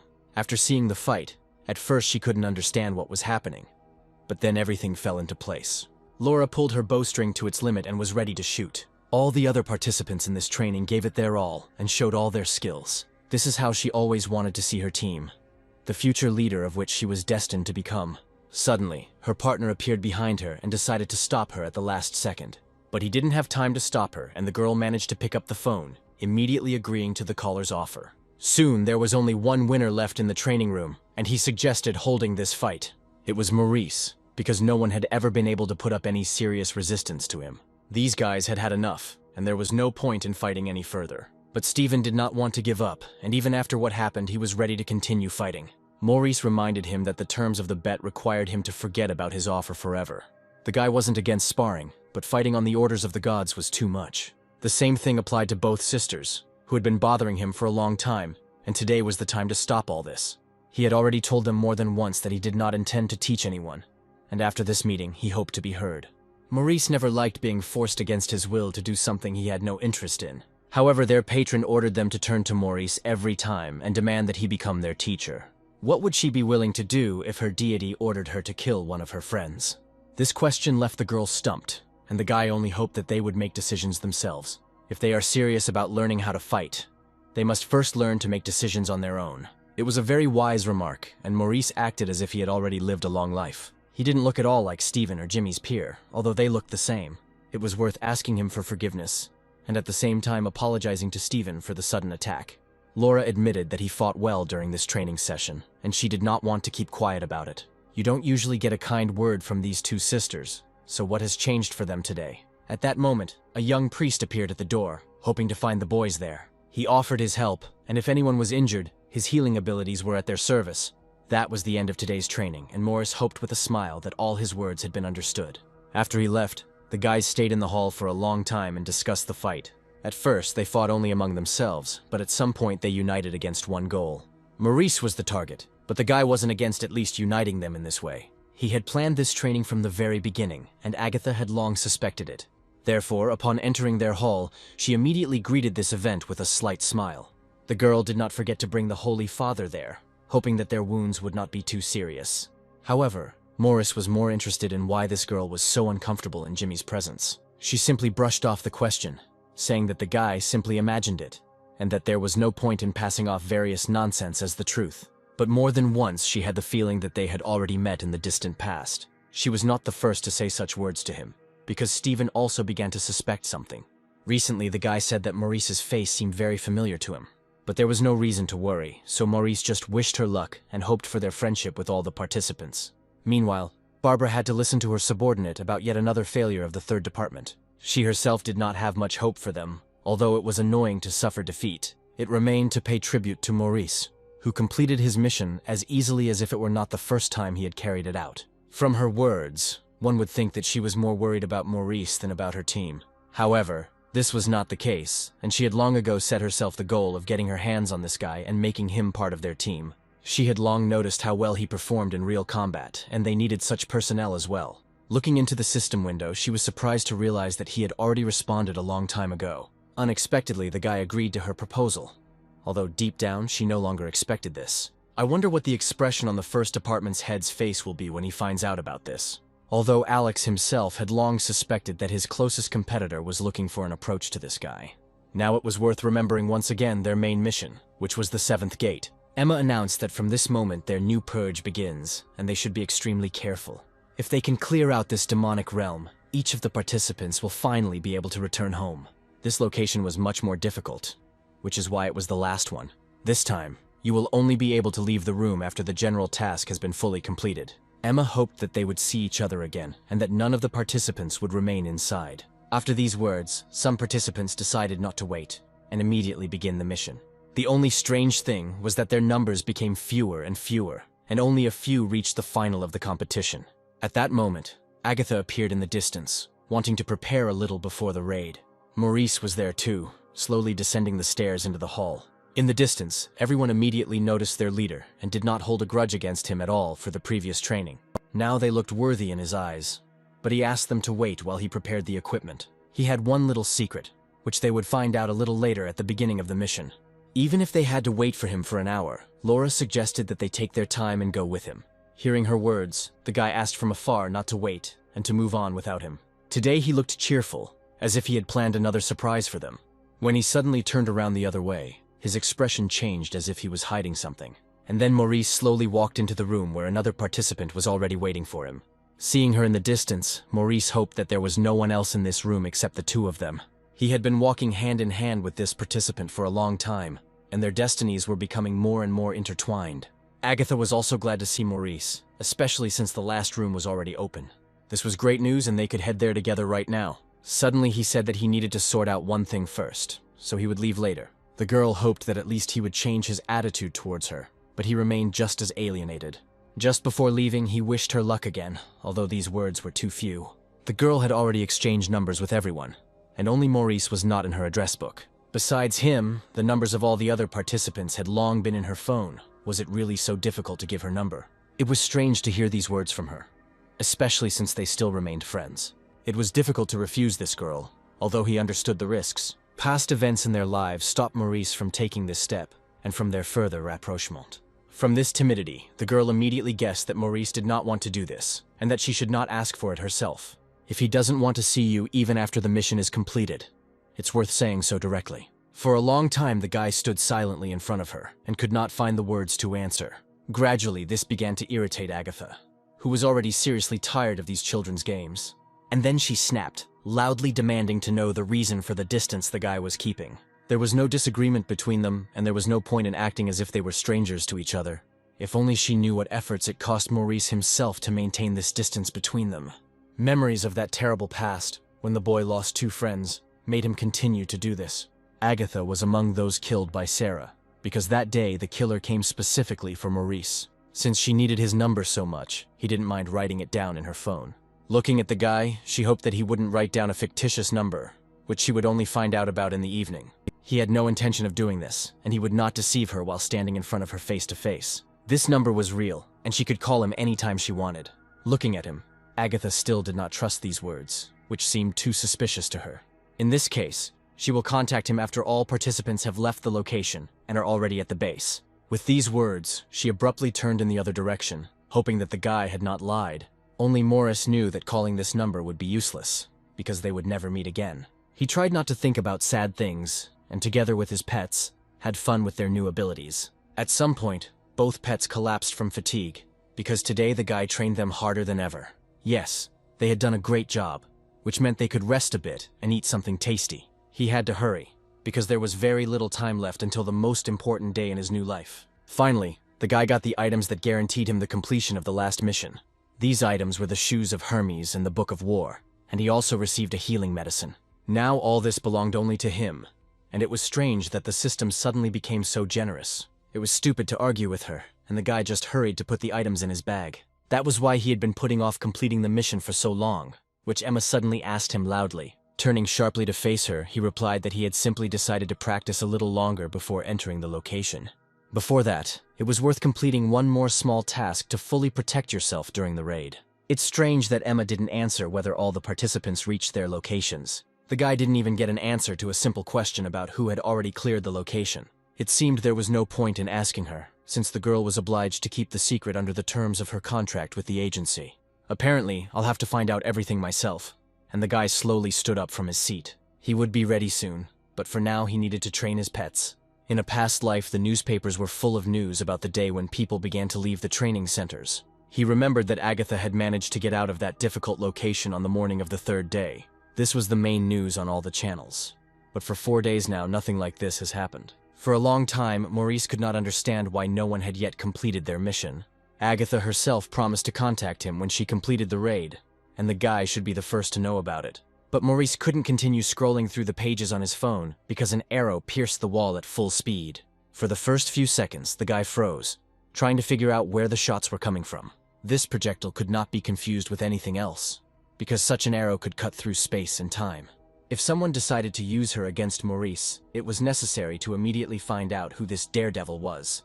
It was at this moment that he received a message that Maurice would remember for a long time. Horrible images immediately popped into his head, where he saw a dead Agatha with her family sword in her hand. He was ready for anything, but he would not forgive himself for the loss of another loved one. In his past life, he had already seen a similar scene and witnessed her death, and now the guy did everything to prevent this from happening again. But history could go down the old path.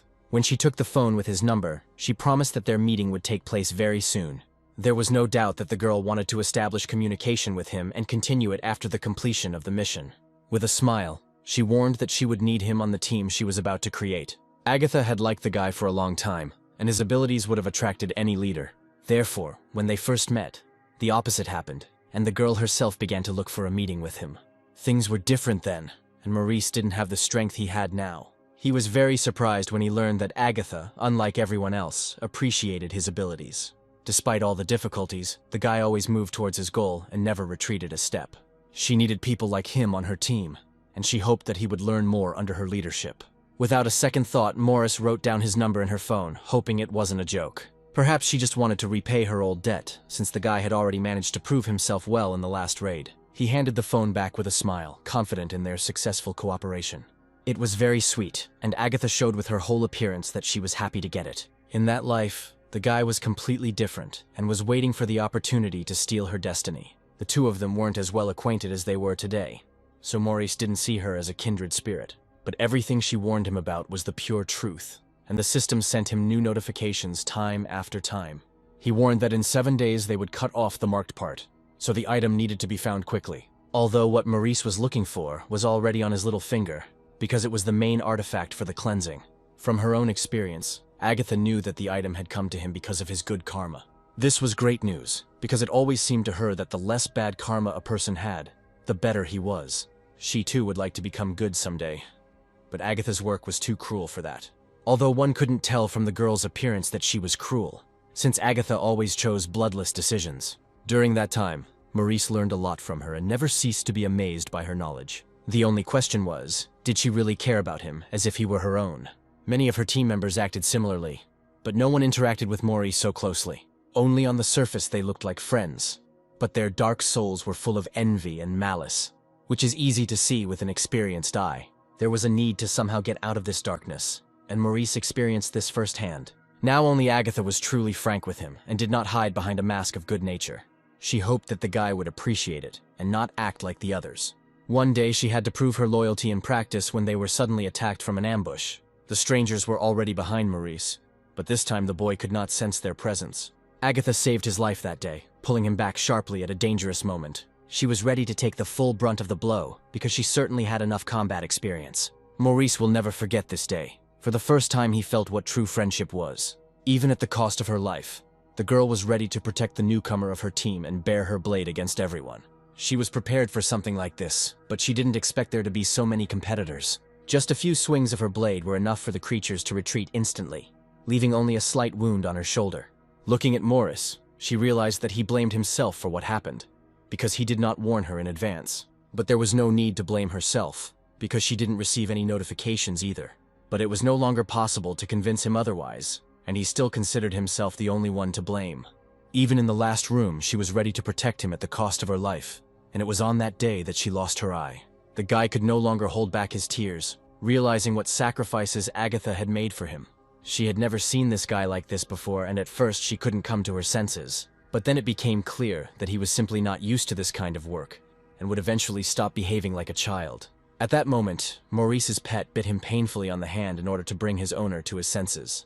It seems the guy was too deep in his memories and needed to go back. Moreover, the pets had been trying to wake him up for a long time, hoping that he still retained his sanity. It was as if a new thought had struck him, and Maurice decided that in one instant he had understood everything at once. He had done stupid things before, trying to distance himself from Agatha instead of helping her. It was worth remembering why he stayed here in the first place, because if he came back, everything would only get worse.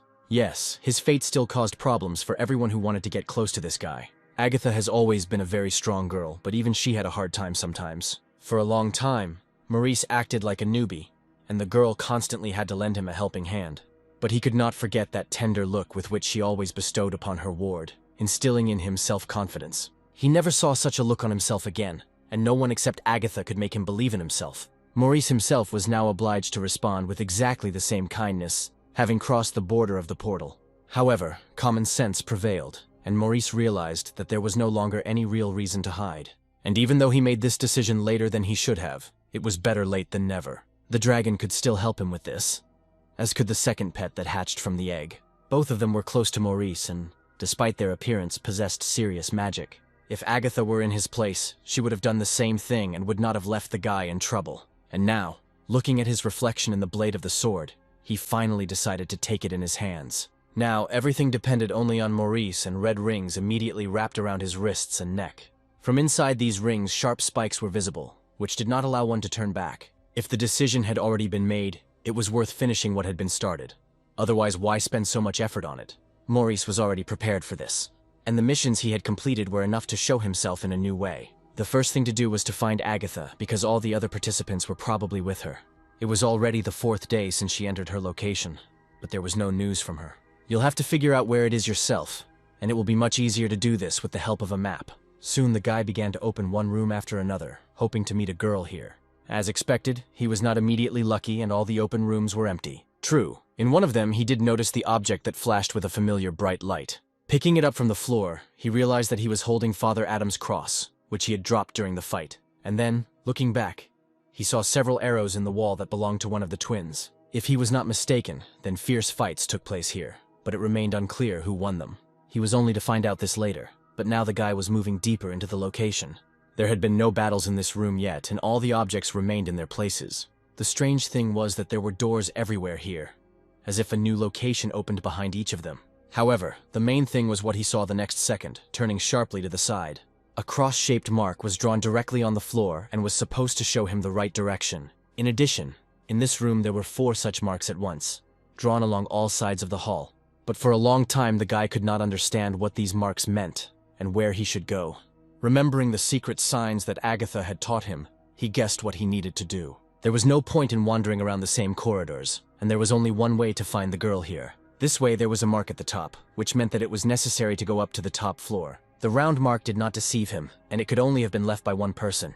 Having climbed to the very top, he realized that this room was an exact copy of the one below. The only thing missing here was a stage that resembled an altar, but everything else was no different. But his nightmare was just beginning, because ahead, he noticed the same creatures as before. He ordered his pets to get ready, because now they had to really prove themselves. The same creatures that had attacked him and Agatha in the past were now moving towards the boy. This time there were many more of them, and they surrounded him and his pets from all sides. Of course, the dragon instantly released a fiery whirlwind at the madmen who dared to attack his master. The second creature was also ready to act, but unlike the dragon, it had control over the element of water. By creating water bubbles, this little pet was able to easily trap 2 creatures within them. The guy was glad that the abilities of his pets had increased so much that they could be called members of his new team. Besides, he himself was in excellent shape and easily controlled his abilities. But the main discovery was a familiar face looking at him from the far end of the room. The creature's facial features were painfully familiar to the guy, and her bullet hit the blade right on the blade. This girl didn't look like an ordinary person, but he knew perfectly well who he was dealing with. He moved forward in a few quick steps, hoping to eliminate the target as quickly as possible. The bullet that was fired in his direction suddenly changed its trajectory, flying back. It turned out that these magic bullets could change direction and fly back to the target after missing.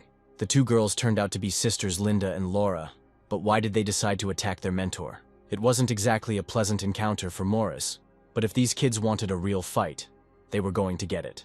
The sisters attacked him without warning with a barrage of shells, but Maurice easily managed to repel their first attack. These were not Linda and Laura at all, but creatures capable of copying other people.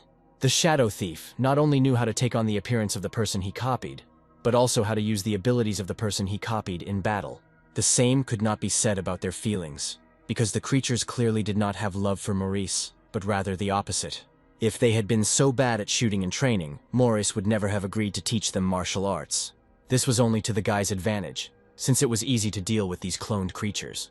If he could defeat the Shadow today, he would be able to obtain a skill that he had never had before after reincarnation.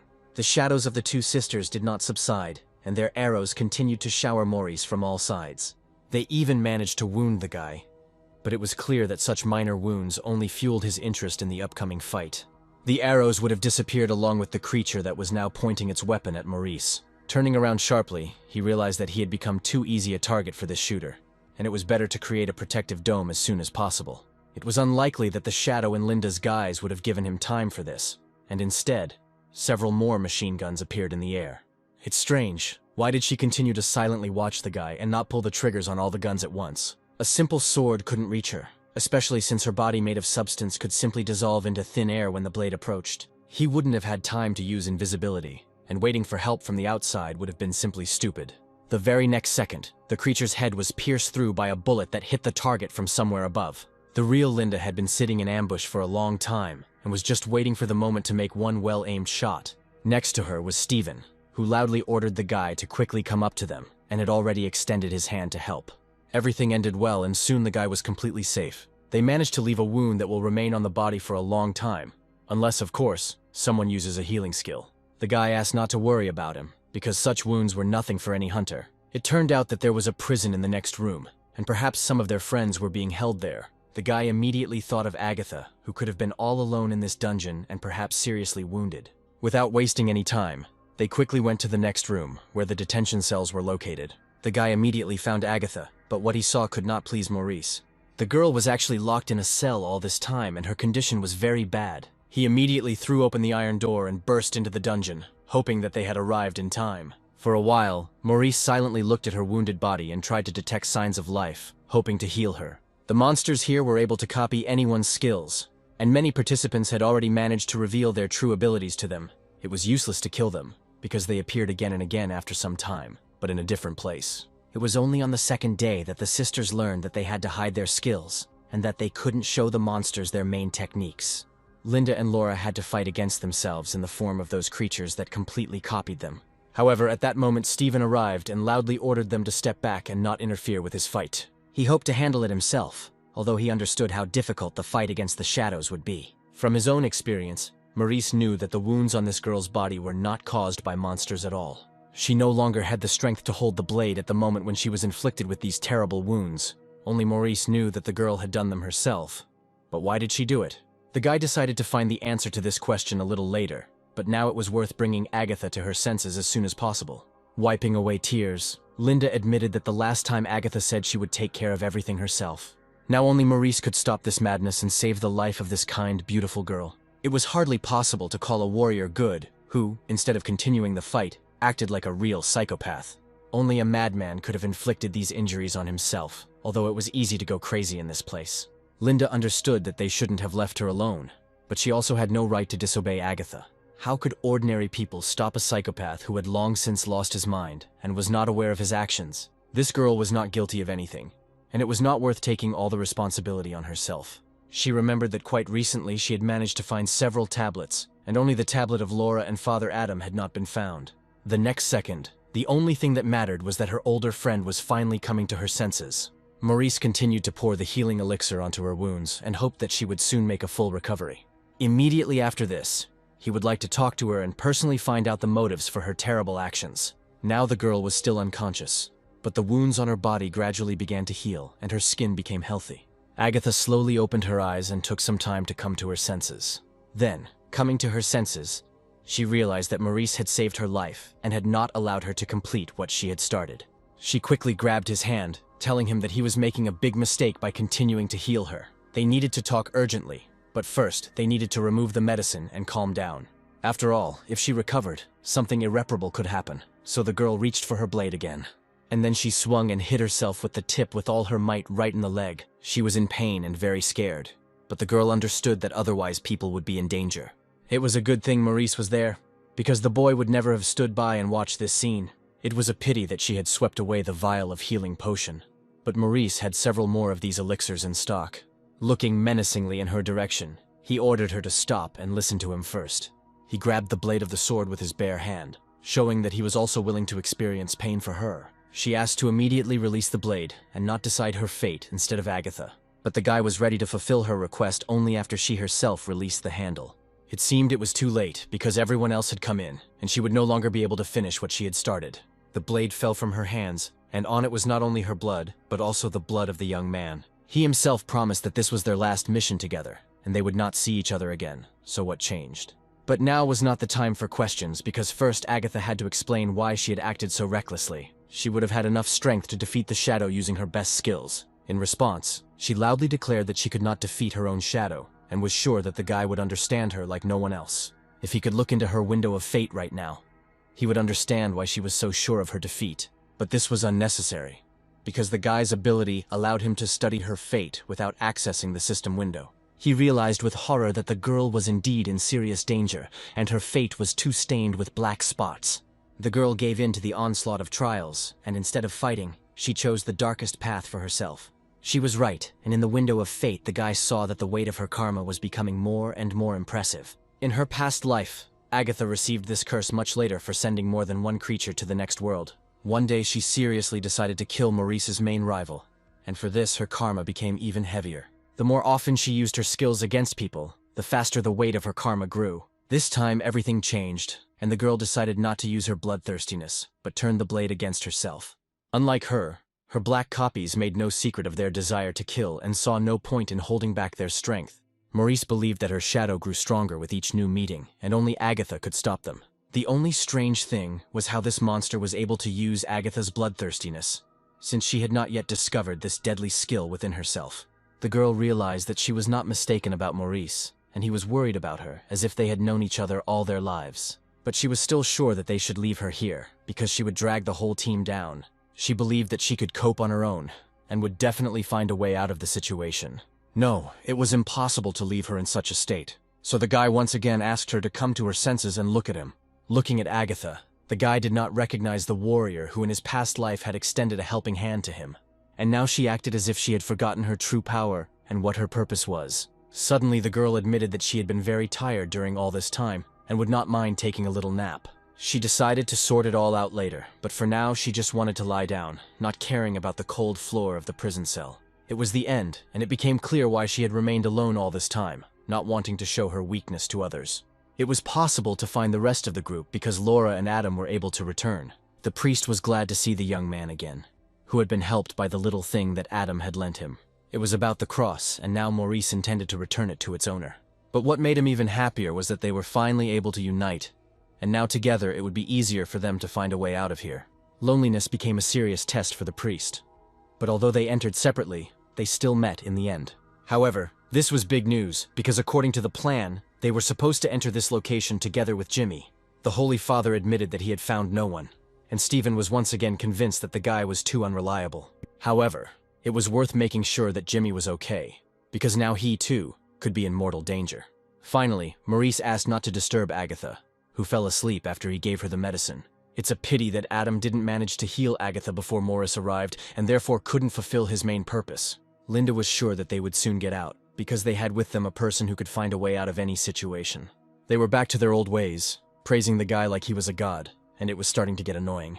The main thing was that the copy of Agatha did not turn out to be stronger than the girl herself, and besides, Maurice also had to meet his reflection.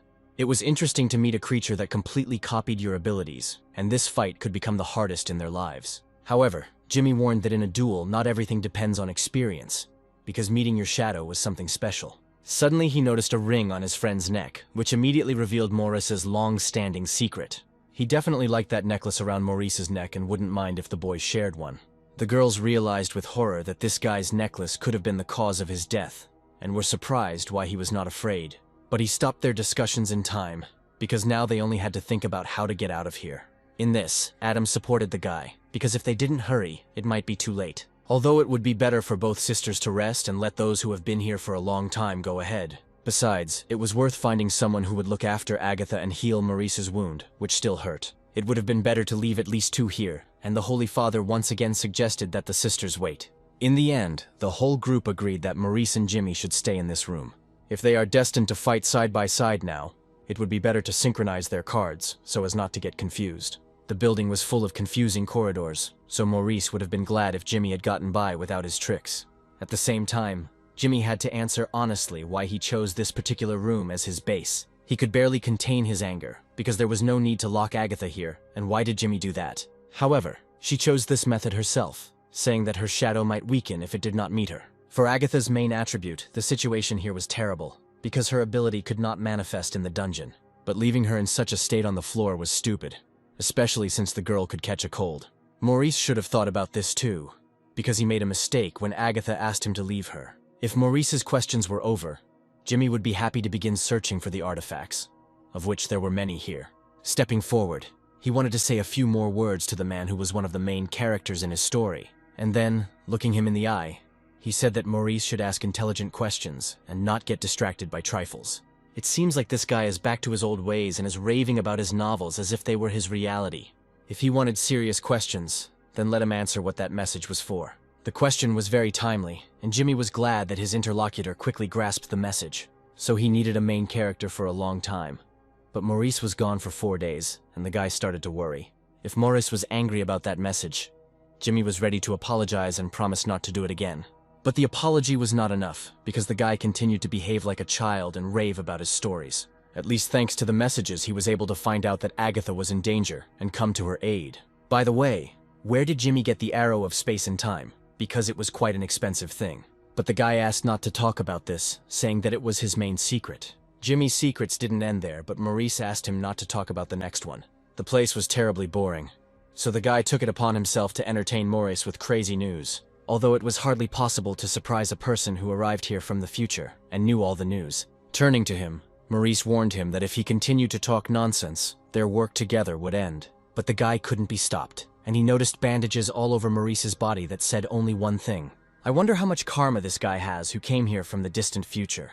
Surely, during the raids in his past life, he managed to cause a lot of trouble, and his karma was the heaviest. Since they both understood everything, it was worth stopping the hints, and Jimmy was obliged to tell the whole truth. The placement of the bandage really depended on karma, and the more of it, the more important the injured part of the body was. Jimmy himself has also accumulated a lot of karma. So many would like to measure strength with him. In addition, the more karma a person had, the stronger his dark copy became. Maurice knew this very well, and only asked Jimmy to get to the point and talk about the main thing.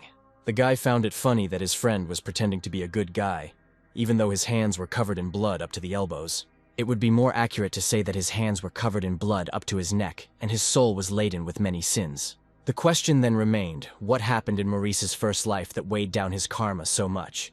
What did he manage to do in the past, and why was he forced to move to another reality? Standing up from his seat, he wanted to tell him those simple words that he needed to tell this guy a long time ago.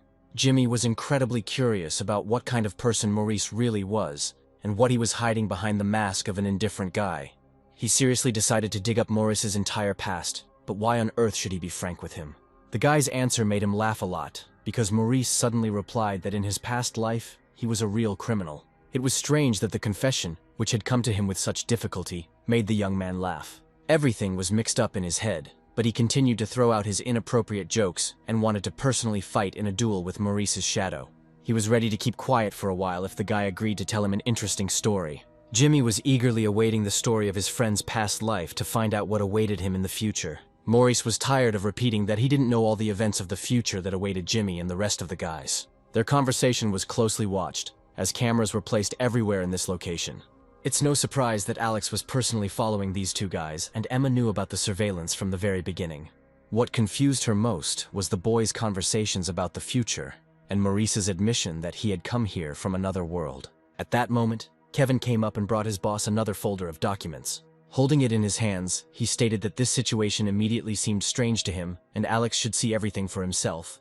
After looking over the documents again, Kevin realized that Alex probably wouldn't be happy when he saw this.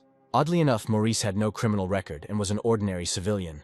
As a child, he lost both parents and was adopted by a local village shaman. The boy immediately refused God's protection and lived alone for a long time. If all this was true, the question remained as to where he got so much dark karma from.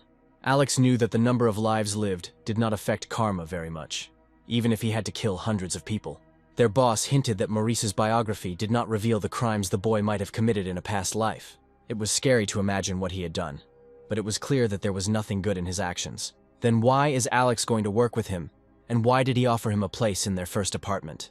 To answer this question, Kevin needed to remember why the director had brought them up to speed on the subject of karma in the last demonic realm. The guy immediately started going through versions, and perhaps the boss simply wanted to weed out weak candidates. Given their goals, it simply couldn't be otherwise, and for Alex it was no big secret. They even hired a real killer as an intern, meaning the agency was ready to go all the way. By risking the lives of these people and testing their karma in the last location, the agency's leaders wanted to identify the only one who suits them.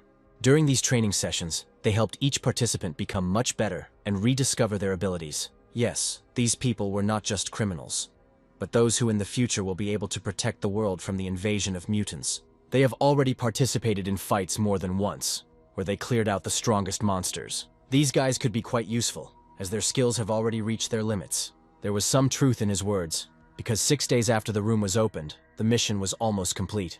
After another brutal battle, many participants got it badly, and Linda also failed to avoid injury. Even Steven, with his agility, was injured, although the boy claimed that he was fine. Maurice always had painkillers on him and distributed syringes with an excellent remedy to all participants. He had to inject his student with the medicine himself, because Linda clearly couldn't have coped without his help. Immediately after this, he asked them to wait a little while he examined the rest of the rooms. He ordered his pet to keep a close eye on the boys and stay in this room until his signal. After some time, he stepped over the threshold of the last room, hoping that everything here was also cleared. If there had been signs with the names of the participants, he would have found them long ago, but there were only documents and folders scattered on the floor. The most interesting thing was waiting for him at the other end of the room, where all the remaining monsters had already gathered. These copied images of the participants only replenished their ranks, and their number grew every day. None of them were afraid of death, unlike living people, so the guy had to draw his blade and prepare to defend himself. All his senses were heightened to the limit, and even if he sneaked up from behind, there was no guarantee that he wouldn't get hit in the face with a fireball. At first, he easily coped with the onslaught, although dark copies were approaching him from all sides. It's scary to imagine how strong Maurice's own shadow would be if the creature was already able to copy his appearance. It was much easier to deal with other shadows, but meeting himself scared the guy a little. Soon everything was finished, and it was worth taking a good look around the other rooms. Suddenly, in the distance, he noticed the very sign he had been looking for here for so long. Finally, he found her, and now he could calmly complete this mission. It was exactly the same as Agatha's, and the guy recognized the sign he had seen in his past life. Raising his hand to it, he suddenly realized that the artifact was protected by a magical barrier, and only the owner could touch it. However, this did not prevent him from taking it into his hands, because the guy had long been able to remove such barriers. With a smile, he realized that the mission turned out to be much easier than he had thought at the very beginning. It's hard to say if this is a good sign, but the guy really began to develop his skills much faster. And yet the memories did not leave Maurice, and time after time returned him to the times of his first life. In the past, luck was on his side too often, but over time, his karma began to change, becoming lighter. However, turning around, he realized that there was someone behind the door of the room. Were there really other participants left here? His heightened senses did not fail him, and it became clear that there were uninvited guests outside. Opening the door abruptly, he saw in front of him the members of the second section, who had lingered in this location. Julia immediately recognized Maurice and hoped that he would help them find a way out of here sooner. Apparently they were late, because the guy had already managed to clear the location of mutants before they arrived. He was looking for the sign here, and didn't expect to meet anyone other than the copied dark shadows. If anyone accidentally found other signs, the guy asked to tell them right away, because they don't need them anyway. Suddenly, one of the participants suggested that Agatha could also be somewhere here, since she had not gone outside longer than the others. Suspicion immediately fell on Steven, who certainly knew where Agatha was and should have immediately said so. But from the guy's gloomy expression, it was clear that he had long since given up on the idea of a relationship with this girl. The guy opposite was that very fortune teller, and now it was worth giving him the card. He did the right thing, and the map of the demonic dimension was immediately updated. Looking back, he saw that there was not a single living spot on the boys. Could it be that they too had been attacked by the shadows? And indeed, They came across only one shadow, but it was so strong that a whole group of hunters could not cope with it. These guys were still newbies, but in such numbers they should have been able to handle any monster. Many even got goosebumps when they recalled the duel that could have taken the lives of each of them. This story only said that the shadow was able to take away the skills of anyone it came close to. On the first day, everything was fine and they carried out their mission according to plan. But on the fourth day, everything changed. It was scary to remember the meeting with the main monster, who behaved as if he possessed the abilities of all the participants in the cleansing. The mutant's neck was wrapped in a red ribbon, so it could not be confused with any other monster. The mention of the red ribbon spoke for itself, and Maurice realized that his clone was much stronger. However, the guy himself had the same red bracelets on his wrists, as if he had some connection with that monster. After what he had seen, it was hardly possible to silence the guy who demanded that Maurice show his neck. He declared at the top of his voice that anyone who died at the hands of this monster would become wild before their eyes. And Maurice's appearance was too reminiscent of this dark shadow. As soon as the shadow approached the body, it immediately enveloped it with its magic. And now Steven seriously suspected Maurice's shadow of everything. Everyone else thought it was impossible, but the guy tried to convince them otherwise by offering his evidence. Pointing his finger at the main suspect, he stated that the timing was exactly right and the guy had plenty of strength. If Maurice doesn't show the red bands around his neck and wrist, he will only increase the suspicions of the others. It was a loud statement and the boys began to look around, realizing that Maurice had nothing to say in response. To avoid misunderstandings, one of them timidly asked Maurice to show his neck, since Steven was so insistent. But even if they find a red bandage on his body, there is still no proof that the shadow was his. It was no longer up to him to decide, and the guy once again loudly demanded that the participants' request be fulfilled. Showing the neck wasn't that difficult, and it wasn't worth making this whole circus for it. Yes, Steven still hadn't forgiven him for his past insult. And if Maurice were alone here, he would have spoken to him a little differently. But now it was impossible to just stand and silently look at the man who was waiting for an answer to all his questions. The crowd had already begun to seriously doubt Maurice's innocence. Otherwise, he would have shown his neck long ago. If that's the case, then the guy had been killing others and stealing their skills all this time, and he had a lot in common with this creature. But not everyone was yet convinced of Maurice's involvement, and it was worth keeping quiet for at least a little while so that the guy himself could answer Steven's question. He explained that they were all just very scared, and if Maurice agreed to do this, he could quickly divert suspicion from himself. Imagine their surprise when, instead of him, they suddenly saw an empty space, and he managed to activate the invisibility skill. The doors opened by themselves, and it became clear that the guy quickly got out of this place. None of the newcomers had such a skill, and this made Morris even more suspicious. There was no point in waiting, so the participants rushed after him, knowing that he would not get far. Steven hurried everyone and ordered them to look around, because the guy could hide in one of the warehouses. Maurice turned out to be more cunning, because when the pursuers opened the door, the guy was still in the same room. He understood from the very beginning that their raid would end like this.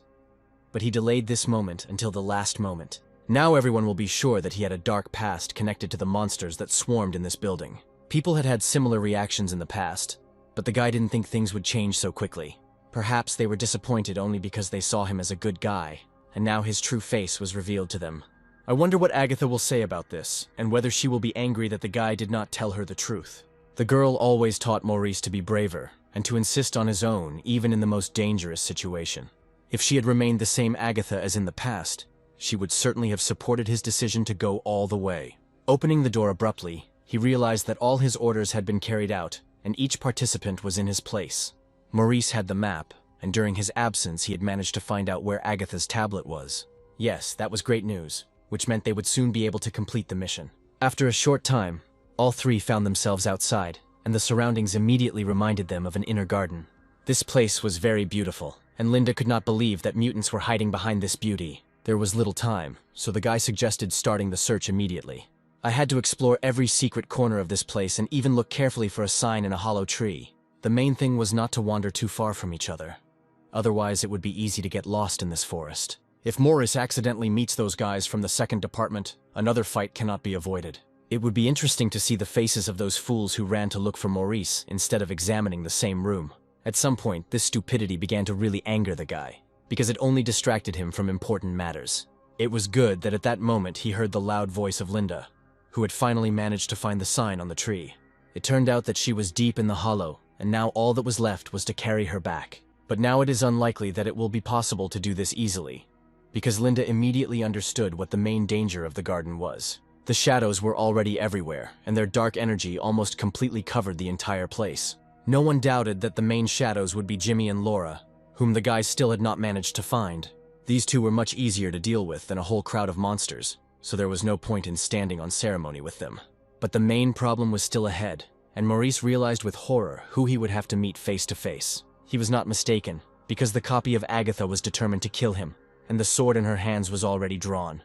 The red bandage on his left hand spoke of one thing, and if he did not act, this shadow would kill everyone else. Even when she fell and blood gushed out of her body, the guy immediately wanted to help her instead of destroying the monster.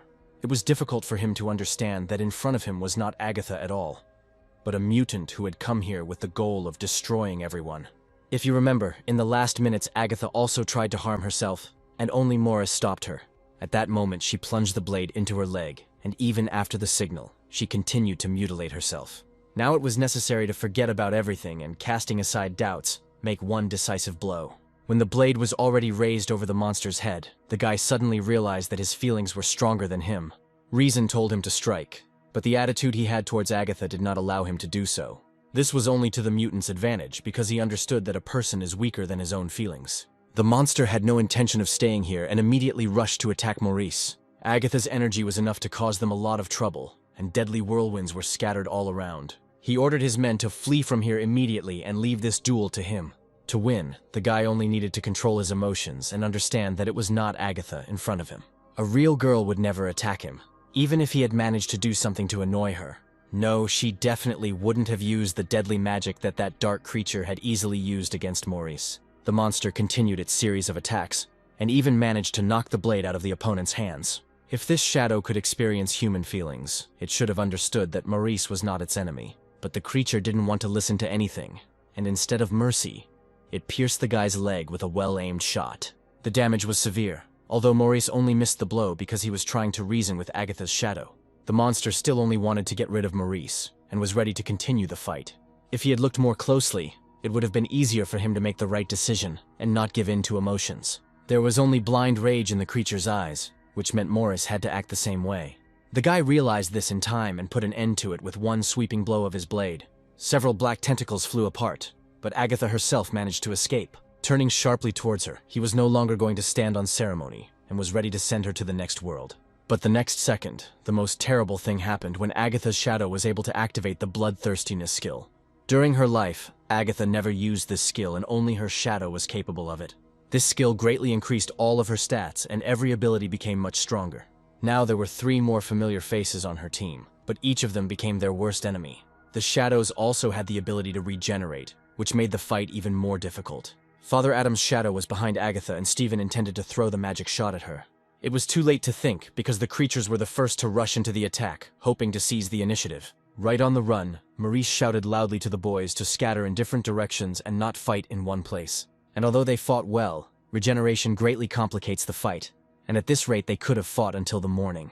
Meanwhile, Linda followed Maurice's orders and quietly disappeared to reach the dungeon. Soon she found herself in the same place where they first met Agatha.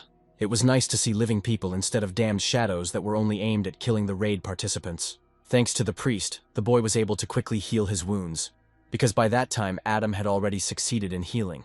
Adam knew that his dark copy had dealt Morris the hardest blow, and was now trying to heal that wound. Will he now have to mutilate himself the same way Agatha did recently? But the guy didn't want to watch this terrible scene repeat itself anymore and asked not to talk nonsense. He explained that from now on they had to stick together and that was the only way they could leave the location and finish the raid. But Agatha's tablet had still not been found, so it was impossible to let the girl go looking for it alone. As usual, she replied that she could handle it herself and didn't need anyone's help. Maurice was not one to leave his friends in trouble and was confident that he could overcome his own shadow. He was ready to go into battle one-on-one and not endanger others. Agatha should have stayed with him, because the guy would need help in the fight with other shadows. First of all, it was about the shadow of Agatha herself, who had recently been able to use the ability of bloodthirstiness. This was big news for the girl, because until that day she did not even know about the existence of such an ability. She had no doubt in Maurice's strength, but the girl's hand was still too close to the hilt of the blade. Taking her hand, the guy asked her to calm down and not do stupid things like at the beginning of the day. He had a great plan for a long time, and it would be executed if she just trusted him. Each of the participants will survive, and in this location, instead of shadows, a green garden will bloom again. like many years ago. Looking at him, the girl understood that Maurice could be trusted and that he was capable of leading everyone to success. The guy's strength would have been enough to fight any of the shadows, but his main rival still hid his appearance. Thanks to the skills of their prototypes, these creatures could develop abilities that the children did not even know about. For example, Jimmy's shadow could use the disappearance ability almost like Maurice, but the guy only finds out about it after meeting himself. This meeting was supposed to take place very soon, and it was good that the creatures remained in the same place. Turning around, the monster noticed two young men in the distance who were slowly approaching him. Instead of panic, there was confidence in their eyes, and the girl even found the strength to smile. Although Maurice still didn't trust her with weapons and asked her not to touch that damn dagger anymore, he understood that it was unlikely that Agatha would repeat the same stupidity, because now he seriously needed her help. The girl herself understood this, knowing that without her help, Maurice risked finding himself in serious danger. It was a little offensive that he still didn't trust her with a knife and was afraid that she would hurt herself. Suddenly, just before the start of the fight, the girl grabbed him by the sleeve to say a few parting words. She believed that they would get out of here together and would remember for a long time the test that they had managed to pass together. Maurice hoped for this too, but first he had to get rid of the mutants that had filled the entire garden. This time, Agatha believed in her own strength and trusted the partner with whom she was about to fight. He promised to return as quickly as possible and activated invisibility just before the start of the battle. Agatha appeared opposite him again, but now the guy understood that it was only her dark appearance. Looking at the real Agatha, it will be much easier for him to deal with her dark copy and drive away unnecessary doubts. This monster was also ready for a fight, although he did not expect invisibility from Maurice. The guy didn't wait for compliments and instead attacked again, continuing their battle. Because of this ability, she could not understand where her opponent was and where to strike. But Maurice saw her every move perfectly and was ready to quickly finish everything. It is clear why this creature was angry, because it is difficult to fight an opponent that you first need to spot in the thicket. The guy didn't stop for a second, and each of his blows dealt more and more damage. Now, stupid thoughts did not distract him, and the trefoil method for protection worked perfectly. If there had been another opponent in her place, he would have certainly dealt with him much faster. Still, it's unlikely that a copy of a real girl would have enough skills to defeat an experienced mutant hunter. She attacked with all available means at once, and a whole barrage of dark projectiles instantly struck near Maurice. But the agility skill increased the guy's speed several times, and he could easily dodge these shots. And although the dark tentacles of this creature were still pursuing him, he already knew what he would do next. The guy deftly jumped onto these thick black tentacles, because it was much easier to cut them in half that way. Or better yet, grind them into small pieces so that regeneration doesn't help the monster. Soon he saw Agatha's shadow in front of him again, who was studying her opponent's skills better and better with each passing minute. It is clear that she was not at all afraid of this fight, because, having died, she would still be able to be reborn again. This fact made the guy very angry, and he wanted to destroy her once and for all without repeating the fights. This is exactly why he called his new pet to the raid, and the little dragon was ready to burn everything to the ground. The energy of fire was exactly what the mutant feared most, because it was impossible to resurrect oneself from the ashes. Moreover, there was no need to conduct a targeted attack, and it was possible to burn the entire field at once along with the dark shadow. This method worked perfectly, and soon the monster began to melt, turning into a pile of ash. It was necessary to deal with the remaining tentacles, which could also cause a lot of trouble. The scream of this monster could be heard for a long time, but it would hardly have helped him avoid death. All that was left was to hope that by destroying this copy, he could avoid another duel with his girlfriend's shadow. Now that that was out of the way, it was time to move on to the next step, and Maurice was ready for it. All that was left was to wait until the bright light in the distance disappeared and he could take Agatha's tablet. Unfortunately, he had to remember the people from the second squad, who attacked him from afar with a clot of destructive energy. The boys ran as fast as they could to where Maurice had just finished his duel, and were ready to demand proof again. Although they no longer doubted that this guy was involved in that main shadow that sent many fighters to the next world. It was strange that the guys ran to the fight so cheerfully, as if it was not a mortal fight, but a simple training session. And Steven was happy only because he would finally be able to deal with the guy who had been a thorn in his side for a long time. Besides Steven, there was one other person who was ready to fight Maurice alone. He had already decided that this guy had become his ally, but all this time he had only been waiting for the right moment to attack. The guy began to slowly approach Maurice, hoping that this time he would not be able to get away from him. When Maurice faced the truth, he realized that he still had a lot to learn about the people he had been so wrong about. Yes, Jimmy did point his blade in his direction, and was ready to continue their first duel. All this time, Maurice showed that he had long forgotten the grievances. but now it became clear that their conflict was not over. While he was fighting mutants here, Jimmy managed to switch to the first region. But why did he do it? He only replied with a smile that it wouldn't hurt for Maurice to take acting lessons, since his words were hard to believe. All this time he pretended to be an ordinary guy, but could an ordinary person destroy a shadow mutant so quickly? But from the very beginning there was a simpler option. But the protagonist chose a thorny path. Jimmy was still obsessed with his plots, and enjoyed the idea of single-handedly destroying the main protagonist. He saw the protagonist in Maurice, who didn't want to fight him at all. It seemed like there was one big difference between them. Although these two guys had a lot in common. Maurice's eyes were not deceiving him, and Jimmy was indeed ready to continue this fight. However, instead of him, the guy who helped Jimmy find the enemy suddenly got a shoulder wound. It seemed like this guy had gone completely mad, and was ready to raise his sword against anyone who disobeyed his order even once. He suddenly declared that from now on, he was ready to become Maurice's main partner, if he nevertheless accepted his offer to work together. The main thing is that all this time the guy was a double spy and all these people cleverly fell for his trick. And Maurice was and remains the person to whom Jimmy was ready to lend his shoulder. It was clear from his eyes that this guy smelled of bloodthirstiness a mile away, and he wouldn't argue with that. Now he had deftly switched sides, and was willing to bend his rules for a while to complete the mission. The question was whether you can trust a person who changes his mind several times a day. This could only be found out in a real fight, where Jimmy would have to prove his words in action. The guy was good at fighting, and immediately took on the attack of two fighters, whom he instantly disarmed and threw aside. It was worth believing him, although Maurice was already accustomed to the fact that at the last moment anyone could stab him in the back. Activating the decomposition skill was the very technique Jimmy had inherited from his young mentor. Grabbing his opponent by the throat, he began to slowly turn him into a lifeless corpse in front of everyone.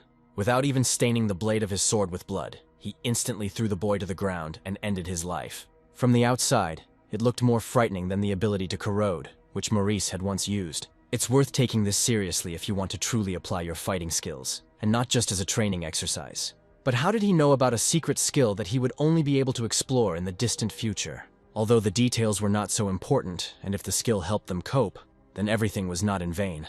The skill that allowed one to take away other people's destinies was much more interesting than any other. He wanted Maurice to use it right now, but he would never agree to do it in front of everyone. However, if he were to face a real challenge, the guy would have no choice but to activate this ability. The ability to regenerate was still at the disposal of the shadows, and they used it skillfully. First, the last mutant had to be destroyed, and then we could return to this topic. Jimmy felt he was ready to try his new skills not only on people, but on those shadow monsters as well. And the first of them turned out to be a clone of Maurice himself, who was the strongest mutant in the entire location. He instantly attacked Jimmy, and the guy did not expect the attack to be so fast. Blood immediately gushed from his mouth, and it became clear that this monster was more serious than all the others. He was thrown to the side so hard that his body broke through the stone wall at the edge of the garden. For the first time in his life, Maurice came face to face with his shadow, as if the past itself were following him. With one blow, the shadow was cast down by Jimmy, who had always been famous for his speed and choice of position. Maurice recognized with all his guts the dark figure that looked at him from afar, whose eyes burned with nothing but rage. It was as if he saw himself in the past, but he definitely didn't want to become that shadow ever again. All that was left was to engage in combat with her, because no one except Maurice was capable of defeating her. Now they were standing so close, as if they were one team, and the shadow even offered to finish off Jimmy, pointing a finger at their common enemy. This mutant suggested getting rid of the one who wanted to kill Maurice in the first place. In the past, many were unhappy with the way this guy behaved, and only one creature was always ready to come to the rescue. This creature was his own shadow, but this time the guy did not want to succumb to its influence. At all costs, he had to kill her and thus save the lives of everyone else. Many indeed turned away from Maurice, while his dark nature was always on his side. Now they were about to meet face to face, and even their swords were exactly the same, as was their entire appearance. The combat instinct skill was instantly activated, and Maurice understood that the shadow could not kill its original. Of the two of them, only he was original and with the help of his fighting instinct, was ready to act. After scanning the area, he immediately realized that the enemy was too strong, and he was unable to find a single weak point on his body. He really didn't find a single vulnerable point on his own shadow's body. Maybe he himself was just as invulnerable. Due to the use of the skill, his senses became too heightened, and it became increasingly difficult for the boy to control himself. Shadow, on the other hand, was doing a great job with her abilities, which she had only recently acquired. The very next second, Morris felt the blow of her blade and miraculously managed to block it right in front of his chest. A vortex of energy swirled around them so strong that anyone nearby could have been harmed. The Thief of Skins copied his opponent's skills, and the only enemy for him now was Maurice. He acted so freely, as if he knew the outcome of the battle in advance, and was trying to absorb his own original. If Agatha had been nearby, she would certainly have rushed to attack, but Maurice could not allow this. From childhood, the boy knew perfectly well that he had a hidden ability that scared everyone else. The doctor couldn't even diagnose this boy, and his mother had to spend a long time bringing him back to his senses. Already sitting in the car, he tried to understand what was wrong with him and why he was different from the others. Totem poles were familiar to him since childhood, and it was not the first time he had seen them on the training ground. A shaman appeared in his life, who advised his parents to persuade the boy to accept God. Only by accepting God would he feel much better, and there was no other way out. He was incredibly strong, and any shaman could feel the energy that was hidden deep within this boy. Realizing that there was no other way out, his mother explained to him that he would become a vessel for God and would do his will. It was impossible to refuse, although Maurice tried to dissuade his parents until the very end. If he wanted to save them from his own curse, he had to agree and make this difficult choice. The main problem was that he did not have time to accept God, and soon his parents died in a car accident. He will never forget the day when he paid for his renunciation of God and lost his closest people in one fell swoop. It was then that his first encounter with the dark creature that had been lurking deep within Maurice all this time took place. The shadow told the boy that his parents died because of him, and that only Maurice was involved in their absurd death. Finding himself in a dark room, he saw funeral photographs of the people closest to him all around him. Following his mother and father, he also lost the girl who once extended her hand to him. His hands were covered in blood up to the elbows, and it was worth looking the truth in the eye without turning away from the shadow. If he has enough courage, he will admit that his parents died only because of him, and all he had to do was accept God. But now nothing can be done, and the rejection of God will have to be atoned for by earthly suffering. Although it was worth calming down a little, because he was not alone and his main comrade was still here. Standing waist-deep in blood, they were still together, and Maurice should not have turned away from the last creature close to him. The only way to save his other friends was to accept his dark essence, unless, of course, he wanted to be left completely alone. Even the shadow can renounce Maurice if he renounces his second self. The visions visited the boy more and more often, until one day the whole truth was revealed to him at once.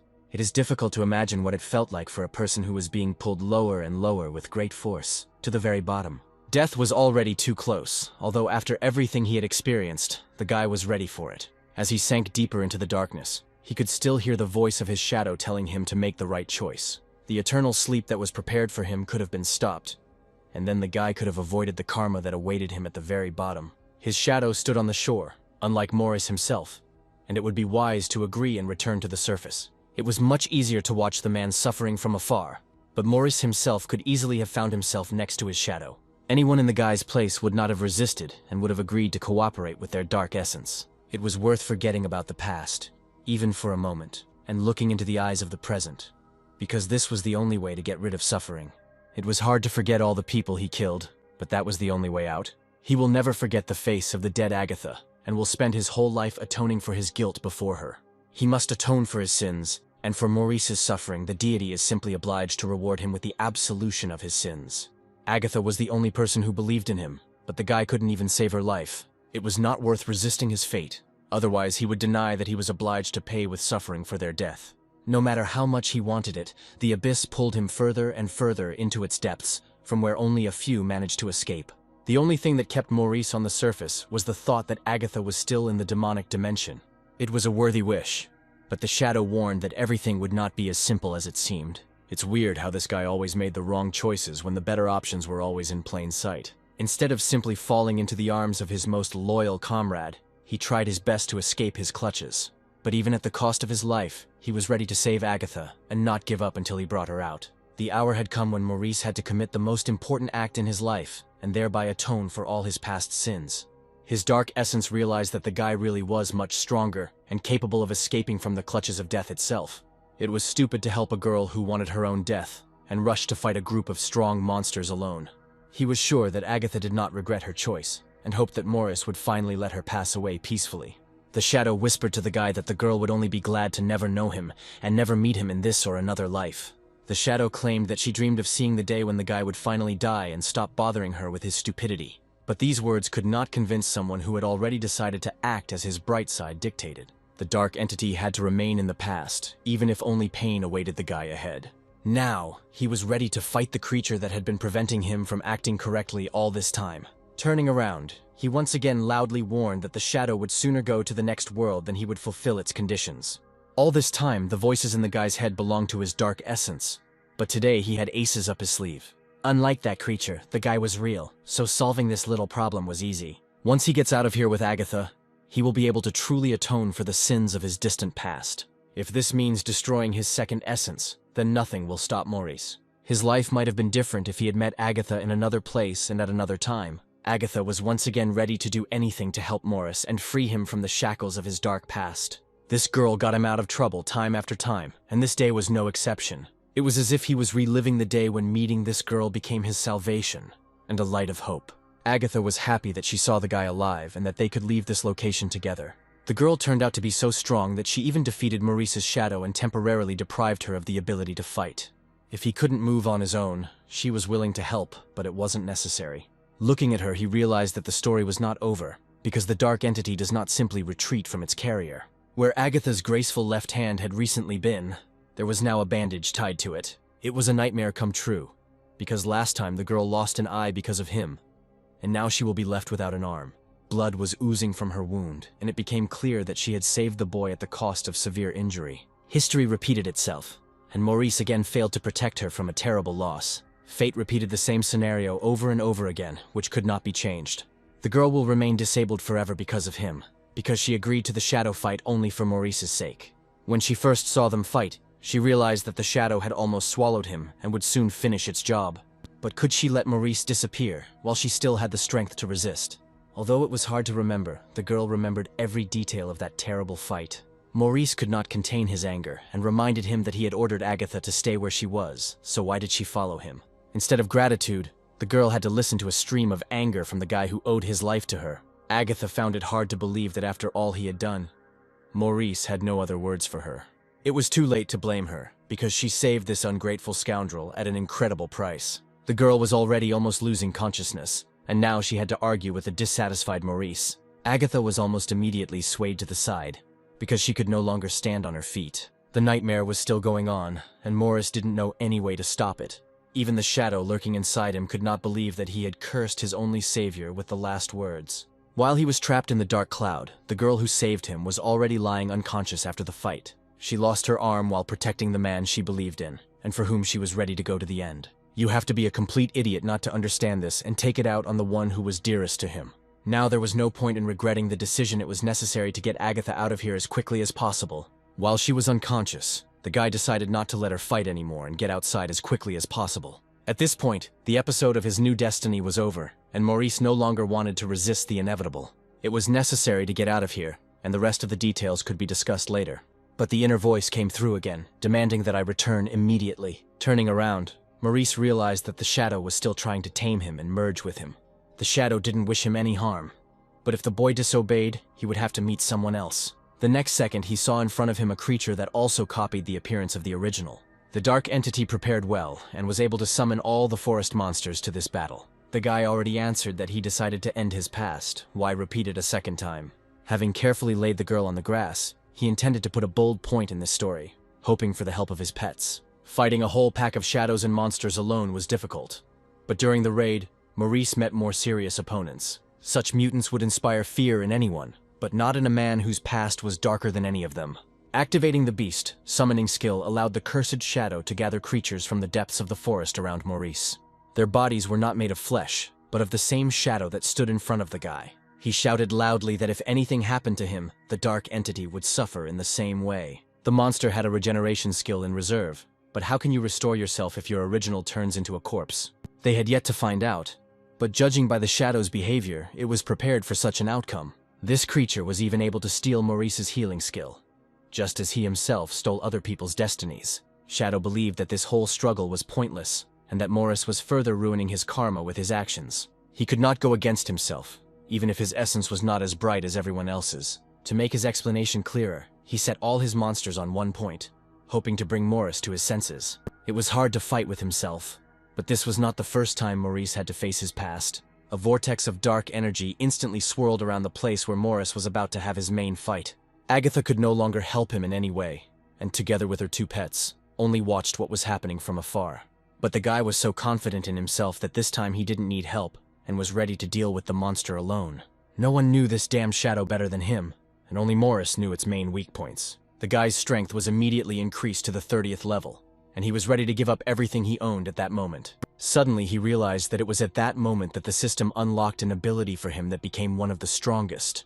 The Zodiac was unlocked, and for any fortune teller it was a basic ability, available only in moments of mortal danger. This ability allowed one to predict the opponent's next move, even if his steps were chaotic. Now he realized with a smile that this shadow was not at all the deity with whom he had refused to deal in childhood.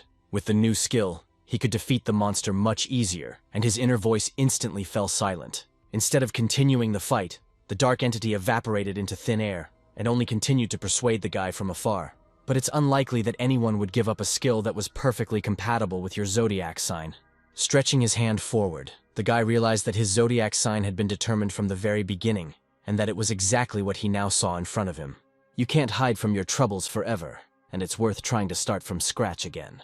But first, it's worth getting rid of one annoying shadow, and with the help of a new skill, this can be done much faster. This had always been his main feature, because Morris was not used to agreeing with what he did not like, even with such a strong skill. If he was willing to face a whole crowd of monsters, it was only his choice. Surprisingly, the guy did not point the blade at the dark creatures, but spread his arms to the sides, accepting the inevitable. The monster immediately took advantage of this, and sank its sharp fangs into his soft flesh. The next second, the rest of the monsters did the same, and began to tear the guy's body into small pieces. Blood gushed from his deep wounds, but for some reason this time Maurice was smiling, and didn't want to resist at all. When his health was almost at zero, he activated the skill of the hunted rat's cry, and beams of bright energy spread out in waves in all directions. It was a first-class human skill that allowed him to become stronger in the face of mortal danger. With such a zodiac sign, Maurice could not be called weak, as his shadow claimed. The cornered rat was the creature that gave the boy strength, which meant it couldn't be said that he fought alone. All the hidden abilities seemed to burst out at once, and now Morris wanted to finish this boring task. This damned monster took away his best abilities, but did not take into account that the opportunity to gain new skills was not limited in any way. This meant that at that moment the guy was only slightly stronger than his dark essence, but that was enough for complete victory. He was ready to get Agatha out of this place at any cost, even if he had to say goodbye to his past forever. As proof, he attacked the dark entity with such force that the monster realized how powerful his opponent was. The jokes ended, and it became clear that even this ghostly entity had blood. However, the monster still continued to resist, because he still had one more trump card up his sleeve. Since it wasn't possible to deal with the guy so easily, what will he say when he sees his own pet in front of him in the form of a giant mutant? The same giant dragon he had once fought against now stood before him in the form of a shadow. Last time he managed to tame this dragon and make it a harmless creature again.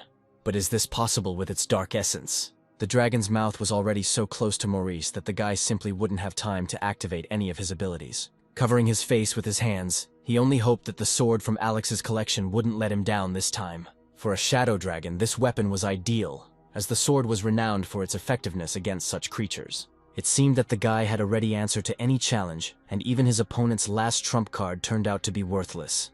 All that was left was to swing wide and expose the blade that was to deliver the first and decisive blow. It is no coincidence that this blade was called the Dragon Slayer, because even the shadow of this giant was able to feel its full power. The guy himself flew down after such a blow, and all that was left was to hope that he would not receive serious injuries. The result of the blow was the severed head of the shadow dragon, and Agatha watched all this closely from the side. There was no doubt that the guy was able to defeat even such a monster, although he himself got it pretty bad. It was hard to imagine the pain Maurice was going through right now, but Agatha was happy that the boy was still alive. This was the most difficult test ever in this location, and soon Maurice could finally find himself at the training base. If he had known that everything would end exactly like this, he would not have wasted so much time. Maurice's pets were just as worried about their master as she was, but now there was nothing to worry about.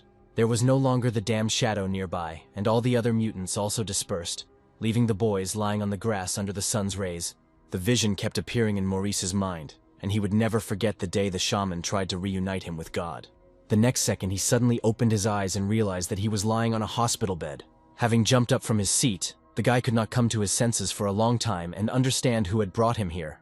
It suddenly seemed to him that somewhere at the end of the corridor, Agatha, who was also in this hospital, was wandering around.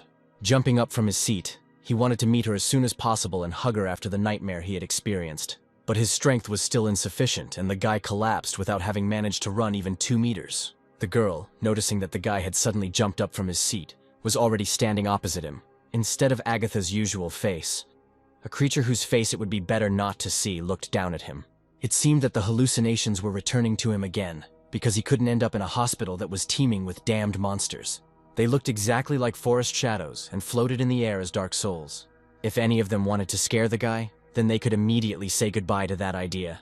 He suddenly remembered his past, which he had tried to forget all his life. The main horrors of his life began after his new parents took in the unfortunate boy. He really brought only troubles with him, and his new parents' own children also got into an accident. All because he refused to accept God, and the people around him suffered, and the boy continued to stubbornly stand his ground.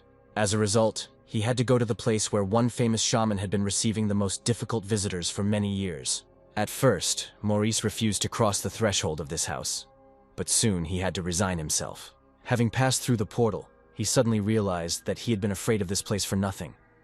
It seemed to have been familiar to him all his life. The voices in my head suddenly died down, and I could calmly remove my hands from my ears to enjoy the silence. Turning around abruptly, he realized that the shaman was a young woman who knew his name, but could not understand from where. It turned out that this woman named Amelia had been waiting for him here for a long time and was glad to meet them.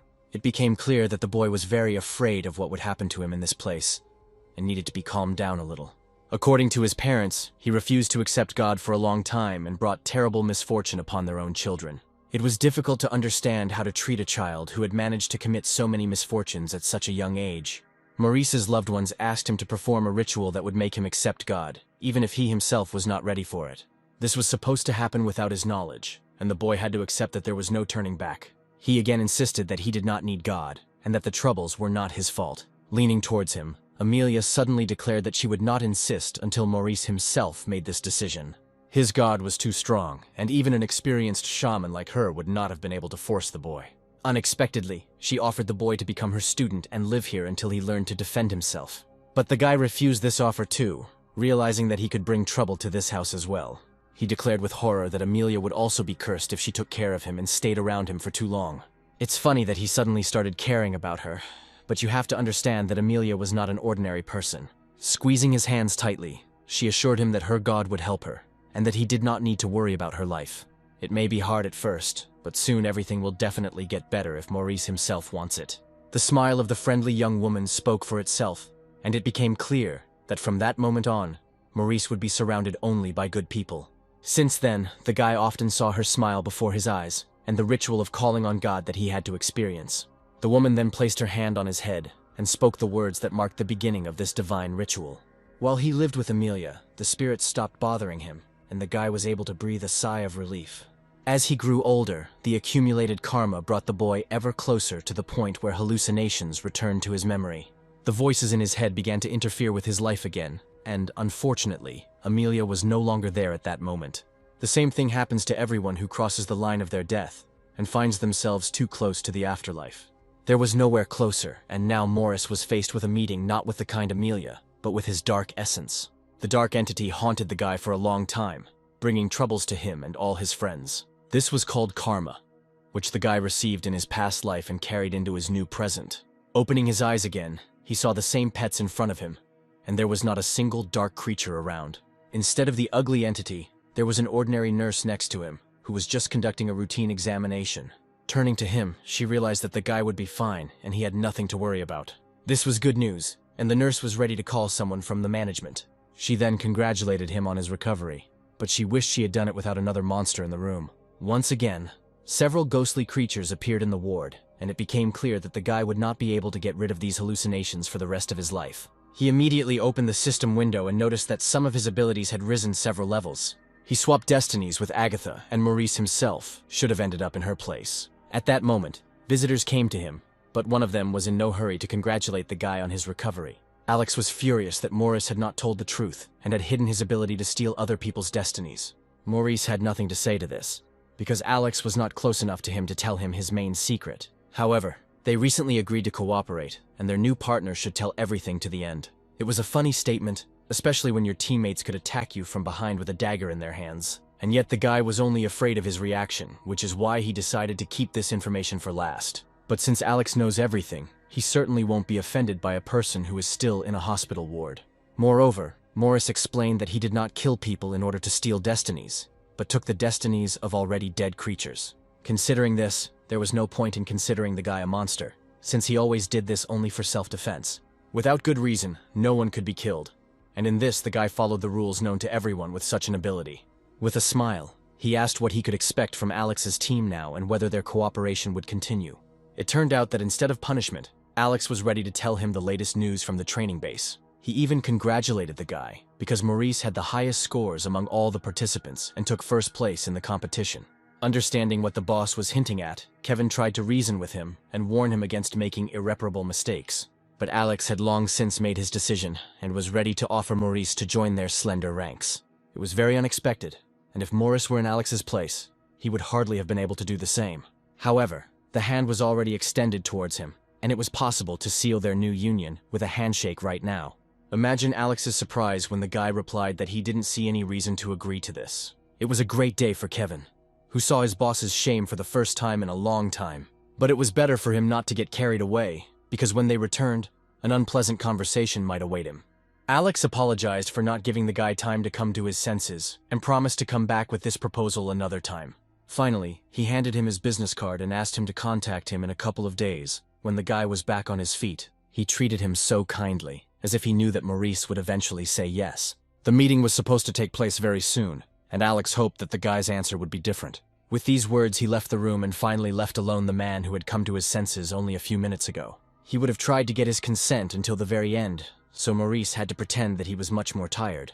The guy quickly got ready and was ready to find the person closest to him in the hospital. Agatha had to be somewhere here, and he managed to find her in one of the rooms. The girl was still lying in the hospital bed and, unlike Maurice, felt much worse. As he got closer, he realized that she had been through a lot during this ordeal and needed rest. And again, the guy saw the amputated arm that this brave girl had lost while saving his life in a duel with a shadow. It was hard for him to hold back his tears, and Maurice watched her for a long time, frozen in place. It is impossible to describe in words the pain felt by a man whose dark fate was repeated again.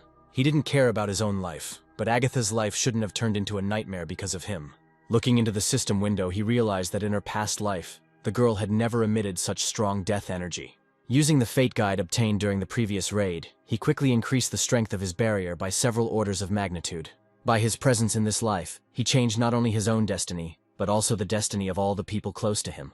The meeting with Sarah could take place soon, and then he would have to fight again with the main enemy of his past. But now the guy could hardly restrain himself, realizing that he had not been able to achieve the main goal of his return. He wanted to scream in pain because the person closest to him suffered because of him, and he couldn't do anything. If Agatha knew who was to blame for all her troubles, she would probably change her opinion about this guy. She would no longer be so friendly, and from a friend she would turn into a bitter enemy. However, one of his enemies continued to follow him, because Emma had long been targeting the people closest to him. It was difficult to tell whether it was a hallucination or reality, but the boy clearly saw Emma, who was still holding Agatha in shackles. The girl had never looked at him with such fury, and it was unclear what would happen next. He had to see again that terrible scene that the boy tried so hard to forget. He hoped until the very end that he would not see Agatha's blood. But that is exactly what happened before his eyes. The guy collapsed to the floor in horror, trying to come to his senses and understand where he was. The artifact still hung from the ceiling and helped him to delve deeper into his consciousness. However, the vision will not help him in any way, because life can only be changed in reality. The compass needles in his hands quickly spun, and a flow of energy once again plunged him into another event. It was a useful artifact, but the guy understood that abilities alone would not solve his main problem. Finding himself on a long road near the forest, he realized that the artifact had transported him to an event from his deep childhood. Now he could watch from the sidelines that little boy who had seen with his own eyes the death of his parents. Yes, it was him, and that boy who was shedding tears was Maurice himself. He tried for a long time to save his parents, who were stuck in the car but were still alive. Mom asked him to call someone for help, because there should have been adults nearby. He quickly understood what needed to be done, and promised that he would soon return with help. The boy was so close to Maurice that in a second he remembered all the emotions he had experienced then. He wanted to stop the boy, but now he was just a vision that had no effect on reality. When the boy had run far enough away from the car, it became clear that his life was no longer in danger. Little Morris still hoped to have time to call for help and save his parents. The child did not understand that it was too late to change the inevitable, and that Mom and Dad would not be able to get out of the overturned car. Right now, Maurice could hear their last conversation, in which they said goodbye to each other forever. The parents were glad that they were able to trick him and make him run as far away from the car as possible. Looking at the car that burst into flames, he realized that at that moment, the parents cared more about their child's life than their own. And then there was an explosion, and the place where the car was covered in thick black smoke. He couldn't understand it all then, but now Maurice not only saw his parents' last moments, but also heard their last words to each other. They hoped to meet in heaven, realizing that they had only a few seconds left to live. Suddenly, not far away, the guy noticed a painfully familiar girl. But what was she doing here? Sarah stood a few meters away from him with a blade in her hand, as if she was somehow involved in his family's tragedy. She looked at the guy as if she was not surprised by what happened and only wanted to kill the last one, the one she came for. Now everything was in the past, and instead of a burning car, the guy saw Agatha without an arm in front of him. Every time someone got close to him, terrible things happened. But only today he realized that the car accident could have been staged. Previously, he was sure that he was the only one to blame for everything, but new facts began to surface one after another. Clutching the railing tightly with his hand, this time he was ready to go all the way and find out everything about the death of his parents. If Sarah really was there for a reason and was involved in this tragedy, then it was worth living just to settle scores with her. He hadn't even thought about it before, but the more time passed, the clearer the details of what had happened became. The tragedy with Agatha showed the guy even more clearly that the future does not change, but only some details change. Fortunately, the girl survived, but her fate was not to be envied. Soon, he went out into the corridor for a short time, although he was never left alone for long. The voice that sounded in the distance immediately seemed familiar to him, and there was no doubt that the agency heads were starting to pursue him. Barbara came here with a bouquet of flowers to visit Maurice, but did not find the guy in his room. And then she handed him this bouquet, as if the guy needed such gifts. It would have been better to give this bouquet to someone who was truly worthy of gifts and admiration. However, this is exactly the kind of person Barbara considered Maurice to be, because it was not by chance that Agatha risked her life to save him. She spoke about it with a smile, as if nothing had happened, although Agatha remained lying in the ward without an arm. Finally, she suggested that the guy get a job at their agency, just as Alex had suggested before. But he had no intention of working with any agency and was used to always acting alone. Maurice was very surprised when Barbara offered to return Agatha's hand in return, and this was her main trump card. It's true, she really could have done it, and soon the girl would have been healthy again. The condition was the guy's consent, and if he ever wanted to hold Agatha's hands tightly, he had to agree. After this, the guy simply had to reconsider his opinion, and at least once in his life not pretend to be a gloomy loner. Barbara warned that recovery would take a long time. But does that matter when it comes to getting your hand back? Maurice was given a reprieve of several months, and the girl was ready to give him a long leave to recuperate. If he answered right now, she would immediately fulfill her part of the contract and do what she promised regarding Agatha. It was hard to refuse such an offer, but the guy looked at her silently for a long time. Just when he was about to agree, Agatha's hand appeared in the doorway. The girl answered instead, stating that Maurice was refusing the offer from the Legal Protection Agency. Barbara should be ashamed of herself for manipulating someone else's trauma in order to lure a valuable employee to her side at any cost. She was ready to offer a place not only to Maurice, but also to Agatha herself, so that they could work as a team. Winking at her, she hinted that such a connection would be beneficial not only to her, but that Agatha herself would also be much more comfortable. They had two different views on this agency, and the girl once again refused this offer. Just like Alex, Agatha left her business card. But unlike him, 2 business cards appeared from her pocket at once. With a smile, she assured them that she would wait as long as they wanted for their answer, and hoped that Maurice would think it over carefully again. Barbara had no doubts about the young people's decision, and that was the only reason she behaved so kindly. But Agatha wanted to talk to Maurice differently, because the guy agreed to this proposal only in order to return her hand. He understood perfectly well how dangerous it was for him to cooperate with this agency, and what price this service could cost. Putting her hand on the guy's shoulder, she assured him that he had no right to make decisions for her, and that they should discuss it together. It was time for him to stop lying to her about his past, because she had long ago figured out who he really was. Maurice insisted on his own, and believed that the girl should agree with his decision. She had paid too high a price to save Maurice, and now he felt obliged to repay her in kind. How will he feel knowing that he could have given her back her lost hand but didn't? These words made her think, and she realized that Maurice would have a heavy burden on his heart if Agatha stopped him. It was strange that she had resisted until now, because such an offer was not only profitable, but also desirable for any hunter. Then she confessed that Morris was dear to her, and only his life had real value for her. At first he was constantly on her mind because he helped her when she was alone.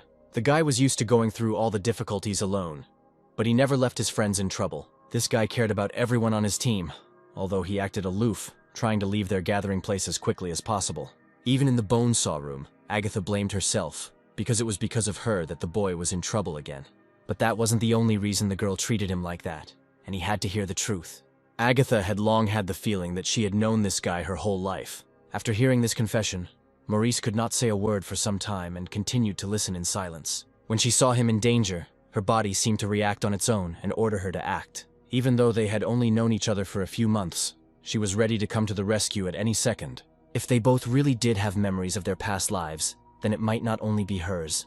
It was Agatha who in a past life invited the guy to join her clan, which she herself had created. Now she behaved in exactly the same way and hoped that in the future they would be able to work together again. With each passing minute, Agatha came closer and hoped that they would continue to communicate. But they had never been as close as they were today, and the guy should think again about his decision. After all, if she stays nearby, she will die again, as happened in her past life. Sarah will not stop and will kill her just like she once got rid of his parents. But if he leaves right now, she will certainly not understand this act and will not forgive him for his betrayal. I wonder if this could be the very future that the prophet of fate once predicted for Morris. It was up to Maurice to make the decision, although he had great difficulty in controlling his emotions. There was no way he could allow his fate to repeat itself and endanger this beautiful girl. Suddenly she told them that right now their like-minded people were creating their own clans, and they could join them together. His silence meant that until the guy agreed, Agatha would continue to offer him work together. With this behavior, the girl reminded him of the past, because Agatha always knew how to convince, and knew how to approach any person. She will continue to try for a long time to attract his attention and persuade him to make this decision. Yes, Agatha's mood always changed, but her goal remained the same. In the end, he would still have to accept the offer to join the group, because there was simply no other way to continue working. The priest also wanted to talk to the young man, and was glad that he found him in the corridor. Finally, he made up his mind, and was now ready to tell about all his successes in the forest. Maurice hadn't seen him this happy in a long time, but today, Adam had many reasons to be happy. He came to personally thank this guy for his support, because only Maurice truly believed in his strength. Everyone was already waiting for the new hero to appear to his team, and Linda and Laura were constantly asking about him. However, the feeling that remained inside the guy did not allow him to live peacefully and feel completely safe for his friends. The girl seemed not to notice her heavy loss, and only asked him to wait while she changed her clothes. Finally, she wished everyone a good day, and hoped that she would not keep these two waiting for her too long. He needed to find a way to change his destiny as soon as possible, and prepare for the meeting that awaited him ahead. They soon reached the elevator so that Agatha could go down a little later and join the main group. Downstairs was the training center where all the other participants had gathered, and Maurice was the most anticipated guest there. When the boys started talking about Maurice's unique strength, the crowd in the hall immediately came to life. If the guy felt uncomfortable talking about it, Adam might not continue the conversation and not force him to remember the past. Now every participant knew about the real power of this guy, and the attention to him would only increase. All this time he managed to hide his true abilities, and the team was surprised to learn the truth. For Maurice, what was much more important was what was now troubling the Holy Father, who could tell him everything openly and honestly. Maurice hid his true abilities, and only the priest was the person who found out about everything first. It was very kind of him, and from the very beginning Adam understood who he was dealing with. The main thing is that he considered Maurice a good person, because only good people are capable of such actions. Meanwhile, at a table in the training hall sat the guys who had been waiting for Maurice for a long time. Stephen liked the idea of entering the demonic dimension first and then moving on to the other locations. In the middle of the conversation, the doors suddenly swung open and they saw the one who was supposed to lead the whole group. Linda immediately rushed to Morris because she was incredibly worried about him and was happy to see the guy alive. She could no longer hold back her tears, and it was clear how much this girl had gotten used to him. Stephen didn't hug him, although the guy was clearly glad to see him too. They had been waiting here for Maurice since early morning, and the boy could have hurried up and gotten out of bed earlier. The attitude of these people towards him changed greatly, and they did not even follow the order, remaining with him in that location. There was no point in being angry that the guy had kept some information about himself from them, because it would have been much easier to carry out the cleanup. But Laura didn't calm down.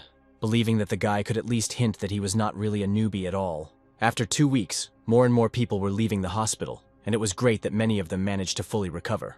If Morris only knew what thoughts went through Edward's head when he spoke of him in his absence. But it was better not to do this at that moment when his girlfriend was nearby and could explain to the guy at any second that he was wrong.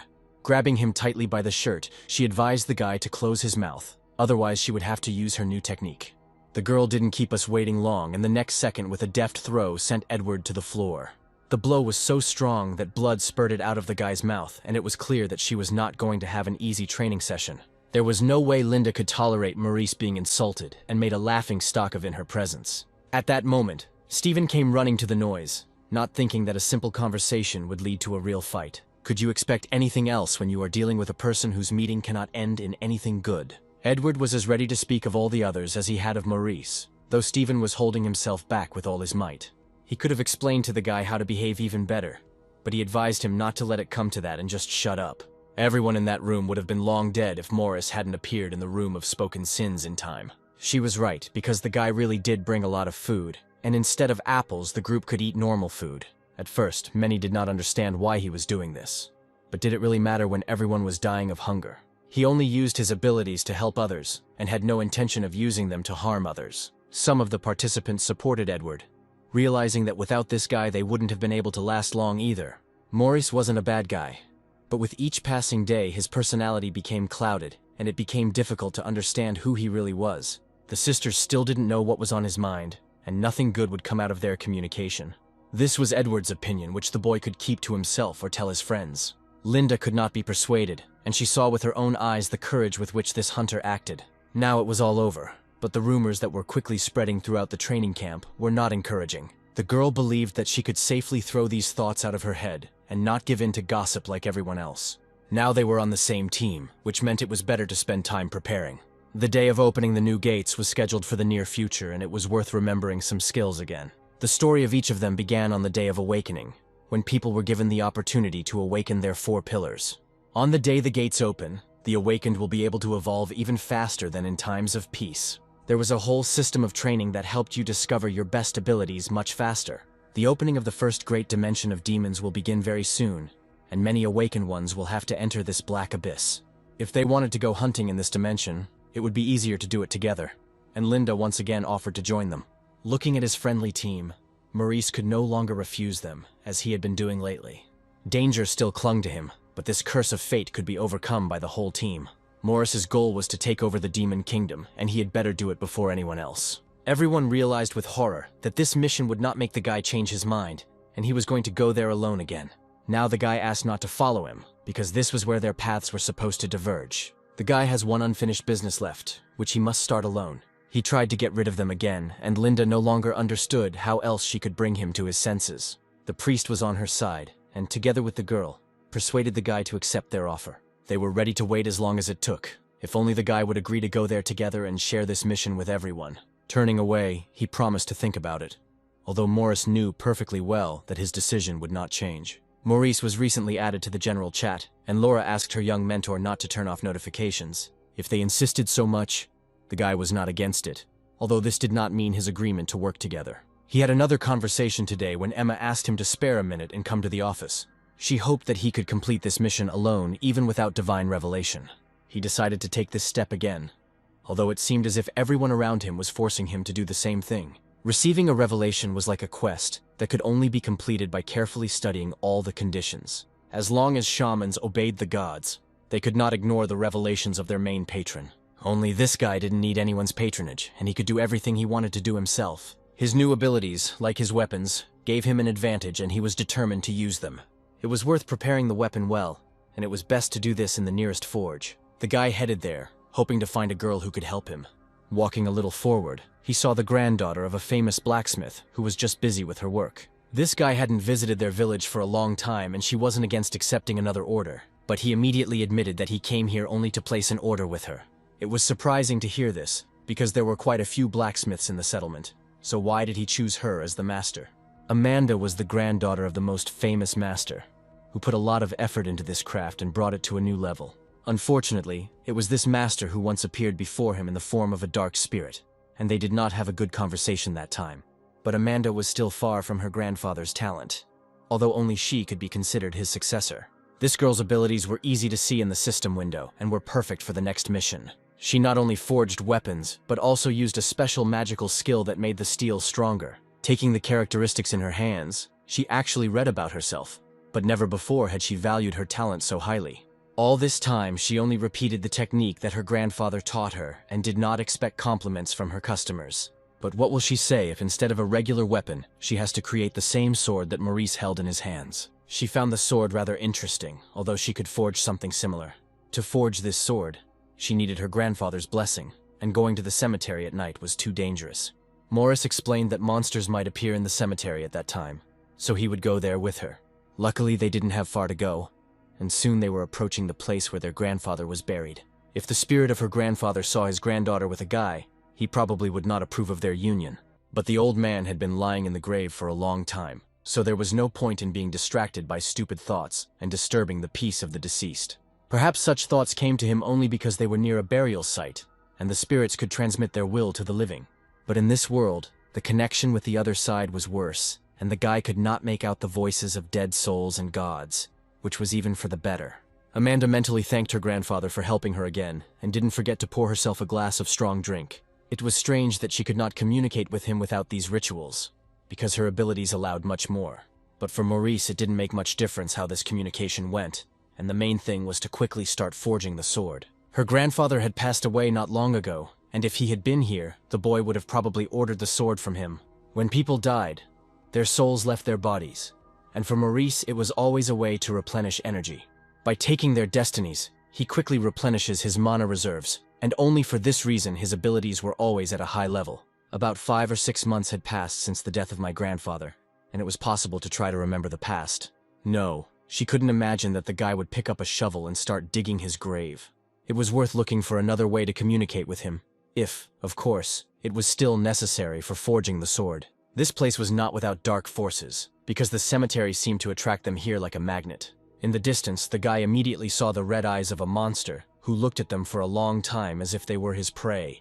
The monster came here with a whole crowd of its kind, and Morris quickly pulled his blade out of its sheath. The cemetery was too close to the house, so Maurice should have brought her a talisman to prevent anything from happening to her. But it was difficult to do this in time when you were already being attacked by a whole crowd of angry mutants. The guy was ready to take on the challenge and just hoped that Amanda would be safe behind him.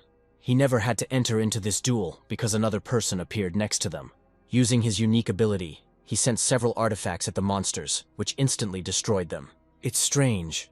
Where did this stranger come from, and why did he suddenly decide to help Maurice? The help came in handy, and none of the mutated rabbits posed any danger anymore. This strange guy walked slowly towards them, as if he had been waiting for them in this place for a long time. Standing not far from them, he loudly reminded them that walking in such places was dangerous, and they were obliged to remember this. The boy then greeted Maurice and the stranger who was with him. Not wanting to continue this conversation, the guy first advised Amanda to leave this place. Whoever this masked guy was, he'd have to deal with Morris first if his target was Amanda. But judging by his appearance, he was not interested in the girl at all, and he came to this place only because of Maurice. Then he should have answered why he came, and why he still can't take off his mask. This was easy to fix, and after a few seconds the guy began to slowly pull the mask off his face. Then it became clear that he had known this guy, Oliver, well for a long time, and that he had been hoping to meet him much earlier. Oliver was Morris's half-brother, and an older mentor who had long been an important part of his life. The boy greeted his stepbrother with a weak smile, and reminded him that they had seen each other not so long ago. At the last training session, he noticed a stranger in a mask, but did not show that he paid attention to him. However, if he recognized him, he should have said so immediately, and not pretended that he had gone unnoticed. This was not the right moment for such conversations, and it was worth at least temporarily talking about something more important. After all, on orders from the agency that Oliver was a part of, the guy got on the tail of his target, and that target was Maurice. Moreover, the magical artifact that he held in his hands was given to him by Alex himself specifically for this mission. But first the boy should have asked about his mother, because that's what children usually do when they meet close relatives. Oliver's biological mother was a stepmother to Maurice, but most importantly, she was his first and only mentor. And now, after so many years, he didn't bother to ask what happened to her, as if she had never existed in his life. Maurice had nothing to say to this, although he understood that there was some truth in his half-brother's words. Amelia became more than just a stepmother to him. but the person who brought Maurice out of the darkness when he was still a child. But after her death, her half-brother didn't even invite the guy to the funeral, as if Maurice remained a stranger to them. In response, he roughly grabbed him by the collar, ready to say what he had previously kept silent about. After all, he left their home of his own free will and since then has never communicated with his mother as befits a normal son. On the day Oliver first saw his half-brother, he could not understand for a long time why there was another boy in their family. He behaved in an aloof manner and couldn't even look him in the eye, as if his entire childhood had been spent in constant wanderings.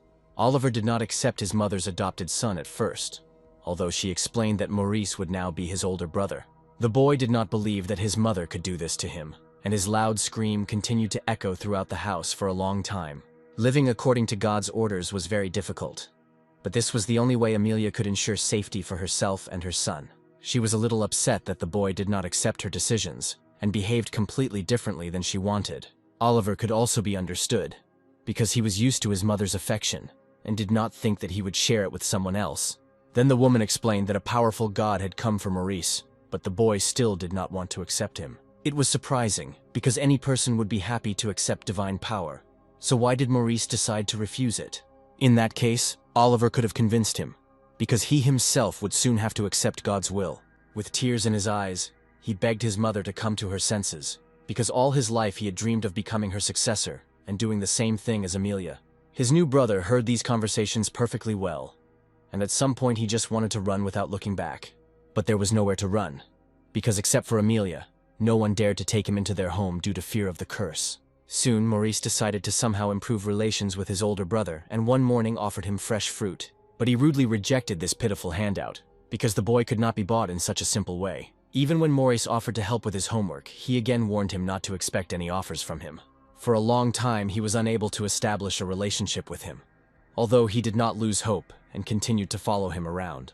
One day, the boy even asked not to greet him in public and to stay away from him. It was very offensive to hear this, especially since in his short life, Maurice had not managed to do anything bad to him. He often returned home alone, and his older brother tried to leave school early so that he would not notice him. But the day he accidentally stumbled upon his older brother's group of classmates, their relationship changed dramatically. It turned out that Oliver was not someone who was liked by the other students, and they often made fun of his half-brother. They suddenly demanded payment from Maurice simply for walking down that street. Because he was too stubborn, the senior student was ready to quickly prove that nothing in this life comes for free. Little Maurice could not watch this from the sidelines and firmly grabbed the hand raised to strike. He was ready to fight with his brother if these scoundrels did not allow him to go home peacefully. It seemed that another little rascal had intervened in the fight, and it was possible to teach him a lesson along with that retarded idiot from the junior classes. It would have been better if Maurice had not shown up here, because Oliver understood that this meeting would not end well for them. He was not mistaken, and soon both brothers were lying on the ground after the brutal massacre by the high school students. If the brat had listened to him and not followed him, this would not have happened, and he would have been able to avoid the fight.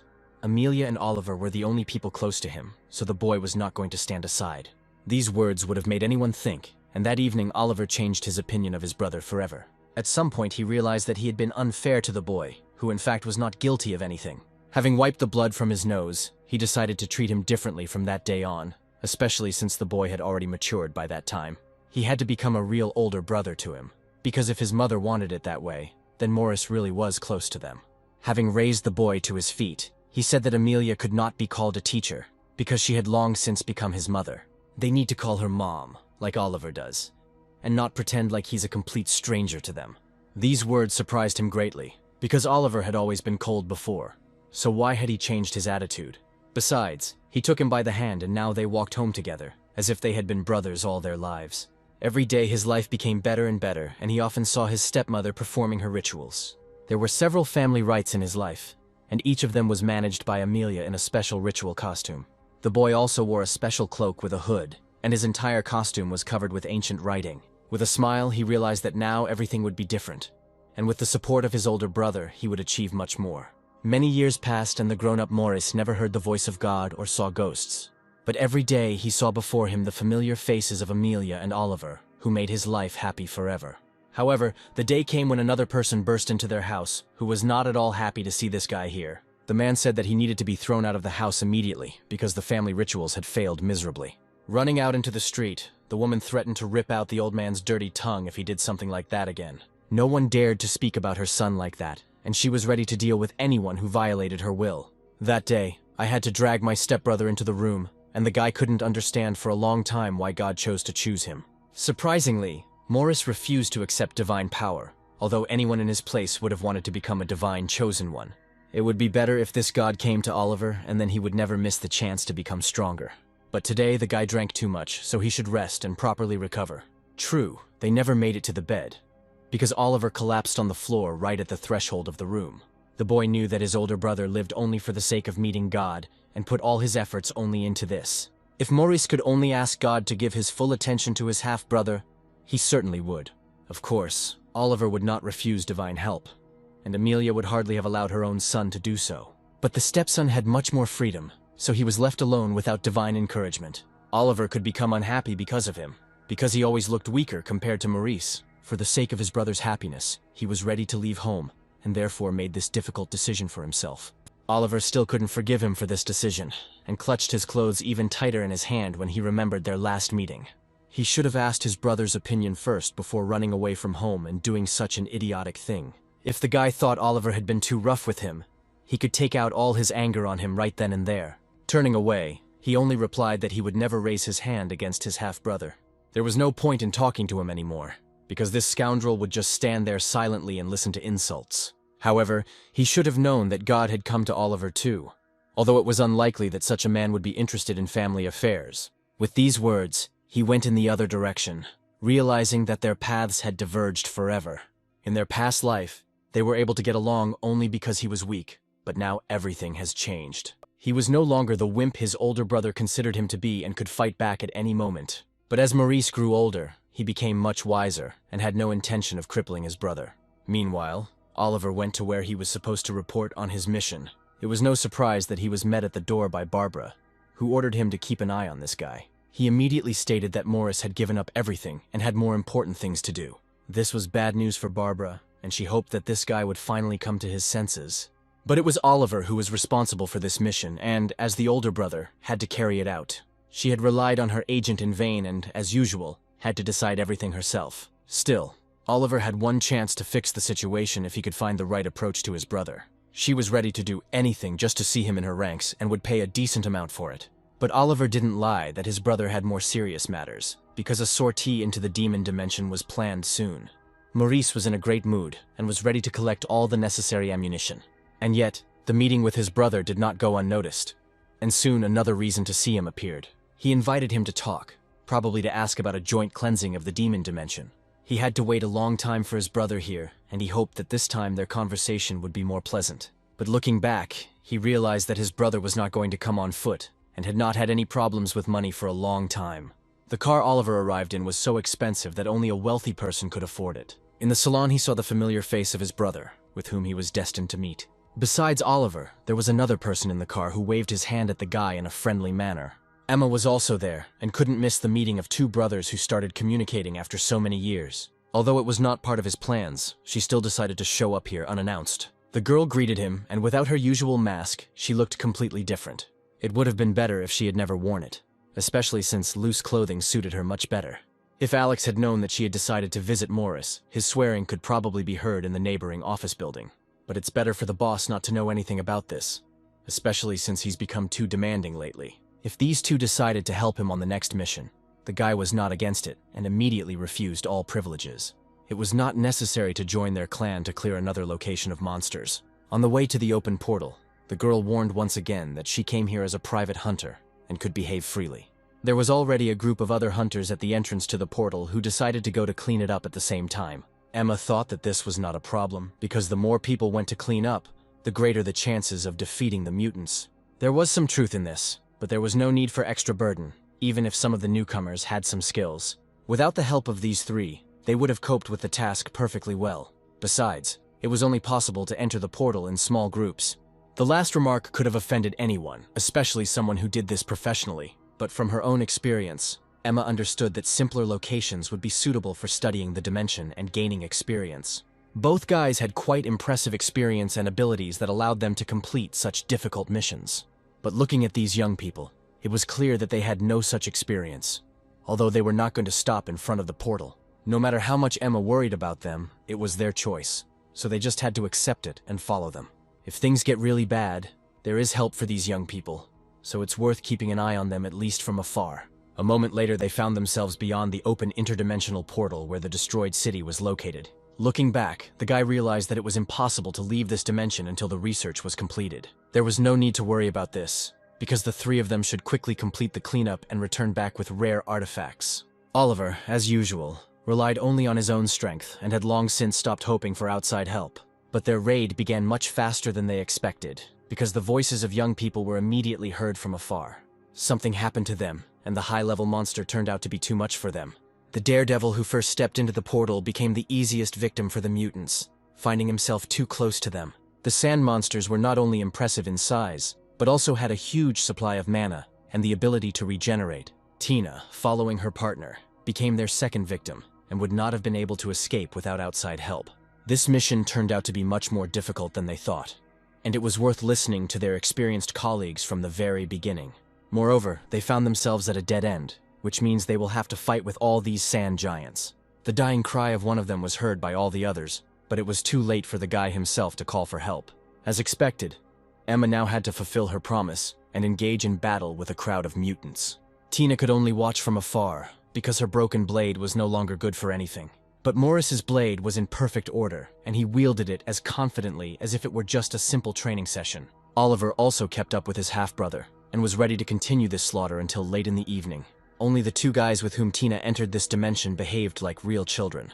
All they could do was stand aside until the experienced fighters dealt with the problem. It's strange how this could happen in a few minutes. Did the monsters open a new portal? Tina was no less surprised because the senior hunters should have stepped through the gates in a few hours, right? No, the girl was wrong, and only beginners lost 2 hours at the entrance. But any experienced hunter knew a quick way.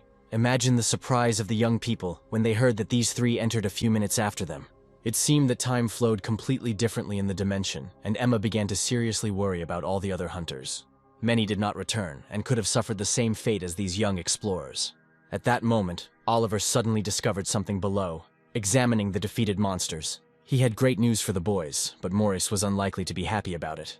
For the first time, the boy killed more mutants than his half-brother, and this pleased him more than any trophies. Growing up, Oliver still remained the same child, retaining all his complexes from the past. But was it worth thinking about trifles when they were faced with a task of the most difficult level? They needed to search every corner here, examining everything not only inside, but also outside the buildings. Maurice's pet could also demonstrate his main ability to heal, since during the search one could encounter wounded hunters. Emma's clay creatures were also excellent helpers and, thanks to their numbers, could quickly comb the entire area. She ordered the dolls to search thoroughly for survivors inside every building in this location, not missing a single building. Finally, the girl loudly ordered to report every suspicious detail that they could see. She had many of these strange clay dolls under her control, who could easily inspect all the buildings in the location. Looking at them, the guys realized that these hunters were really on another level, and it was worth listening to them from the very beginning. He had never heard a divine voice, so was it possible that in this location the gods refused to help him? There was no answer in the notifications either, and the system window remained empty. In addition, he could not connect to the store and provisions, and this needed to be done first of all. Such strange coincidences greatly surprised Emma, and now all that was left was to wait for an answer from Oliver. The news was bad, because not a single deity could be contacted, no matter how much Oliver checked the system window. It turns out that all the other hunters, who also could not return back, remained without food all this time and were supposed to die. It was the most terrible news imaginable, but there was still a chance to find survivors. However, Oliver gestured to his partner that there were those here who should not hear anything extra. Realizing that they were the ones being talked about, Tina tried to understand why all the attention was focused on them. Was there something wrong with them? Maurice was not interested in this at all, and the boy spent a long time trying to understand why the gods did not hear them. This opportunity only comes once, and for the first time in many years, he and his brother were so close. It was time to finally end their long-standing argument, especially since this guy was probably already ready to make peace with Maurice. The common mission was supposed to unite them, and victory in the cleansing would be an excellent reason for reconciliation. Soon the entire group, led by Maurice, headed deeper into the ruined city, hoping to find the missing hunters. As planned, they searched the entire area, but were unable to find a single survivor. Still holding the useless fragment of the sword, Tina tried to understand why they had gone so deep into the city, but it was too late to cry now. Because weren't they so brave when they stood at the entrance to the interdimensional gates? They had been warned that this mission would be too difficult for newbies, and now they had to see for themselves. However, what Moraes saw was more interesting than any mutants and was worth taking a closer look at. The house they found themselves next to did not at all seem like a place where chaos and destruction reigned. On the contrary, behind this fence it was so beautiful, as if the gardeners never stopped working here for a single day. Emma also couldn't understand why this house was so different from all the other destroyed buildings in the location. Once inside, it became clear that the mansion was safe and sound, and even the paintings were hanging in their places. Walking a little further into the building, the group came across flowers in a vase, which seemed to have been placed there upon their arrival. This could not be explained, because even the smell of food coming from somewhere in the kitchen was fresh. Due to their inexperience, the young people were the first to rush in the direction from which this pleasant aroma was coming. They were not mistaken and, opening the doors wide, saw a laid table in front of them. All these dishes looked quite normal, and even the bread in Tina's hands was still warm. It was a good thing that Morris came to her at that moment and knocked out a piece of fresh bread in one fell swoop. Her partner hoped that at least the apple could be eaten since no one would throw poisoned fruit here. It was funny to watch them fall into such an obvious trap that any professional would easily recognize. Tina was the first to come to her senses, realizing that all this looked too suspicious and even funny. She herself demanded that her partner give her this ripe red apple, which only seemed safe in appearance. If there had not been senior colleagues nearby, the three of them would have surely entered the dining room, but would not have been able to come back out. In addition to the upper floors of the mansion, it was also worth examining the path they took to get here. Looking around, Maurice realized that he finally had the opportunity to talk to his brother alone. He loudly suggested to Oliver that they go there together and hoped that this time the conversation would take place. Emma decided that the guy was in a hurry to help with the mission, not realizing that they were talking about an old conversation between the two brothers. However, the girl, like all the other members of her team, was only interested in this guy's answer. This conversation could not be avoided, and Emma also invited him to join their agency. The guy thanked her for the offer, but all his attention was still riveted to the door behind which Oliver disappeared. The girl admitted that Morris was the best hunter she knew. She will never forget how the guy, together with his pets, fought in those battles and showed the highest class. He worked harder than anyone, even when he was of lower rank, and did not have the abilities he has now. Only Maurice always helped those in need and acted wisely, without giving in to the emotions raging inside. Only such hunters can join the ranks of their team and come to the rescue in difficult times. That's why Barbara chose this guy and ordered all her agents to recruit Maurice. This was a real revelation, because before he thought that each agent acted alone. It seems the girl said too much and didn't want to reveal the whole truth about her agency. It was funny that she trusted him so much that she was ready to tell him everything down to the last word. Since the conversation was over, it was time to look around and see each other soon in the same place. Maurice still had one unfinished business, which was the reason he had climbed the stairs. He was sure that his brother had gone here and that he would soon be able to meet him. Fortunately, that's what happened, as if Oliver was specifically waiting here for his brother for another conversation. Looking down at him, Maurice knew that this conversation had been brewing for many years, and it was time to end it. They were no longer children and could solve problems like adults, looking each other in the eye. Maurice found his brother's gaze predatory, as if he had wanted something from the young man all this time. Barbara had probably already managed to brainwash him and convince him that his main mission was to recruit Maurice. Oliver admitted that he saw the bandage on his half-brother's body and had long suspected his origin. He probably knew that the more food, the more bandages on a person's body. If that was so, there was only one question left, and to answer it, he walked quickly towards his brother. And then he angrily demanded to know what Maurice had been doing all this time after leaving their house. His brother had never been so persistent before, and it was strange why he behaved like that. Coming very close to him, Oliver felt how much karma was hidden inside this guy. His karma was heavier than that of any hunter Oliver had ever dealt with. He quickly grabbed his hand, saying that Oliver didn't know too much about his life. Before making such loud claims, one should inquire how he managed to survive at all. Finally, they were able to talk frankly, but it was a pity that at that moment a monster was nearby. The mutant seemed to want to interrupt their conversation on purpose and came closer and closer. At some point he was very close and his steps echoed throughout the hall. The worst thing is that it was a living statue. But there could be dozens of such mutants in the whole house. This was the statue they had been looking for from the very beginning, which meant that the goal had just arrived in their hands. At the moment when the monster stopped, the guy was just taking out his weapon, and this was a very lucky coincidence. His first suspicions were justified, because the very next second they heard a loud noise, As he had expected, the mutant was not alone here, and several animated statues immediately rushed to attack. To complete the mission, they would have to kill each of them. But the guys were not surprised by such a trick. Already during the battle, Oliver loudly shouted to his brother that first they would finish the duel and then continue the conversation. This guy hasn't changed at all and behaved like a real dandy even in such dangerous situations. Maurice had no intention of arguing with him and was ready to draw his blade at any second.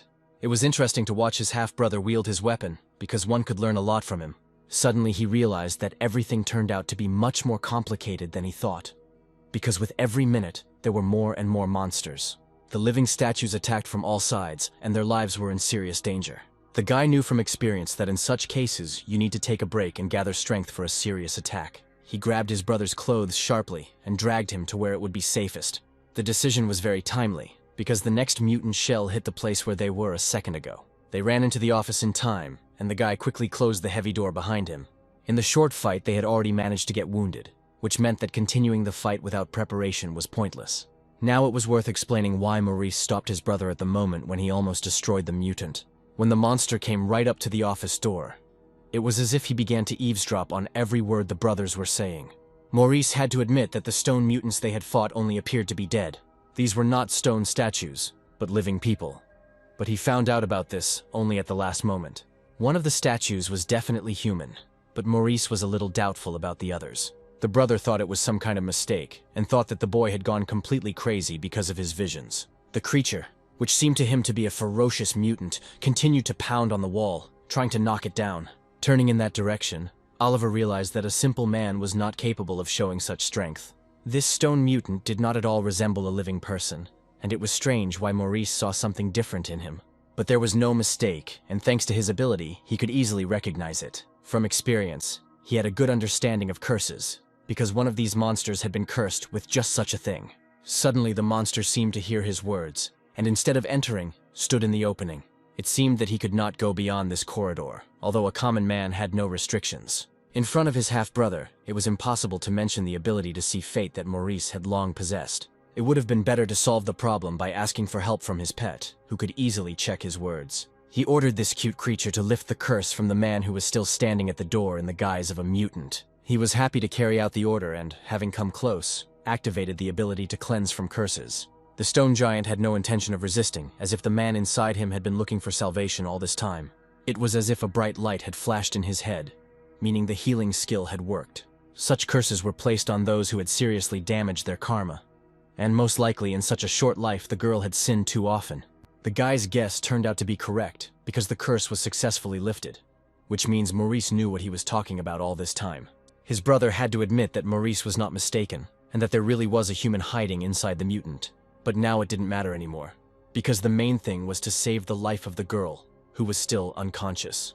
A few minutes later, she showed the first signs of life and gradually began to come to her senses. It was strange that Oliver had awakened earlier than most and become an important part of his agency, but still didn't have this ability. There was no need to worry, but it would have been better to help carry the victim to a quiet place. Oliver still stood there, realizing that in his long career he had never surpassed his brother. But instead of returning, he withdrew, as if all his childhood grievances had suddenly washed over him. It's good that he agreed to help and didn't endanger this girl's life over trifles. Before sorting things out, it was worth finishing what had been started. But Maurice had not seen his brother in such a depressed state for a long time. As Oliver slowly walked down the stairs, he was still trying to figure out what he was doing wrong and what was the main reason for his failures. Already at the bottom, they were met by Emma, who did not expect that these two would return back with another traveler. The new member of their team turned out to be a girl, and Emma immediately recognized her as one of the surviving hunters. These unfortunates were turned into monsters, and there may have been other victims in the building. With the help of Morris's pet, this was much easier to do. All you had to do was watch his movements more closely. As it turned out, he was not looking for victims, but smelled delicious food and hurried to the dining room. The owner caught the creature in time, which was about to eat the suspicious food and put itself in danger. They should have avoided this place, because now danger lay in wait for Maurice himself. In addition to the food that someone's hand had already touched, loud sounds were suddenly heard in the room. The stone monster suddenly pounced on him from all sides, and at that moment the guy began to suspect something. Looking closely, he realized that the living statues inside were the same people as the rescued girl. It was not worth using destructive force against them. Otherwise, he could kill a living person. Using his ability, he easily recognized them as the 3 travelers they had met along the way. These newcomers did not listen to them and went back to have a good dinner. But the hearty lunch ended with them turning into mutants, because that was the essence of the trap. If they had listened to the advice, they would not have turned into monsters, and now only this creature could save them. Just like last time, the guy just had to choose the moment, but this time everything was much more complicated. You can't escape fate, and if they choose this path, they will have to answer for their actions. A powerful blow was aimed at the head of the first monster that appeared nearby. It was a good thing Morris wasn't a bloodthirsty killer, and soon all 3 were standing in the room, listening to Emma's reproaches. She had warned them not to eat the poisoned food that the mysterious stranger had planted for them as bait. Yes, food turned people into dangerous monsters, and its smell only attracted more attention. Perhaps those who stayed here for a long time simply had no choice but to eat it and save themselves from starvation. The worst thing is that the first girl they saved completely went crazy and behaved too strangely. Emma managed to ask her a couple of questions, but still didn't receive any clear answers. All that was found out was that there was something on the 5th floor, and that something was watching them from above. Instead of these useless hints, I would like to receive more specific information. However, they still had to go to the 5th floor, and Oliver volunteered to be the first to go on reconnaissance. Maurice and Emma went with him, but on entering the room they were immediately met by the local settlers. Already on the 4th floor they were met by a crowd of mutants, who were also living people inside. These stone statues easily fell for the cheap trick and ate the poisoned food from the canteen. Oliver no longer wanted to spare these people, because they had brought trouble upon themselves. Suddenly, among the damned people, Maurice noticed ordinary mutants who had mingled with the crowd. Oliver could do whatever he wanted with them, and it was time to use his new ability. The guy had a great idea, and he just asked to point out the mutants. They were easy to mark with the artificial honey, a bar of which he already held in his hands. With its help, it was possible to accurately identify a monster and not accidentally touch a person. Maurice's speed was still astonishing, and he soon left his mark on each of them. For a long time, the monsters couldn't understand what this guy was up to, but he had his own business. It was very dangerous, and his half-brother warned him from afar to be careful. He could have found time to take better care of her, since there had already been plenty of opportunities for that. Although now was not the time to start this conversation, first it was necessary to get rid of the mutants. Maurice didn't make a single mistake, and all the marks were only on the heads of the stone monsters. The very next second they were all defeated, and now all that was left was to remove the curses from the people. There was a pile of stone debris scattered all over the floor, and there were definitely no living people among them. The people remained hanging directly under the ceiling, and in this form it was much more convenient to work with them. The smell that Oliver immediately sensed attracted his attention even more than the delicious food. It was not a pleasant sound, but it was so sharp that it attracted the hunter's attention. Emma felt it too, and it became clear that they were on the verge of something special. There was a smell of blood ahead, which meant that the main trials awaited them far away beyond this threshold. With each passing minute, the smell only grew stronger, and it was scary to imagine how many victims there were here. The smell of blood could be compared to death itself, because there was probably a whole pile of corpses waiting for them ahead. The hunters were led in that direction not only by the smell of blood, but also by dark magic, spiraling into one point. The guy felt another strange thing, but he couldn't tell anyone about it yet. The human bones beneath his feet suggested that the killings had taken place a long time ago. But could they belong to the missing group? The answers to all the questions were just ahead, which meant it was worth continuing on the path. Once there, Emma sadly realized that she was seeing the corpses of recently living hunters in front of her. These people died while carrying out their mission, but it was strange who could do this to them. The question of why there were only bones here and no other things also remained open. The door at the very end of the room was also open, from which some strange sound was coming. Maurice could use his fire as a torch and light up a dark room. Immediately after this, they saw a silhouette that began to slowly move towards them. Looking closely, Emma tried to understand what kind of creature it was that was so boldly preparing to fight them. The stranger was coming closer and closer from the darkness, and until the last moment it was difficult to make out who it was. For some reason, Emma decided that this was one of the survivors, but experience told the guy that it was too early to draw conclusions. That's why he grabbed the girl's hand in the hope that they would first get to know the uninvited guest. Emma wanted to save everyone who was in this place, but she had to be more careful. She didn't want to become a pile of gnawed bones like those mutants at the entrance to the room. These memories made the girl come to her senses, and she realized that she should listen to her colleagues. The hunters who first began this mission stayed here for about 400 days, and all that remains of them is a pile of dried bones. It was strange that one survivor was still standing before them, as if the curse of this place did not affect him. Such coincidences do not happen. And looking at him, Maurice understood that something was wrong here. Then he saw one of the hunters standing in front of him who could do with an appointment for a haircut. Having eaten poisoned food, he no longer resembled a human being and behaved like a real monster. He could be attacked at any moment, and if he wanted to kill them, Oliver had no choice. As with the stone mutants, he threw several projectiles at it, hoping to quickly calm its ardor. But all the seals fell to the stone floor, and it became clear that they could not destroy this damned hunter.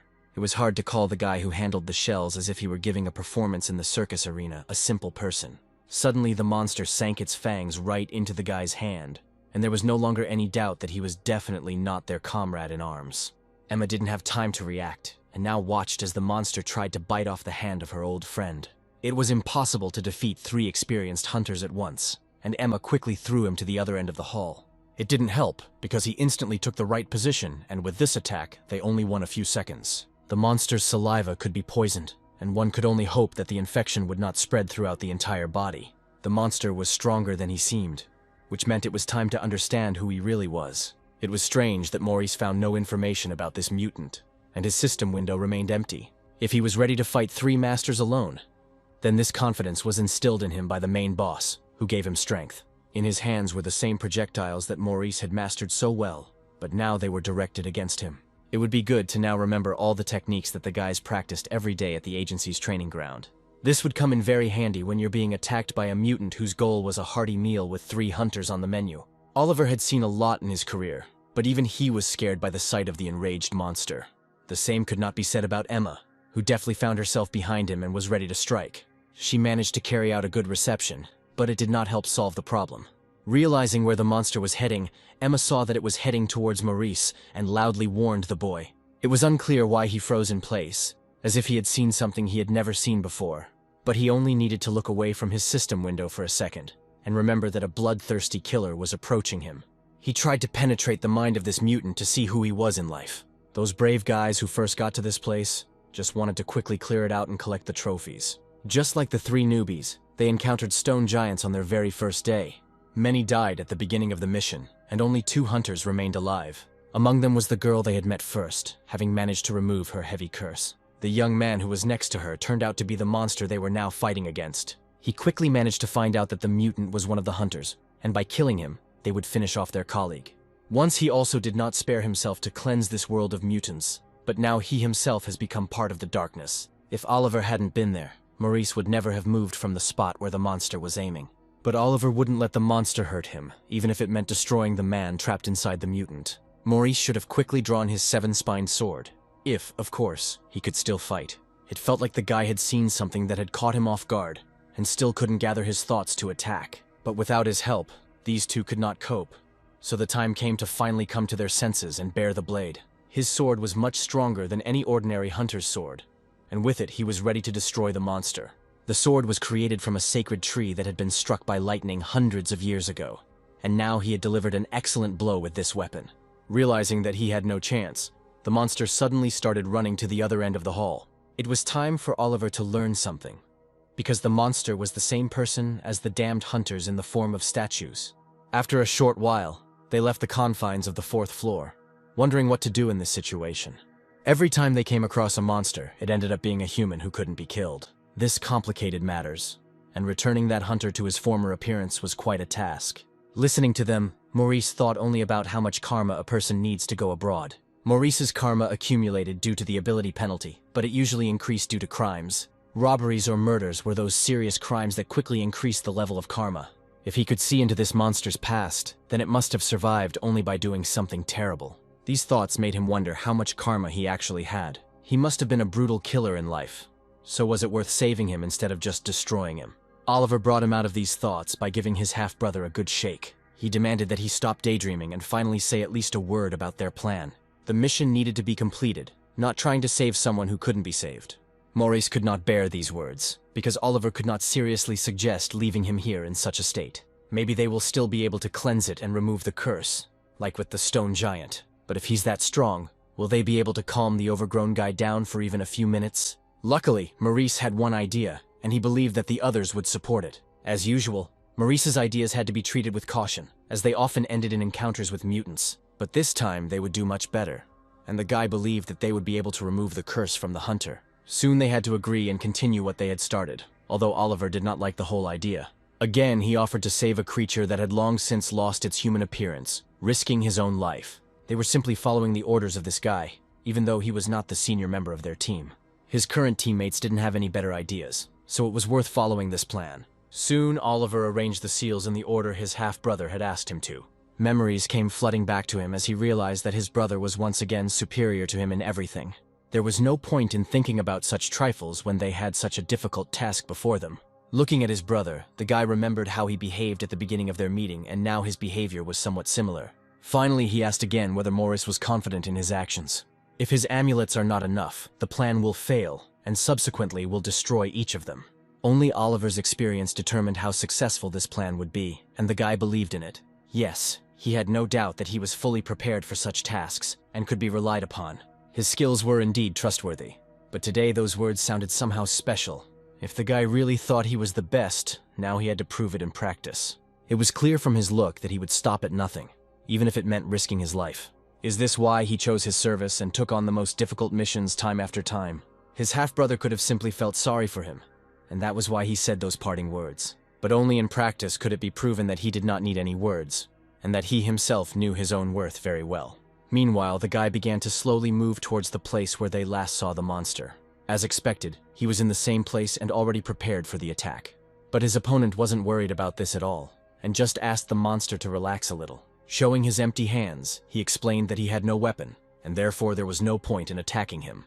For a second, it even seemed that the humanity that was once inside this monster had awakened. But this was just a clever move on the part of the guy, and he could easily take advantage of the mutant's trust. As the monster extended its clawed paw forward to grab the boy, it became clear that the ability to disappear worked perfectly. Looking around, he saw only bare walls, but where had that nimble hunter gone? It turned out that all this time the guy was just waiting for the right moment to attack and choosing a position. When all preparations were completed, he intended to decide everything with one blow of his spiked blade. Instead of plunging the blade into the monster, he began to swing it and drive it forward. The mutant didn't even notice that amulets, carefully placed by his brother, were already waiting for him ahead. And the next moment he crashed at full speed into the portal that had long been prepared in that place. The magic seal was placed exactly according to Maurice's plan and created the desired effect. They wanted to awaken the living man who was still inside the damned mutant. His animal essence resisted as best it could, and even some abilities were activated. Oliver knew in advance that something like this could happen, but he was prepared for it. The plan didn't work the first time, but more participants were prepared for this occasion. These little creatures, on the orders of their young mistress, moved in a crowd to attack. There were so many of them that even the strongest monster could see them as a serious threat. Under the influence of the flame, the clay dolls began to accumulate energy, and it almost reached its limit. Now they no longer looked helpless and could instill fear even in an experienced fighter. The animal instinct in this creature was replaced by the usual human horror, which was instantly reflected in his eyes. It was too late to resist, and over time he was gradually bound by the invisible chains of Oliver's seal. It is no coincidence that the guy studied this magic for so long, in order to one day show everything that his efforts had gone into. Soon the mutant was securely sealed in a trap, and now there was no need to worry about this guy. At this moment, Emma was already preparing to celebrate their common victory, which turned out to be so close. They forgot that the monster had been protected all this time by a being stronger than any of them. It was worth thinking about this in advance, and realizing that the only survivor could not have ended up here by accident. Under the influence of the same flame, the statue of the goddess instantly increased its effect. The goddess was the patron who granted power not only to the monster, but also to all the stone creatures in this house. This was the main goal of their raid today, which meant they had stumbled upon exactly what they had been looking for from the very beginning. The question was what to do with this statue, which was stronger than any stone monster. She wielded her sword so skillfully that it seemed as if all the obstacles around her were mere training targets. The cursed hunter, who still remained in the form of a ferocious monster, was now free. With 2 dexterous leaps, he had jumped far away from his trap, and now it was unlikely that he could be caught so easily. If necessary, Maurice could destroy him with one blow. But that was exactly what the boy wanted to avoid. In the end, he simply stood in front of the exit, hoping that this would at least stop him for a while. In this position, everyone seemed to freeze, and Emma loudly promised that she would take care of this boss herself. Now the 2 girls stood opposite each other, and it was difficult to understand how this confrontation would end. Every blow of the living statue's sword could cost Emma her life if she let her guard down. Never before had she encountered such strong mutants, and for her it was a real test of strength. The rest were busy with another monster, who was no worse at wielding than his mistress. It was impossible to leave the boss only to Emma, because that way the girl could say goodbye to her life. It was Maurice's job, so the boy immediately rushed into the attack, leaving the second mutant to his brother, and he himself jumped high onto the wall behind which the stone goddess was hiding. Now all that was left was to help her partner, and Emma hoped that together they would do better. Her clay dolls seemed to have turned into mutants themselves, and a furious light lit up their little eyes. Those of them who were smaller in size had to sit on the larger dolls and thus create a living wall. They surrounded the bearded hunter on all sides, temporarily depriving him of the ability to act. It was a great move on Emma's part, and it was clear that it was always more pleasant to work with a smart agent. Now all Oliver had to do was activate the binding ability to finish what he had started. Last time they failed to completely immobilize this mutant, but this time everything worked out much better. Now the chains were once again binding him in several places at once, and this should have at least somewhat calmed his ardor. And then, on both sides of his neck, a barrier closed that would force him to remain in one place for a long time.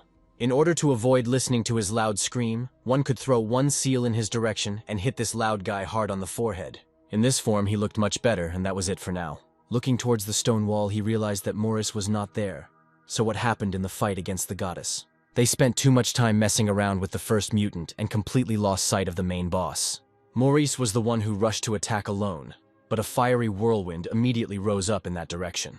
For some time it was difficult to see anything, because of the thick smoke that instantly covered the entire space. But the next second, a smile appeared on the girl's face, because she realized that everything was great with the guy. He wielded it with such passion, as if he had dreamed of fighting the stone boss all his life. For a second, it seemed like the guy couldn't be stopped, even after he smashed her into tiny stones. For defeating such a difficult opponent, the system awarded him another rank of rage, which was immediately noticeable in his gaze. Looking at this, Oliver only hoped that the guy would not want to continue the fight with his half-brother. He still continued to stand aside, but it was clear that this fight was not enough for him. It seemed that he had long been accumulating within himself the strength that he wanted to show in a real fight. They were doing great too, and Emma told them how easily they managed to deal with the mutant. They didn't even have to kill him, and the barrier around the monster kept him securely in place. At that moment, when the girl began to thank Maurice for his help, Oliver again seemed to plunge into his childhood memories. Once again, he had to listen to compliments about his stepbrother, but the girl did not say a single good word about him. I wonder if he will ever be as strong as Maurice, or will he always remain second? Now their eyes met again, but unlike the first time, Maurice's gaze became much sterner. There was no point in spending too much time on this, because the monster still hadn't turned into the man it had been 400 days ago. The guy realized that the chosen target could not be cleansed of the curse, and even his pet was powerless. Now all they had to do was kill this guy and at least in this way ease his fate. It was difficult to understand what to do in this situation, and how to help a hunter with a terrible curse. He had already crossed the line of no return, which meant his fate was sealed. All they saw before them was an empty shell of the creature that had once been such a hunter.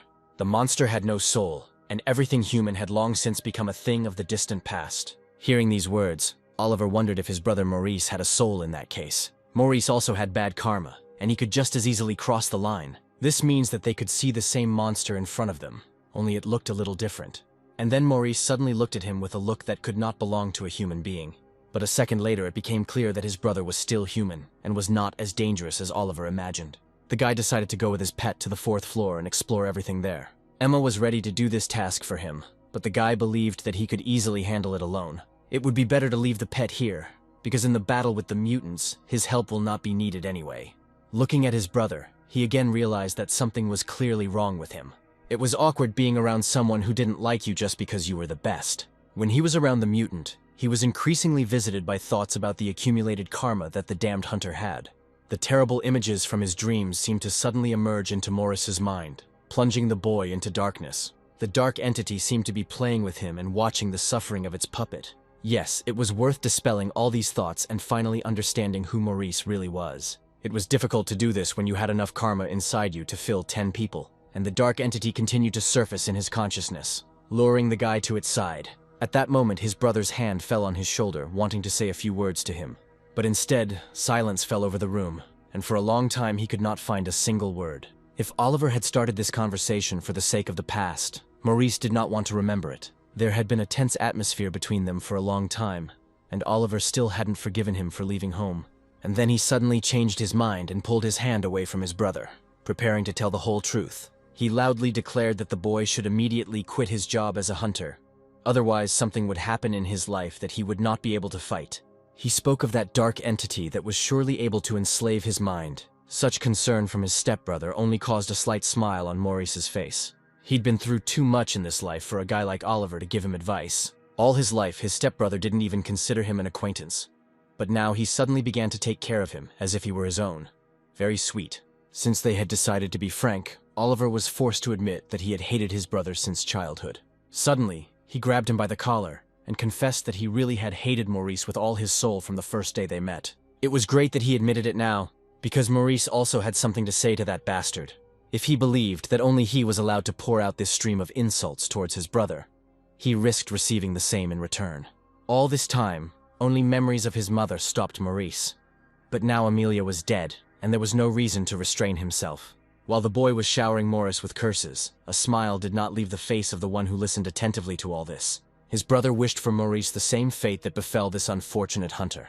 This means that even if he dies, Oliver will only be glad to finally get rid of his main problem. Maurice had probably never heard such revelations in his life, especially when they were said to his brother's face. He even choked a little, hoping that these angry tirades would end as soon as possible. Oliver's emotions were so strong that the boy couldn't even hold back his tears, although he continued to shower his stepbrother with insults. Well, if he was finished, then now he should listen to an answer that would be as frank as his fiery speech. The guy knew the future and could see events ahead as easily as everyone else sees real life. He hadn't told anyone about this before, so as not to attract unnecessary attention.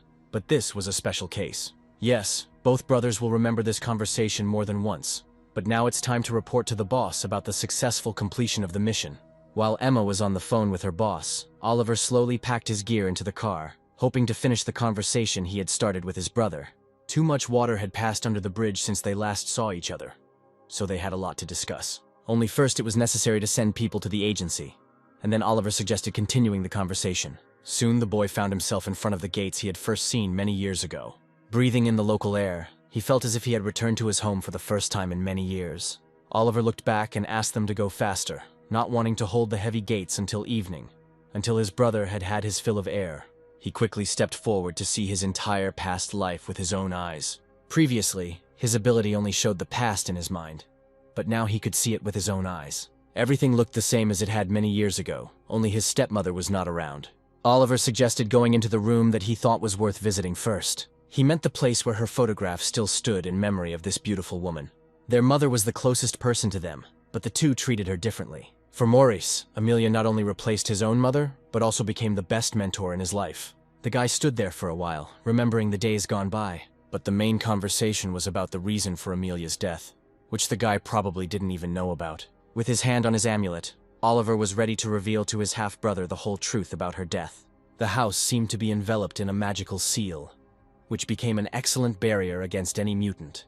Then there was a pause in the room, and Maurice could not understand what his brother was planning. Turning to him, he suddenly declared that during her life their mother had seen the future in exactly the same way as Maurice. Yes, Amelia was one of those talented shamans who could easily look into the future. However, she could not predict her fate, and learned about the terrible thing when it was too late to change anything. This was her fate, which even the most experienced shaman could not change. It seemed to her that she was able to choose the best of all the options for fate, but the woman overestimated her powers. Oliver will never forget the day he held her suicide letter in his hands, looking out at the house engulfed in flames. And inside this house his mother remained, having accepted the most terrible of fates. He fell to his knees, unable to comprehend what had happened, and understand why everything had happened this way. It is impossible to describe in words the cry of pain that echoed throughout the area, and which no eyewitness will forget. He still remembered every line of her suicide letter, and it was his last link with Amelia. The guy couldn't do anything, and didn't help the person to whom he owed everything. This would never happen again, and he was ready to do everything to become the main obstacle in Maurice's path. Turning around, he suddenly recalled the conversation they had not been able to finish during the day. Then the half-brother confessed that he knows the future, and can look into it at any moment. He seemed proud of this ability, and was glad that such a rare gift was given only to him. But if he saw the future, then he certainly should have known what would happen, say, in 5 years. The answer to this question was already ready, because in a few years he would be killed, and this could not be avoided. At that moment, Oliver realized that the visions continued to haunt his grown-up younger brother. Maurice himself said that he no longer sees such visions, So why did they return to him again? Moreover, Amelia suppressed his divine power with her magic ritual. Did it really not work? She almost succeeded, but by that time the guy had already come too close to the border. The Guide of Fate began to show him visions of the past and future that could not be rewritten. Then it was worth immediately telling everything and revealing the truth about how close he came to this border. Maurice didn't think he could change his fate on his own, so he decided to turn to his brother for help. Only Oliver knew him well enough to help him even in such a difficult moment. It was the first time Maurice had asked him for help, and at first Oliver found it funny. He didn't know anything about the border and karma that Maurice talked about, so how could he help? Surprisingly, the guy never accepted God into his heart, so he decided to discuss everything with Oliver's deity. Besides, the guy's power had so far been directed against one creature. This creature killed his parents, which means that before he dies, he must fulfill his main mission. The other gods seemed to turn away from him when he called upon them for help. From that moment on, he decided that he would never trust any deity again and would solve all problems himself. Now only Oliver's deity heard their conversation and could help. He should have listened more carefully to everything Morris had to say before asking questions. He then briefly described his past life, starting from his childhood when his parents died. The guy mentioned the training center where he first interned under Agatha's guidance. Their everyday life together also left many warm memories. His faithful partner, whom he still remembered with warmth and a smile, was the most important part of his life. The story ended with the moment when the life of his closest person was in mortal danger. The main culprit of his parents' death turned out to be the creature that took the lives of all his friends, including Agatha. That day, they were all killed, and among the whole group of hunters there was not a single survivor. Sarah said she would spare the others only if Maurice died, but Agatha would not let that happen. If things don't go according to plan, Maurice's death will end everything and the rest will survive. It was the most terrible story Oliver had ever heard in his life, and for a long time he did not know what to answer. Clutching his head, he realized that it was no coincidence that Sarah wanted to kill him so much. But where had he managed to cross her path? He tried to find this girl to find out what she had been trying to achieve all this time. All that was known about her was her face and name, and beyond that, the first-class divine rank that Sarah held. It was strange that he remembered her rank, and it would be interesting to know what it really was. It turned out that this rare rank with unusual power did not even have a name and no one knew about it. There were only a couple of guesses as to who Sarah might actually be, although the guy still had doubts. One option was the director of a fate protection agency who could hide his face behind a mask. All the other agents wore masks too, but none of them were as brutal as their leader. So far, these were only guesses, but they were already enough to catch Oliver off guard. Until now, no one knew the name or face of the director of this large agency. Oliver should have known the name of his director, because he was much closer to him than anyone else. The stupid excuses that Oliver began to look for immediately did not please his brother, and it was worth coming up with something else. If he's not willing to participate, it would be better to come clean and not act like an idiot. I wonder what Maurice was hinting at just now, other than that he was a complete coward. Oliver understood him correctly, and it was clear that the guy was scared to death of this task. If Maurice was wrong, then Oliver should have looked at the face of the girl who was the main suspect on the list. Quickly grabbing the photo the boy had printed out using the memory projector, he was ready to do it. The older brother was a little angry at these hurtful remarks, although he understood why they were said. The girl's face immediately seemed familiar. Could my guesses have been correct? Yes, he had met her before, and was sure that the director showed herself to the agents from time to time. Now it was possible to find her and find out who she really was. The moment he first met her, the guy immediately felt a strange aura emanating from Sarah. We just need to understand where this meeting took place, and whether this place was the territory of their agency. And then he suddenly remembered that a few days before his mother's death, he had seen this girl near their house. Was Sarah really involved not only in the death of Maurice's friends, but also in the death of Oliver's mother? It was scary even to think about it, but the same guess kept coming to Oliver's mind. He began to slowly crumple the photograph in his hands, realizing that there were too many strange things associated with his mother's death. Could it be that it was Sarah who set fire to their house in which Amelia burned alive? Perhaps she was also involved in this death, because this devil had already brought death to his first family. The biological parents were killed. Everything was set up to look like a car accident, and now it is clear that the stepmother could have died for the same reason. It turns out that before taking his life, Sarah wanted to get even with every person close to him. Right before his eyes, she killed everyone who was so dear to his heart. But why? If he had the opportunity to stop her, he would have done it long ago, even at the cost of his own life. This bloodthirsty woman was probably in no hurry to get rid of him, and was eager for his suffering. If only he could, he would tear out her damned heart with his own hand and thus avenge the death of each of his loved ones. Instead, he had to endure the pain of losing everyone who had replaced his entire life, over and over again. Yes, only now did Maurice clearly realize the main purpose of his reincarnation in this world. Until the moment he made this woman pay for every fate she had trampled on, his own fate had no meaning for Maurice.